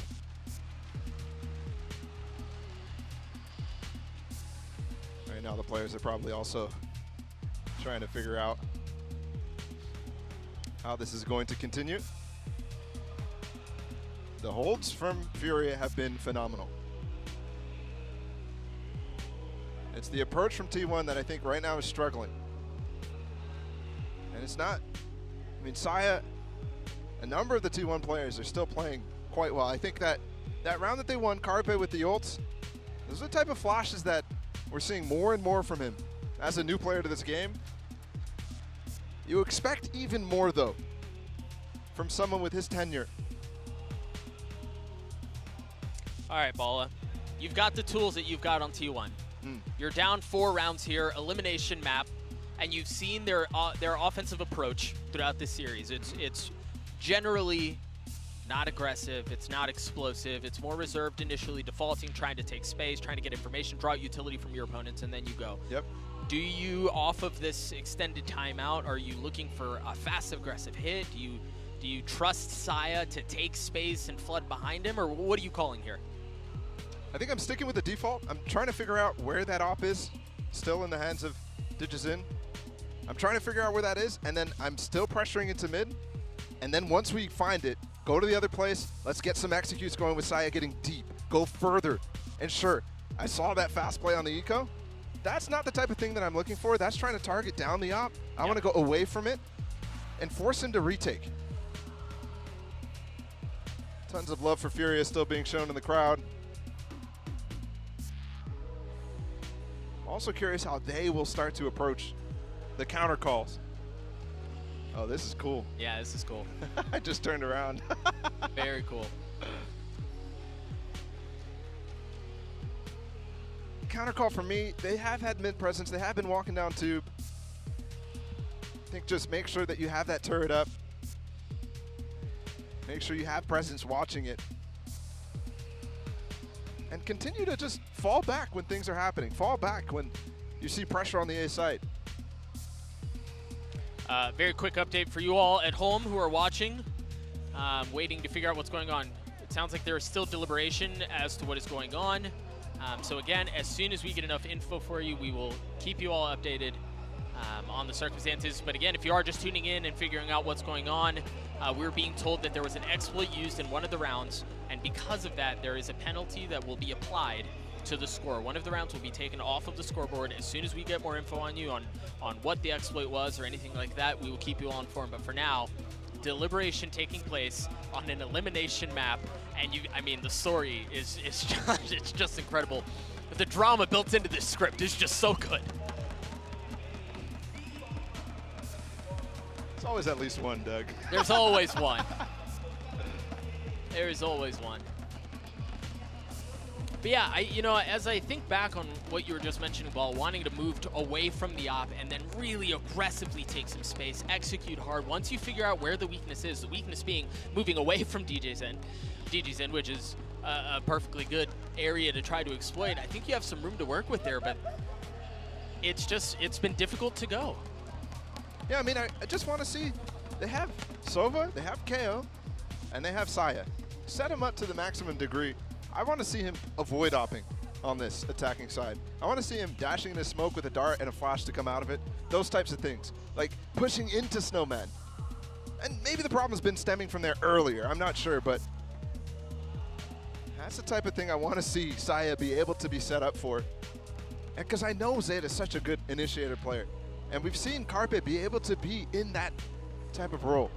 That's a good mustache. That was a good mustache right there. You gotta point out every single one, I appreciate it. Yeah, man. Folks, I have some updates. I have some news. For all of you who have been waiting, I am being told that an illegal Killjoy Molly was placed by Furia, and it was well within the rulebook, so they knew that it was not a Molly that should have been placed. It was placed anyway. Because of that, a round will be removed from Furia's score. So we're going to get you all back into action. The score is 1-4 in favor of Furia. A round will be taken away from Furia because of an exploit. A Killjoy Molly was used where it should not have been used, and that is the reason for the penalty.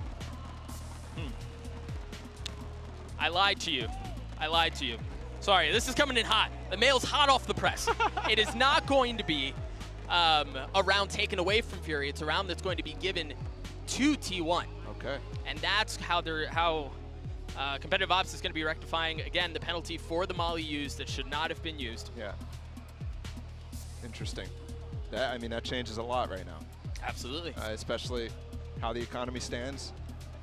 Because T1 has an opportunity now to snowball back in the opposite direction. I don't want to speculate on what it was, because I just have no clue.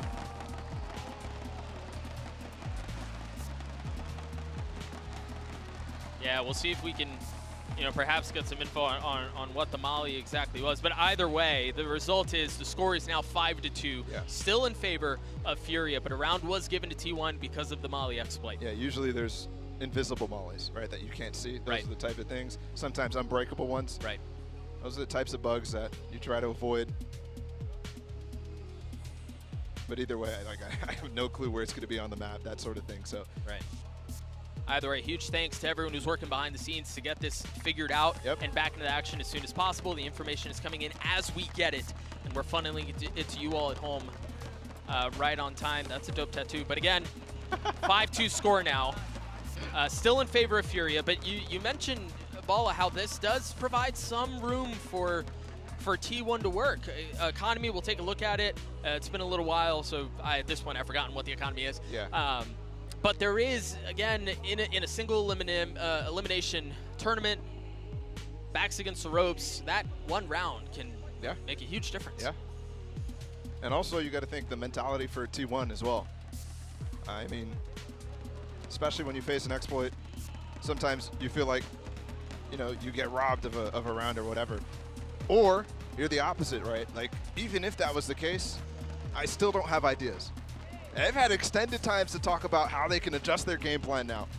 So you definitely expect something else coming out. And, you know, I did see for Saya, I know he's not the IGL on this team, but he is a leadership figure.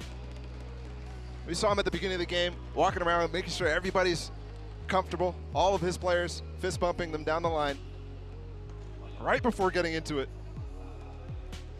And it's just, in general, both him and Zeta, such easy people to play around, given their attitudes. I mean, easy players to be fans of, too. Of course, yeah. All right, folks. We are going to send you all to a very quick break, just 2 minutes as we reset the game and get back into the action. So don't go too far. Stick with us. We're going to get through this break. We're going to get back into the action. We'll be right back, friends.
Welcome back, friends. Again, we have gotten through the break. I believe we have the game reset, and we should be getting back into the action. If you missed it, it's probably all over Twitter and Reddit at this point. But if for some reason you missed it, and you've been under a rock for the last 5 minutes, a Molly exploit was used by Killjoy. It was a known exploit. It should not have been used by Furia, and because of that, a round has been awarded to T1. So the score is now 5-2. The game has been reset, and we should be joining back into the action here very, very shortly. I'm Doug, and with me is my dear friend Bala. This is map 2 of this best of 3. And I mean, the lead that Furia has right now, even through this nonsense that they kind of brought upon themselves, they look good. Yeah, they really do. I mean, there's so many instances of them just dominating on retakes, on holds, on sprays through smoke. Over and over and over, you're seeing the caliber that Furia is bringing towards this competition. And T1 needs to find an answer. They need to find one fast.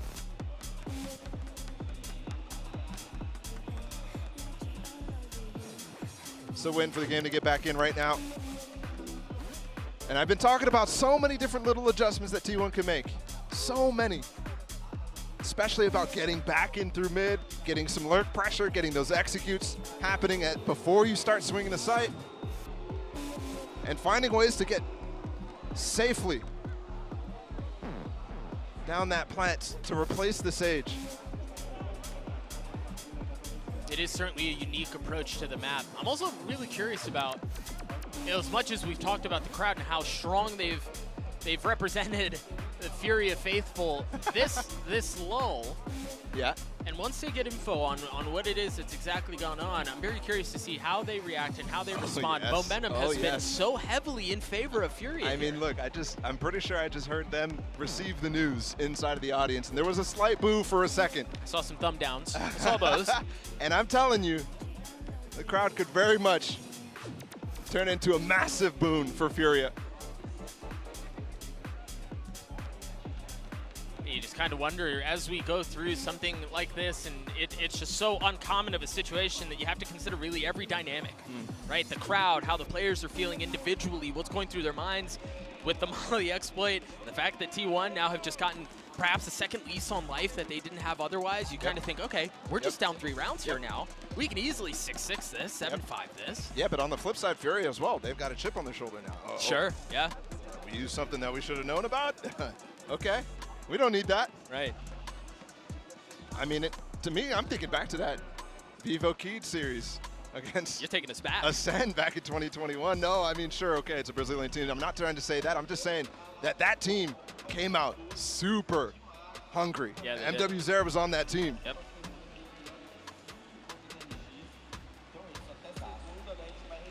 So many nuances at play here. It's just so interesting to see how these players are going to respond.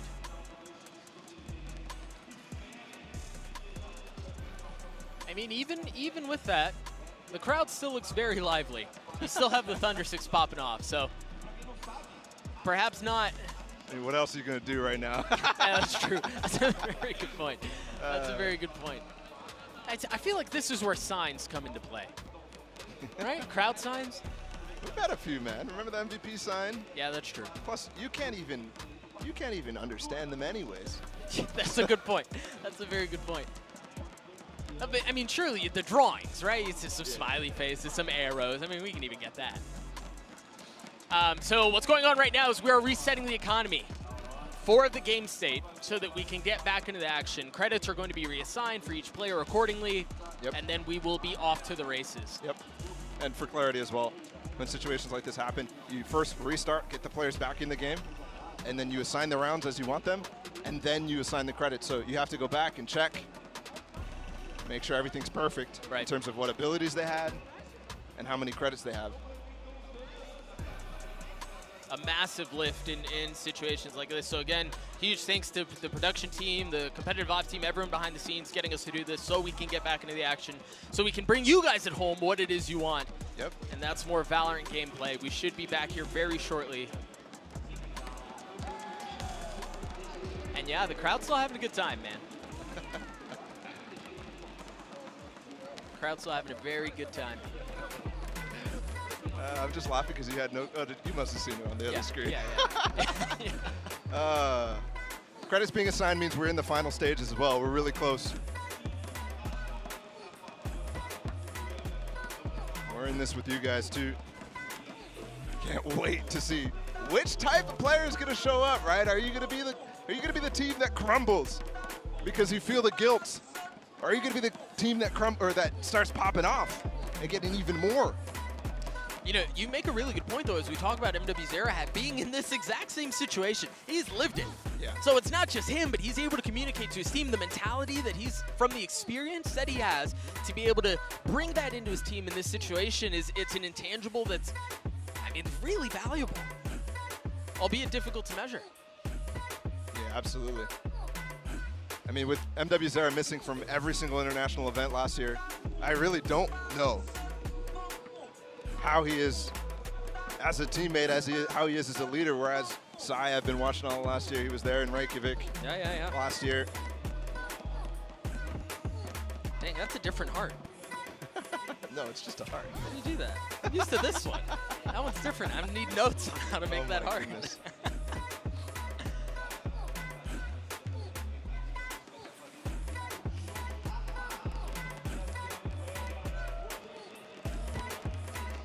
All right, here's the plan. Y'all sick of listening to us. Now you're actually gonna have to listen to Golden Boy, Achilleos, and Mimi. I don't know if I should tell you guys you're welcome or I'm sorry, but either way, that's who you guys are stuck with. So we're gonna throw it down to the desk here in just a moment to have them talk about the music, because the music's a bop, right? I seen you, GB. I see the hips moving. He's been dancing. Yeah, you're into it. Take it away.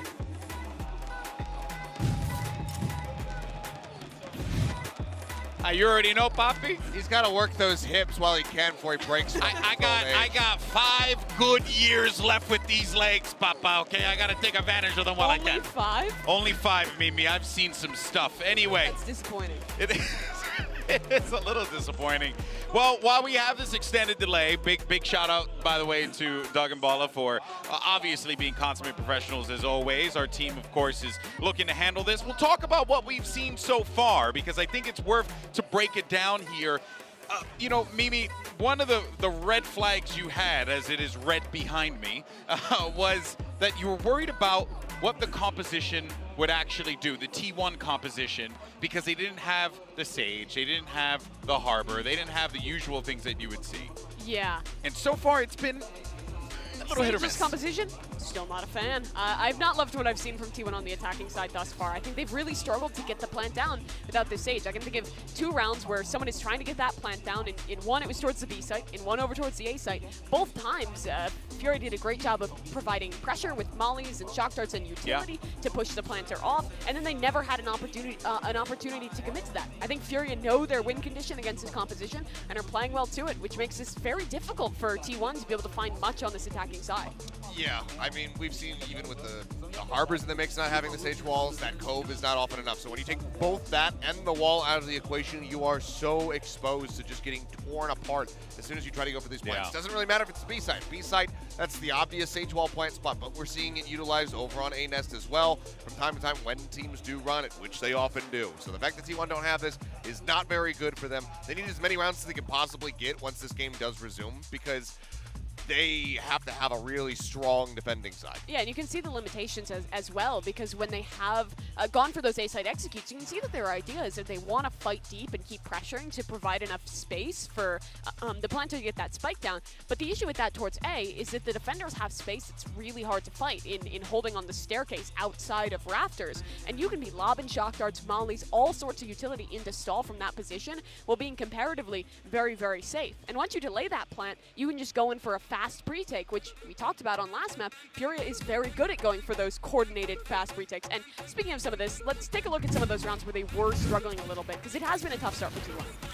Yeah, here's actually the round in question here, right? Van's going to be, he's going to get down. You think, okay, all's well. Oh, wait, no, he's getting poisoned. And then he's got to, like, run back in, and he ends up getting popped. And that is the problem. You just don't have that added protection. It makes life very difficult to hold this. It does, and you can see that pressure, right? Initially, the mollies get him off, and then Furia just crunches in off of this. In this one, there's pressure from that Hunter's Fury coming in, so Zeta has to get off the spike and try and fight forward with his team. Also doesn't quite work out there. Yeah, I don't know. It's a puzzling one, and I really have to question what the thought process is here. What were they, get the thumbnail. What were they cooking? Maybe they'll show us something magical, but I mean, it's not even like a big surprise pick realistically here in this competition. Yeah. So even if they have some cool strategies, I just don't know if it's going to be anywhere near enough to be able to get back into this. That kind of leads to the issue that we were talking about before in map 1 was the coordination, right? Sure. Mimi, you had a great point. The coordination's going to be important here. Yeah. But there were times as well where I forget which round it was when Saya dives into the backside, tries to put pressure on the Opper, but has no utility to like back him up from his teammates. He's literally just trying to do this on his own with Blade Storm.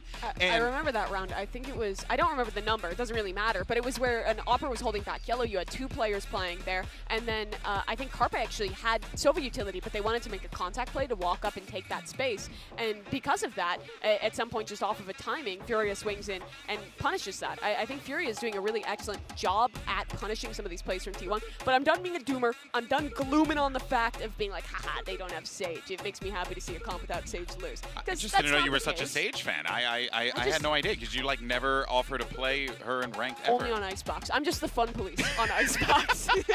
No fun comps allowed. No, none. I will chime in on that and be a little bit more doomer, I guess. Oh no!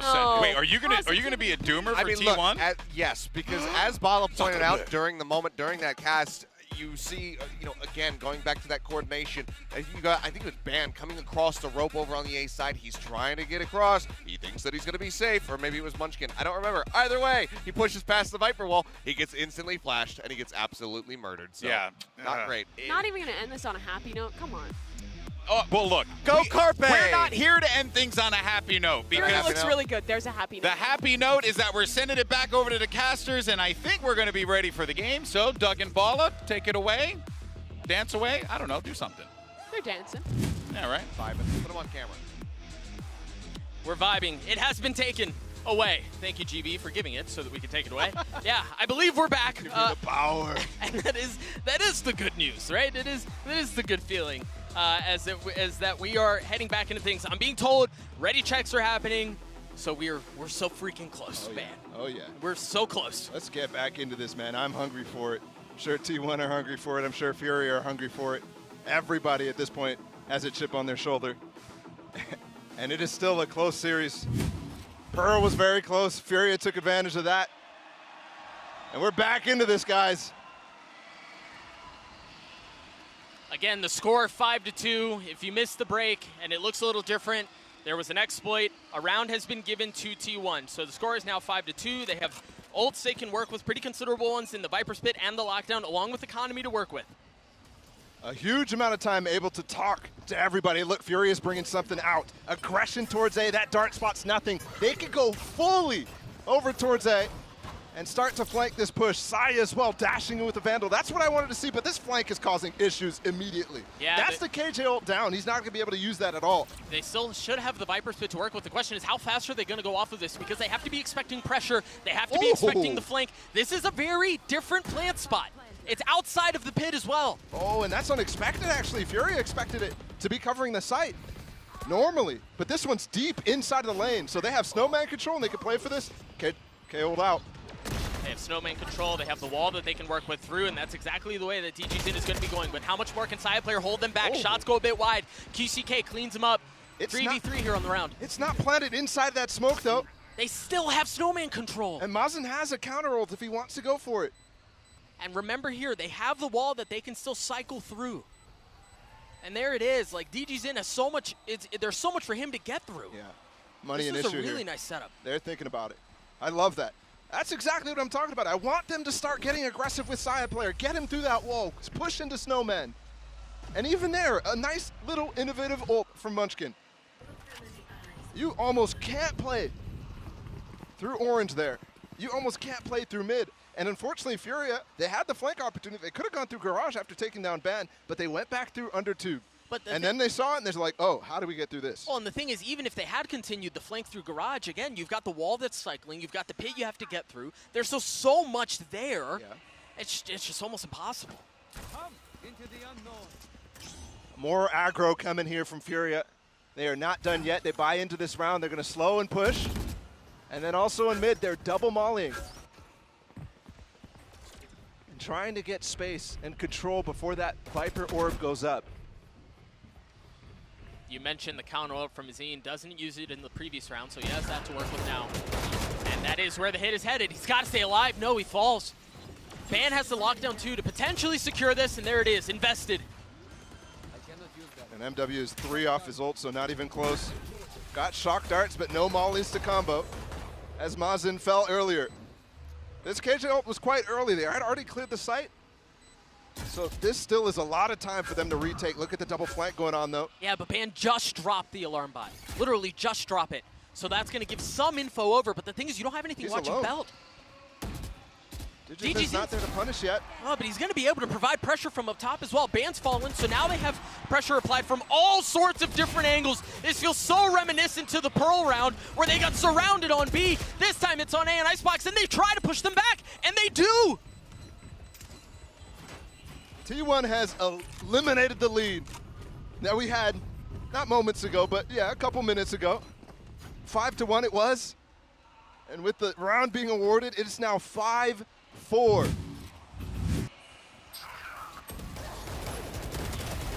I thought as well with that double flank coming in, they did net themselves 2 kills, but that's a huge round for both Zeta and Carpe. To not only deal with the pressure in front of them, the players coming through spawn, but easily handling the flank as well. See all smiles for T1 as the timeout comes through. This time, it is an intentional timeout by the teams from Furia. And I mean, again, the mentality for these players is something that has to be talked about. T1 get the round, they're able to capitalize on 2 quick ones. All of a sudden, you've got something cooking here. And Furious, both 2 approaches since then have failed, right? The aggression on A got them a kill, but it all fell apart from them, gave up way too much space on B, and T1 immediately pounced on that. And then the secondary one, where they go for a little bit of B aggression and then try to hold on to A. I mean, Mazen did good job to actually get a kill before trying to fall back, but then he fell.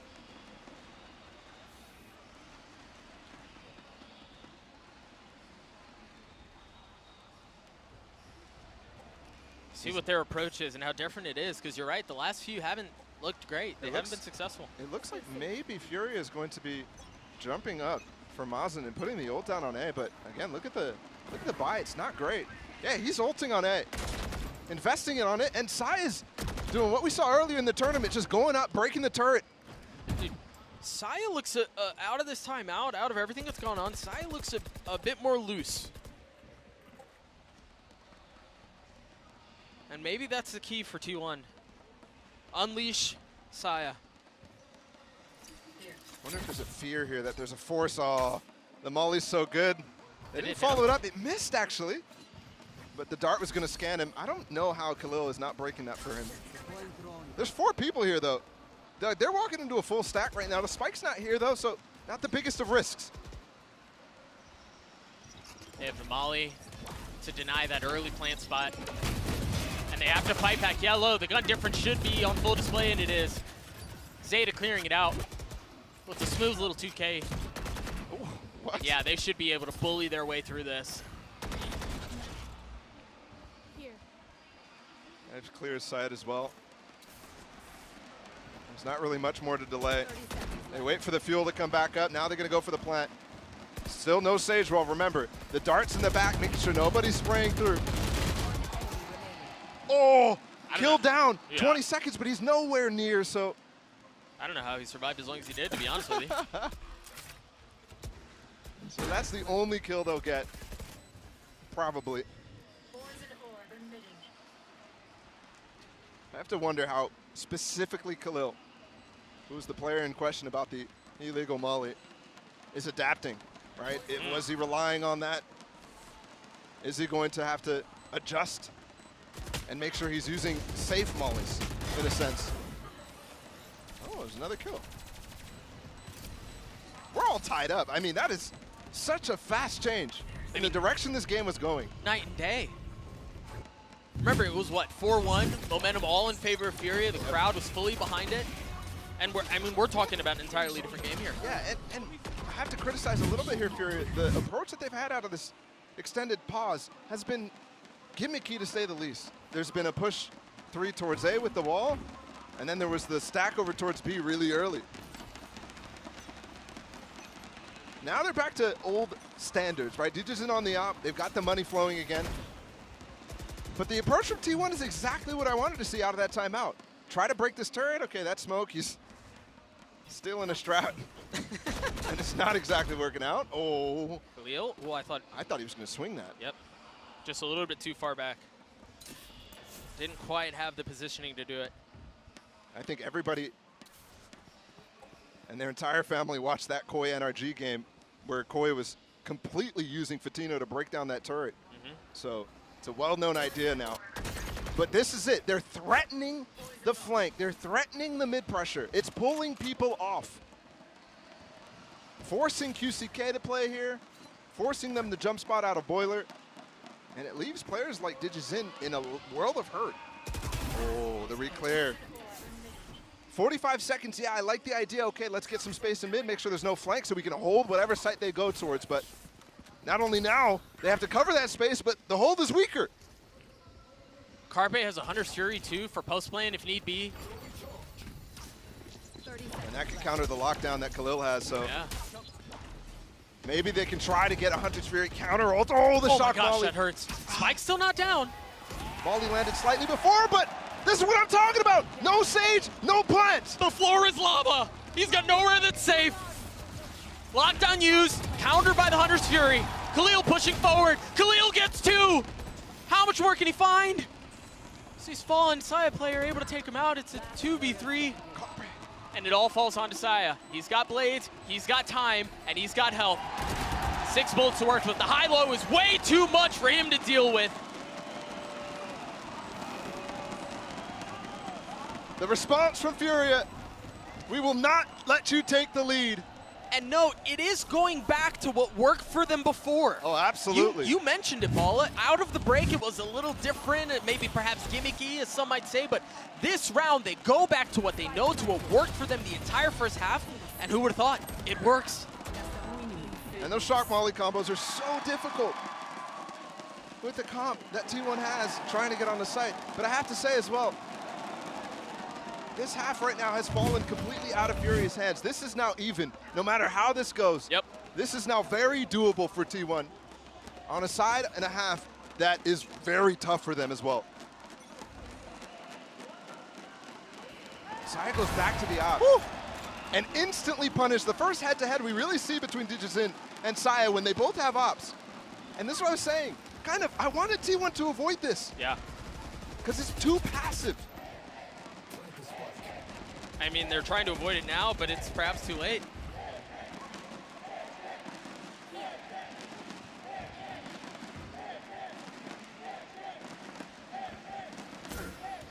Crowd erupting for Digizin there. As the silence in the round was deafening.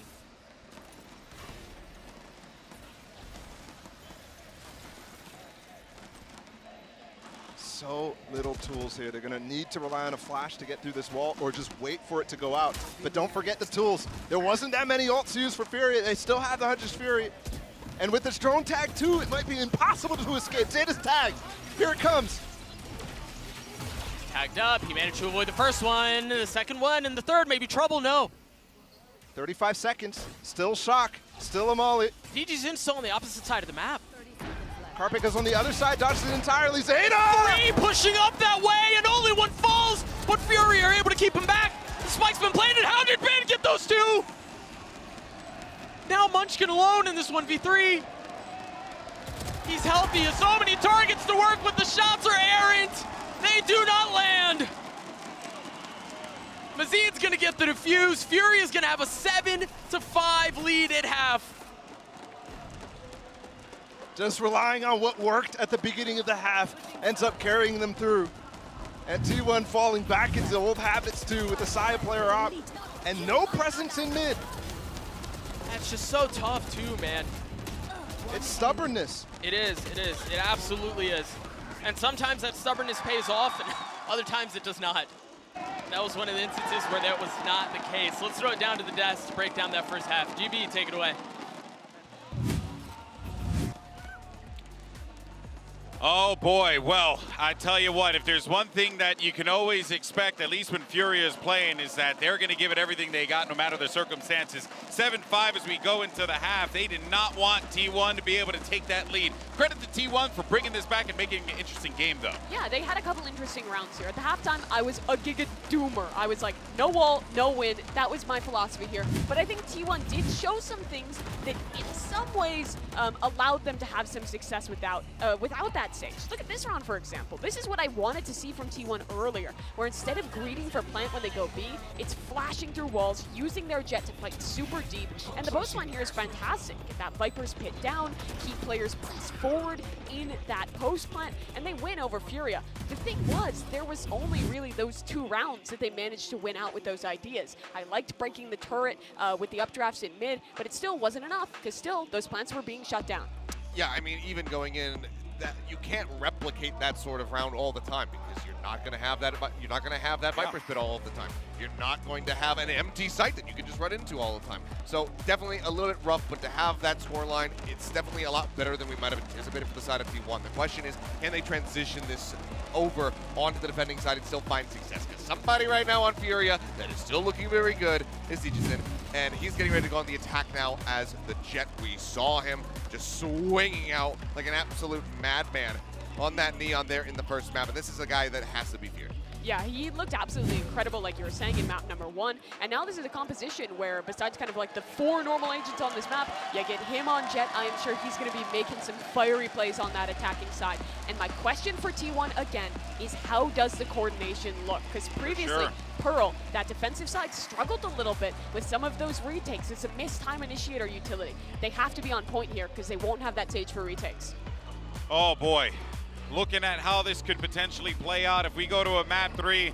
Whew, I don't know if we're ready for that one here in São Paulo, but this crowd is on fire. As it stands right now, Furia is currently sitting with the lead, 2 rounds ahead, but T1 have showed that when they want to bring it back, they certainly can. Let's send it right back over to Doug and Balla. Take it away.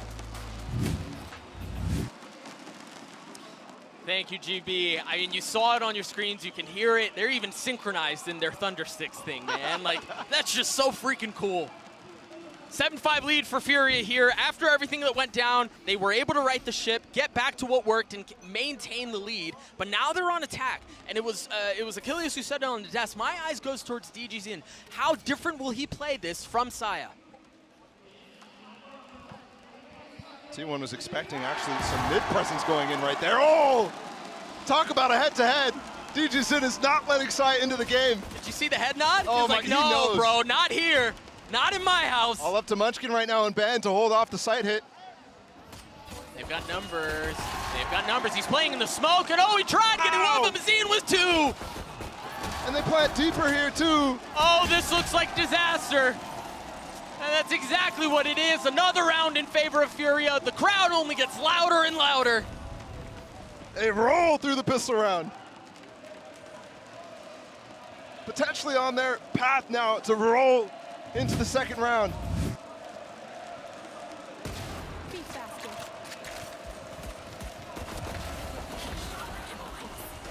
So clean out from the scene. The positioning there, Score just putting himself in a spot where he can help his team deal with the early hits, and there it is, man. It's like, what are you doing? You play with a little swagger. Confidence is the secret, bro. Oh, updraft as well. DJZin, just a ghost. This is the same type of buy we saw. But he's feeling it, bro. He wants to get that 3rd round out potentially. Especially if he gets a 2. I think he needs 2 kills here to get that online. Or just 1 and don't lose any armor. Push back yellow, the flash in the faces. Yeah, Munchkin was the one who actually peeked. The molly's gonna hurt, but the swing hurts more. Another shot out as QCK cleans it up. It's just 2 that remain on the side of T1, and that quickly is cut in half. Oh, and he is confident. He's hunting. Yeah, bro. That's a scary thought when you have a player to the caliber of DJZin's feeling himself, pushing forward, taking these fights aggressively. It's just so difficult to deal with. Taking over the game, too. Yep. And the funny thing is, oh, he didn't keep it. I thought he was going to pick up the Marshall that Sai had and continue on in this. Instead, he goes back and picks up a Spectre. They may not go for the op here. No, no. He had the money, but they choose to go for the Vandal instead, make sure the wealth is a bit better distributed. And this one is so important for T1 to win the anti-bonus. Do not let this lead balloon to 5, because that's where we were headed before the round was awarded. And that was when they looked at their weakest. Looked almost deflated. And you're in danger of fully losing control. Saya aggressive on B, actually gets Mouse in. That's the Viper down. So many tools now actually taken away, but the execute's still really nice here. Out from Furia. But they don't get through it. RFA feeling some of the heat. QCK from up top takes Ban down. Numbers in favor of T1, but they quickly equalize. Now the res out, bringing Khalil back. They have site control, and they've got DJZin in the middle of the map. And he's gone hunting yet again. 1 spotted, 1 dropped. Munchkin just on the other side, and MW Zera cleans him up. It's domination by committee for Furia.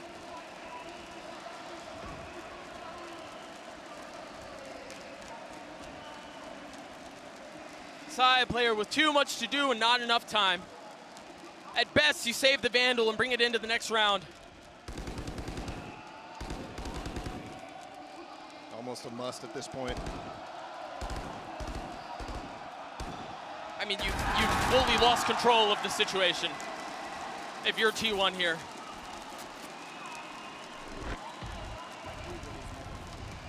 Five-round lead for Furia. And they look not to stop rolling, not even a little bit. Ban right there, showing the inexperience on land for him. It's his first time out here as well. There's so much to talk about the T1 roster, but looking at him specifically right now, not to expect that Sage to go on top of the wall to try to break instantly. Definitely hurts. He loses his life, then it isolates the player on site. Similar look from the previous round. DG's in pushing the pace, and Carpe cannot handle it. Now Mazine trying to swing out as well, and every kill going Furia's way. It's looking like they cannot lose these fights. Oh. And it's hilarious because Digizin now doing the stuff that Saya was doing when they found success. And it's T1 who doesn't have any answers. It's T1 who's even losing frags to it. And the funny part is, too, not even breaking the turret because Ban has all his utility elsewhere. Dude, he's not missing. They're planting the spike on A, and they're killing the players who are still on B. And it's not just DGZin who's out there. Look at where Mazine is. I mean, they've got him all sorts of discombobulated. And it's the star left in these situations over and over and over. And he's not able to do anything to help his team. It's just falling all apart around him.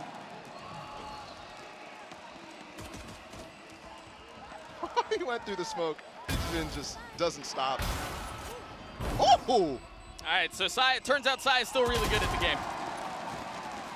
But an 11-5 lead for Furia.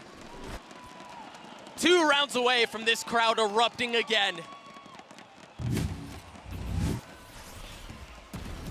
This is just too clean from Digizin. And Mazin, the double flank. I mean, it's not even a flank. That's the first thing that's happening in the round. That's the first thing that T1 needs to bring attention to. And there's just nothing there to try to stop it. Not a molly, not a recon, nothing to try to fight or help. And even in that case, when you're giving it up, give it up. Right. Don't lose bodies to it at the same time. Right. Aggression from T1. They've got the opposite side of his hands. He doesn't take the shot. Khalil gets through. I feel like he takes that shot 9 times out of 10. He's backing off as well, even though there's a drone here. They've given it up, all the space.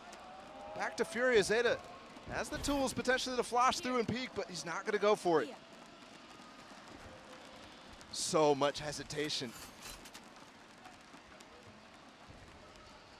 But they're fully giving up the site. And there's a pit too. Hunter's Fury used. Find Zeta. Zeta's in trouble. Zeta's dead. Pit's down. They've got the pit too, but Carpe trying to hold them back.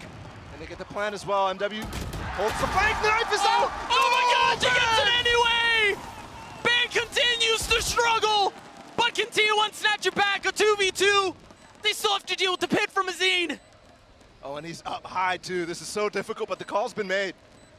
MW Zera has 2 shot darts to work with. He's on the rope. He's gone aggressive. They're going for the jugular. They smell blood in the water. Out of the pit too. They can fully play this post plants. 2 shocks for MW. And Mazin, they're up in the nest.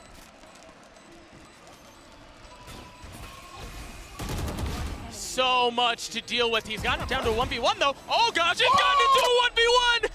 Carpe's shot was filthy. No time. No way. Oh, the heroics just a bit too late. Map point, series point, Furia.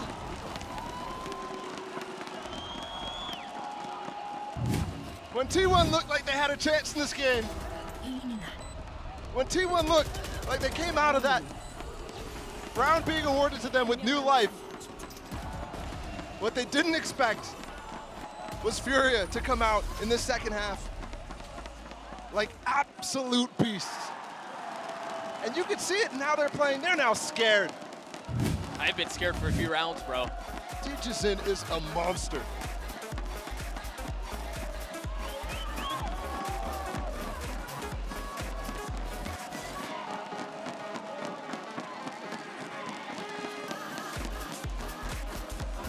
T1 taking a timeout here on what very well may be their last breath.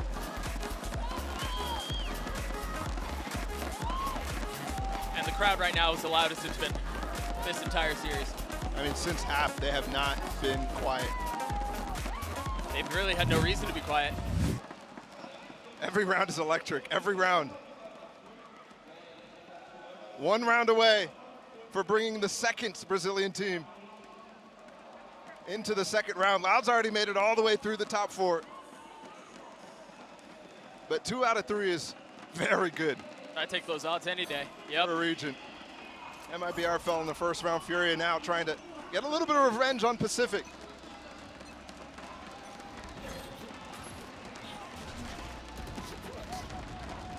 Very nice knife there. Puts it in a position that's really impossible to clear. Seen creeping forward, and he's by himself here. MW's just jump spotting to see if Syed pushed this. He's done it before. We're gonna have the head-to-head. Here's the Jazin against the drone. He's gonna peek with it. Can he get the shots? No just shot. He barely gets gets away. I mean, he wanted it. He hit that. Oh, he hits it that time! There's just no winning if you're Syed. Mazzin's up close too. No, not gonna find this one, but the pressure's over towards A. And meanwhile, there's only one player watching it right now. I think Mazzin got the info. Yeah, I think they conceal this in such a way that you would think everyone else is with the Viper, and it's Jet by themselves, but that's the opposite of what's true. They've gotten onto A, they've gotten the wall up, and now they should be able to get the spike down. Oh, and look how cautious Ban is this time of the player on top of the wall. That wall is not broken. He's waiting for his teammates to get there, but that is time. Look at the mollies on the spike. How do they get through this? I don't know that they can, but Munchkin's gonna do his damnedest. KCK from up top, drops Zeta, pushes forward, aggressive as backside is gone. 2 left on the side of T1. Numbers in favor of Fury as the crowd silences with bated breath as they wait to see how the round will end. And it's all onto Munchkin, and he cannot do it. The fury of the Brazilian representatives is too much.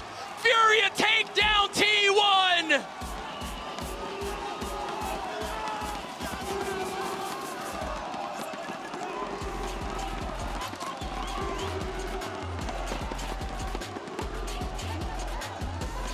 Such a good showing for the Brazilians on Furia.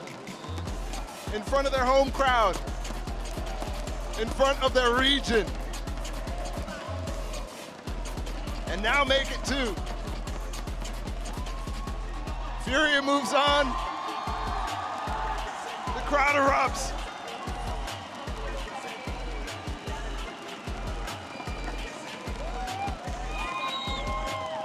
An unfortunate early goodbye to T1. But man, the crowd behind this Furia team is something special to watch. It absolutely is. Moments on T1 here, though. I think coming out of the offseason, I was really worried for their roles and how it was going to work out, given it's a team of Jets. Somewhat solidified, but not convinced about the players who are on the specific ones. Yeah. Ban, for example, looks uncomfortable. He struggled. Munchkin as well, trying to stick to that controller role. Uncomfortable as well. I mean, they're mechanically gifted. You can't take that from them. But there's still a lot to work out for that T1 squad. And meanwhile, for Furia, my goodness. What's funny is DG Zin wasn't even the top fragger for Furia. Actually, not even close, too. There was 2 players above him, QCK and Mazzin. That MVP conversation is going to be really interesting. When you've got a player that's so electric that can dictate the pace and really take over rounds by himself, and then you've got the supporting cast that's somehow out-fragging him, that's a total package, man. I love, a lot of things. Obviously the firepower, that's probably what's on a lot of people's minds, but MW, a great addition to this team too, and he looks like he's finally coming into the element of playing fully initiator. It's been a long time since he's committed to that role, but I have never been fully convinced. On Pearl, for example, that guy was really, really good at finding opportunities for his teammates. So everything coming together for Furia. take a look at some of these highlights again. Some of these shots were filthy. They really were. And again, I know I mentioned this earlier. It's hard to deny the mechanical skill of the members of T1, but it's just not there, right? It's not cohesive. They're not a unit yet. We saw flashes of it on Pearl. I mean, I'm still really excited. A team that has these players on it, no matter what. Yeah. I'm excited for the future. And still so much time in the season. Saya was insane in some moments, but it's just not enough when Furia is playing and firing on all cylinders and pulling the rotation so well. This is a really, really good map for Furia. Really good series for them too. Super impressive across the board.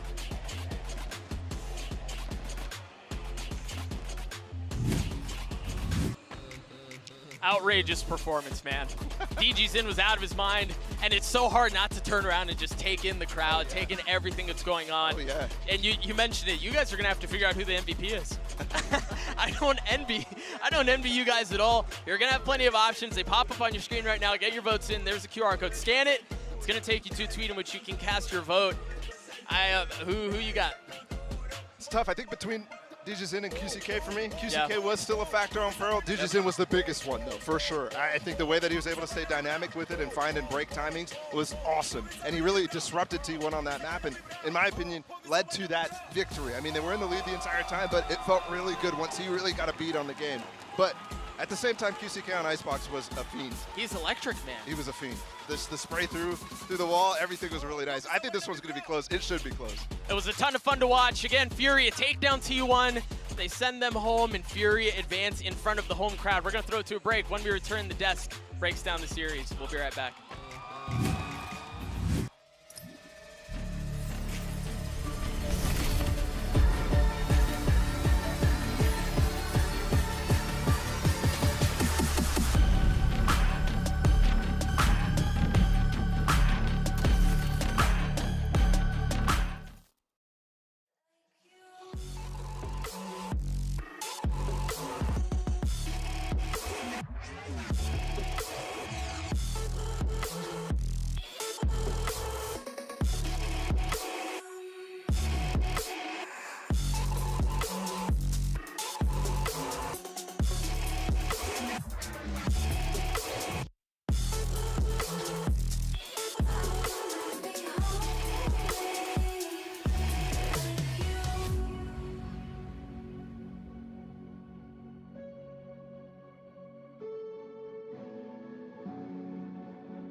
Up in the hood, no, we ain't had much, but we made something out of nothing. And I remember being at school and I ain't had no lunch, but I made something out of nothing. Me and my brother saved every little dime we had to keep the lights and the water running, but that's okay.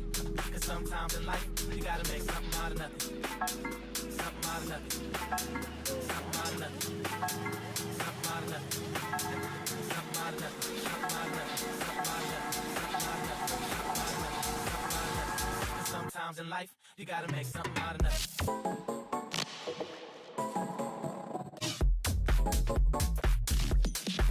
I made something out of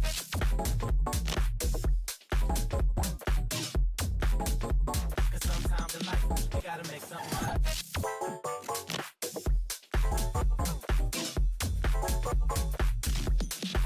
I made something out of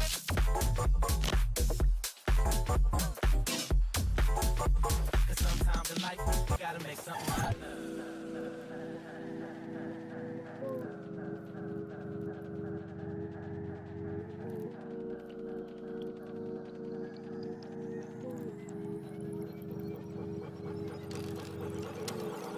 When I was growing up in the hood, no, we ain't had much, but we made something out of nothing. And I remember being at school and I ain't had no lunch, but I made something out of nothing. Me and my brother saved every little dime we had to keep the lights in the water running, but that's okay. Cause sometimes in life, you gotta make something out of nothing. Something out of nothing, something out of nothing, something out of nothing, something out of nothing, something out of nothing, something out of nothing, something out of nothing, something out of nothing.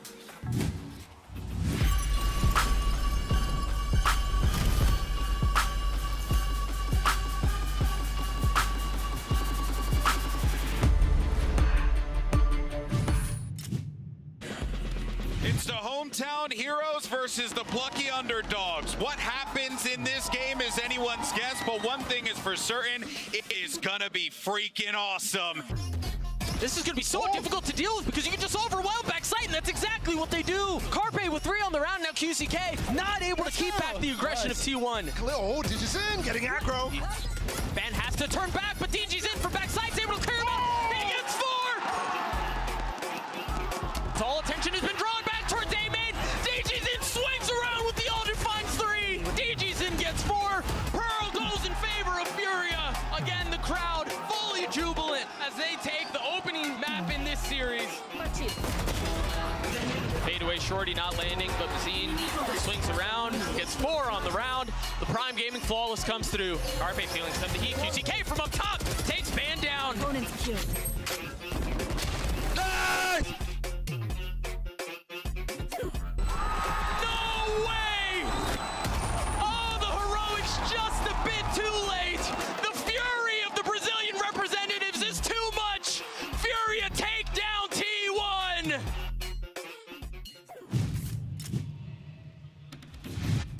Welcome back, everyone. Those were your Prime Gaming post-match highlights for a game that was definitely not short of its drama and intrigue, but Furia would walk away with the 2-0 win. Vamos, Brazil, because that was awesome to watch from those boys. Mimi, I am just, I'm in. I'm on the Furia train. How Give me far a do you think ticket. the Furia train is going? I think the Furia train can go far. Okay. Yes, they have to deal with Fnatic. I think we should temper expectations. There's going to be a stop at Fnatic Junction. I think we should temper expectations, but we should also say that Furia played a damn good game today. I mean, I think that every time T1 gave them a gap, they were exploiting it. I think that they had a good game plan on Icebox. They played well against the no Sage comp, and their individuals were absolutely frying. Dijazin was having such a good game across the series. Quick was popping off on Icebox. I mean, it's kind of what we were talking about ahead of time. This team just has so much raw individual talent, and the coordination actually looked quite good as well. Yeah, I mean, like you said, exploiting gaps as soon as they had those come through from T1, which was quite often, as it turned out. Yeah. The comp did really not set itself up for very much success here. Again, I'm still kind of surprised that they ended up finding those 4 rounds on that attacking side, just given that they didn't have the Sage wall. But yeah, it just kind of fell flat from there. Nothing snatched for themselves over on that defending side. Some bright spots, I guess, namely Carpe, but, and we'll talk. We'll dive more into that. Sure. In a moment here. But before the break, though, we actually asked you guys to vote for who you thought was going to be the player of the match. So as always, let's go ahead and check out the results and see where we are and who you guys voted for. And it's Dijazin. Man, I am actually Nostradamus. Because when we did this, I was like, What? What is going to predict it? Was that French? No, Nostradamus. I thought the I guy who spoke enough predicted the French. future. Oh, Who is my the guy? You don't know Nostradamus? That's. She doesn't know Nostradamus. She doesn't know the power. We're moving on. It doesn't matter. My point is, You said what too, Seth? you don't have to predict the future to be able to know that Dijazin was going to win that play. Yes, that's true. That's why I said what. I'm shattered. No, I'm saying what because you don't have to be a psychic to know that that was going to happen. Talking about Fury. Talking about Furia. Yes. Pretty good game out of them. I'm boomed. Move Yes. on. Next well, segment. that Next means segment. that we have to say, and I feel bad for our switcher in the back who's like, what the hell is going on right now? That means we have to say goodbye to T1 because, unfortunately for them, they were not able to secure a map win here. They go out 2-0. But as we had mentioned before, Seth, there were bright spots to this team.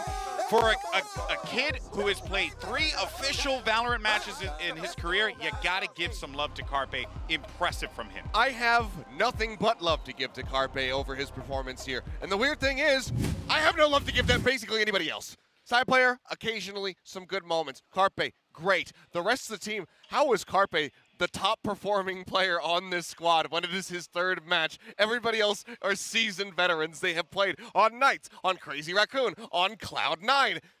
I don't understand what world I'm living in.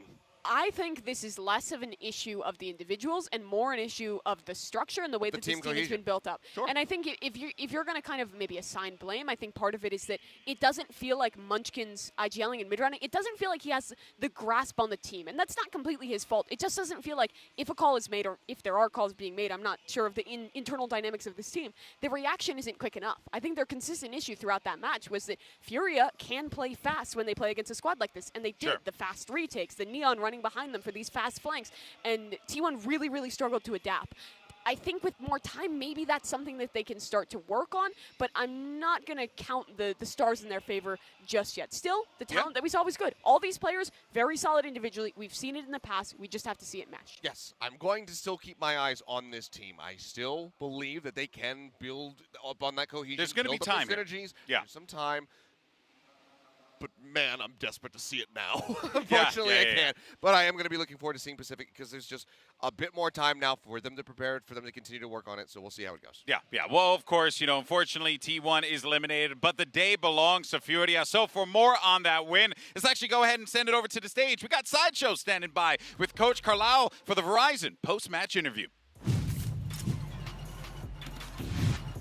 Thank you, Golden Boy. Yeah, I'm down here with a veritable giant of the Brazilian scene. It is Furia's Coach Carlao. First of all, thank you for joining me. It must have been crazy seeing your team pop off and take the win in front of a Brazilian crowd here. But the first place I want to start is with the roster change that your team has made coming into this event. You've added MW0 to the team. What does he add, both from a gameplay perspective and from the team environment perspective?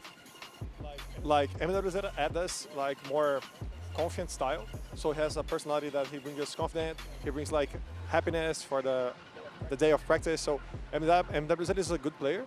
He is a good environment team player too. So he kind of brings us that happiness and that confidence that we need to come on to evolve as a team. Right. So also that change meant that Nozwa left the team. That left you guys without an IGL. So I believe I'm correct in saying that Mazin has picked up the IGLing duties. So why was it Mazin that picked that up, and how do you think he's doing so far? Mazin always had a leadership. So and he's also amazing on inside the game. He's so much smarter. He's so smarter. So we kind of I trust him a lot. So he's smart. He has leadership. He's all the goals to be a great EGL. So I kind of trust him. Were you impressed with what he was calling out there today? Yeah, for sure. So your next opponent, it's Fnatic. And you've got history with Fnatic. You played them at Champions, and even though you were the underdog team, you managed to take Icebox, their best map, away from them, and you had chances to be able to win that series. So is there a rivalry developing there? Is that a team that you're specifically wanting to take down? And what do you think your chances are? Yeah, back at the time, a lot of teams don't trust us, so we pick Icebox, the best team of the best map from Fnatic, and we win them. We show Furia is strong. Don't underestimate us. So was a tough loss because we could win Fnatic at that time. So we kind of not hard feeling, but we want to win against Fnatic this time. So yeah.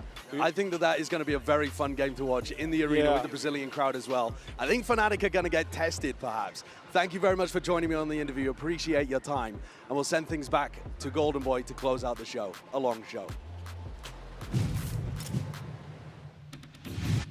Thank you so much, Dirk. Sideshow, really appreciate that. And I have to say, I'm glad what they were talking about with MW0.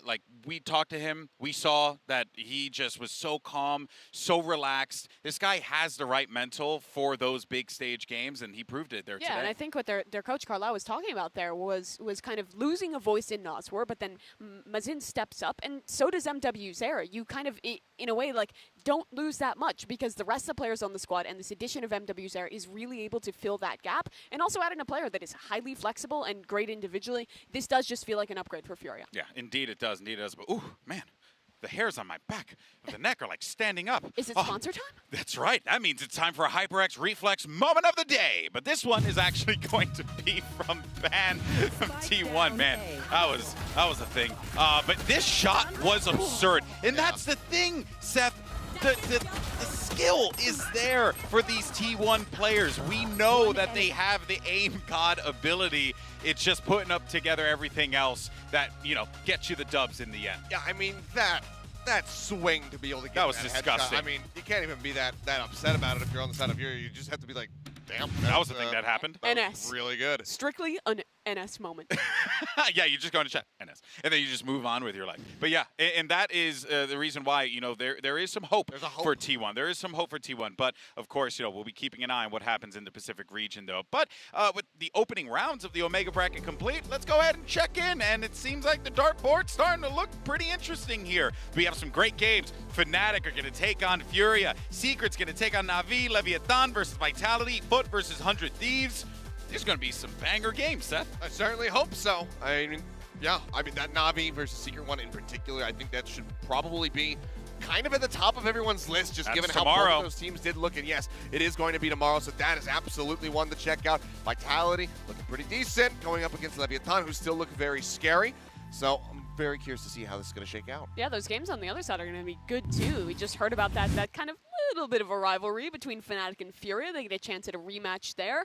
We also have 100 Thieves versus Foot. I think Foot impressed a lot of people with their kind of re-debut, or I guess it was just their debut on the international stage, but it's been a while since we have seen them. And 100 Thieves looked like they struggled a little bit versus EDG. EDG played a great game, but it's going to be interesting to see how those two squads match up. Yeah, the Omega bracket certainly has been an interesting, wild ride. Certainly one for the books, if you will. Tales from the VCT, but don't worry. Are you writing the next chapter already? What can I say? I'm a scholar, okay? But unfortunately... Do scholars write books? I feel like they study books normally. Yeah, whatever. A writer? In any case, though, unfortunately, that means for myself that this is my last day here for the VCT. Unfortunately, duty calls for me elsewhere. But don't worry, because you're going to be in the capable hands of the incredible Yinsu. And, of course, Dash is coming in hot to support as well. So it's going to be a great time. I want to thank my desk crew. I want to thank... Give me a hug. Oh, come here. Coming in come for here. a hug. We're coming in for a hug. I love you, buddy. All right. I love you, buddy. Yo, my Sliding God, over. don't do this to me. You're going to make me cry. I just want to say thank you to our incredible production team. This has been a difficult day, and I hope that everyone in the back can hear me. You guys are truly incredible, and I'm so grateful to be able to work with you each and every day. To our awesome fans back at home, thank you so much for sticking with us. This was a wild ride, but it's only going to get better. We'll see you next time right here in Sao Paulo. Take care, everyone, and I'll see you soon. Peace. The Omega bracket started off with 16 teams, and after today, we're gonna be down to just 8. If this doesn't get the blood pumping, you might need to check your pulse, because you could be dead. This is what it's all about, baby. Sentinels versus Fnatic, a clash of titans. His own Dash coming through, trying to spray it down. Boaster does help them out a bit. A running gun in action. Nice. Okay. Let's go, baby. The extra layers that I was talking about earlier, Alfia locked and loaded. Death falling all down to Zekken.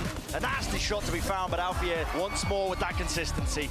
Rips his way across, including the stun as well. Finding a one fight, no! All just being met pound for pound, match for match.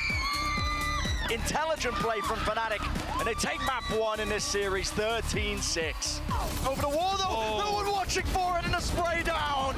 Reset of the aim, Def being the playmaker. This way, that way, Alfia has to be the difference maker.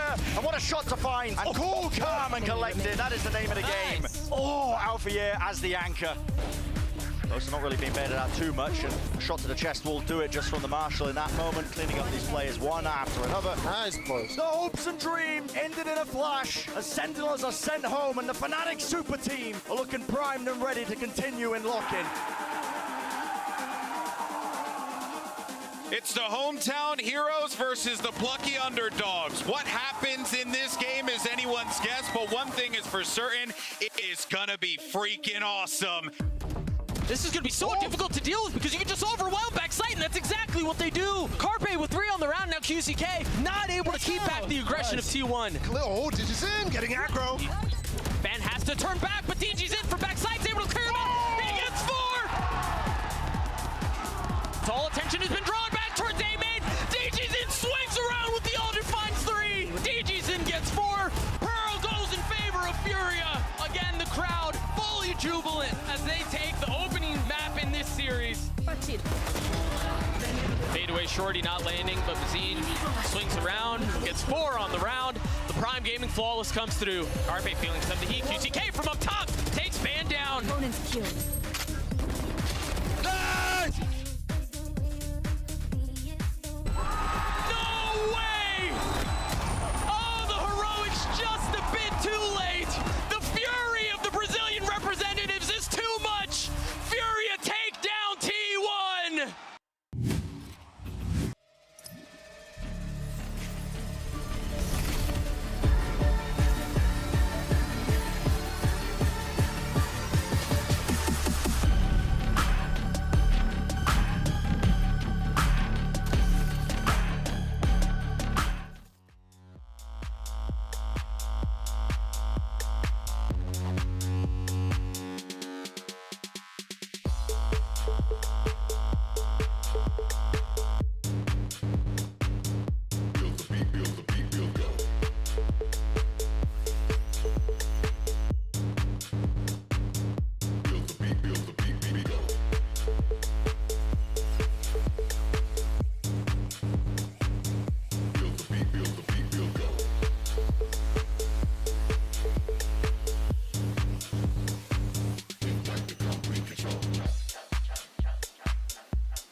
the end.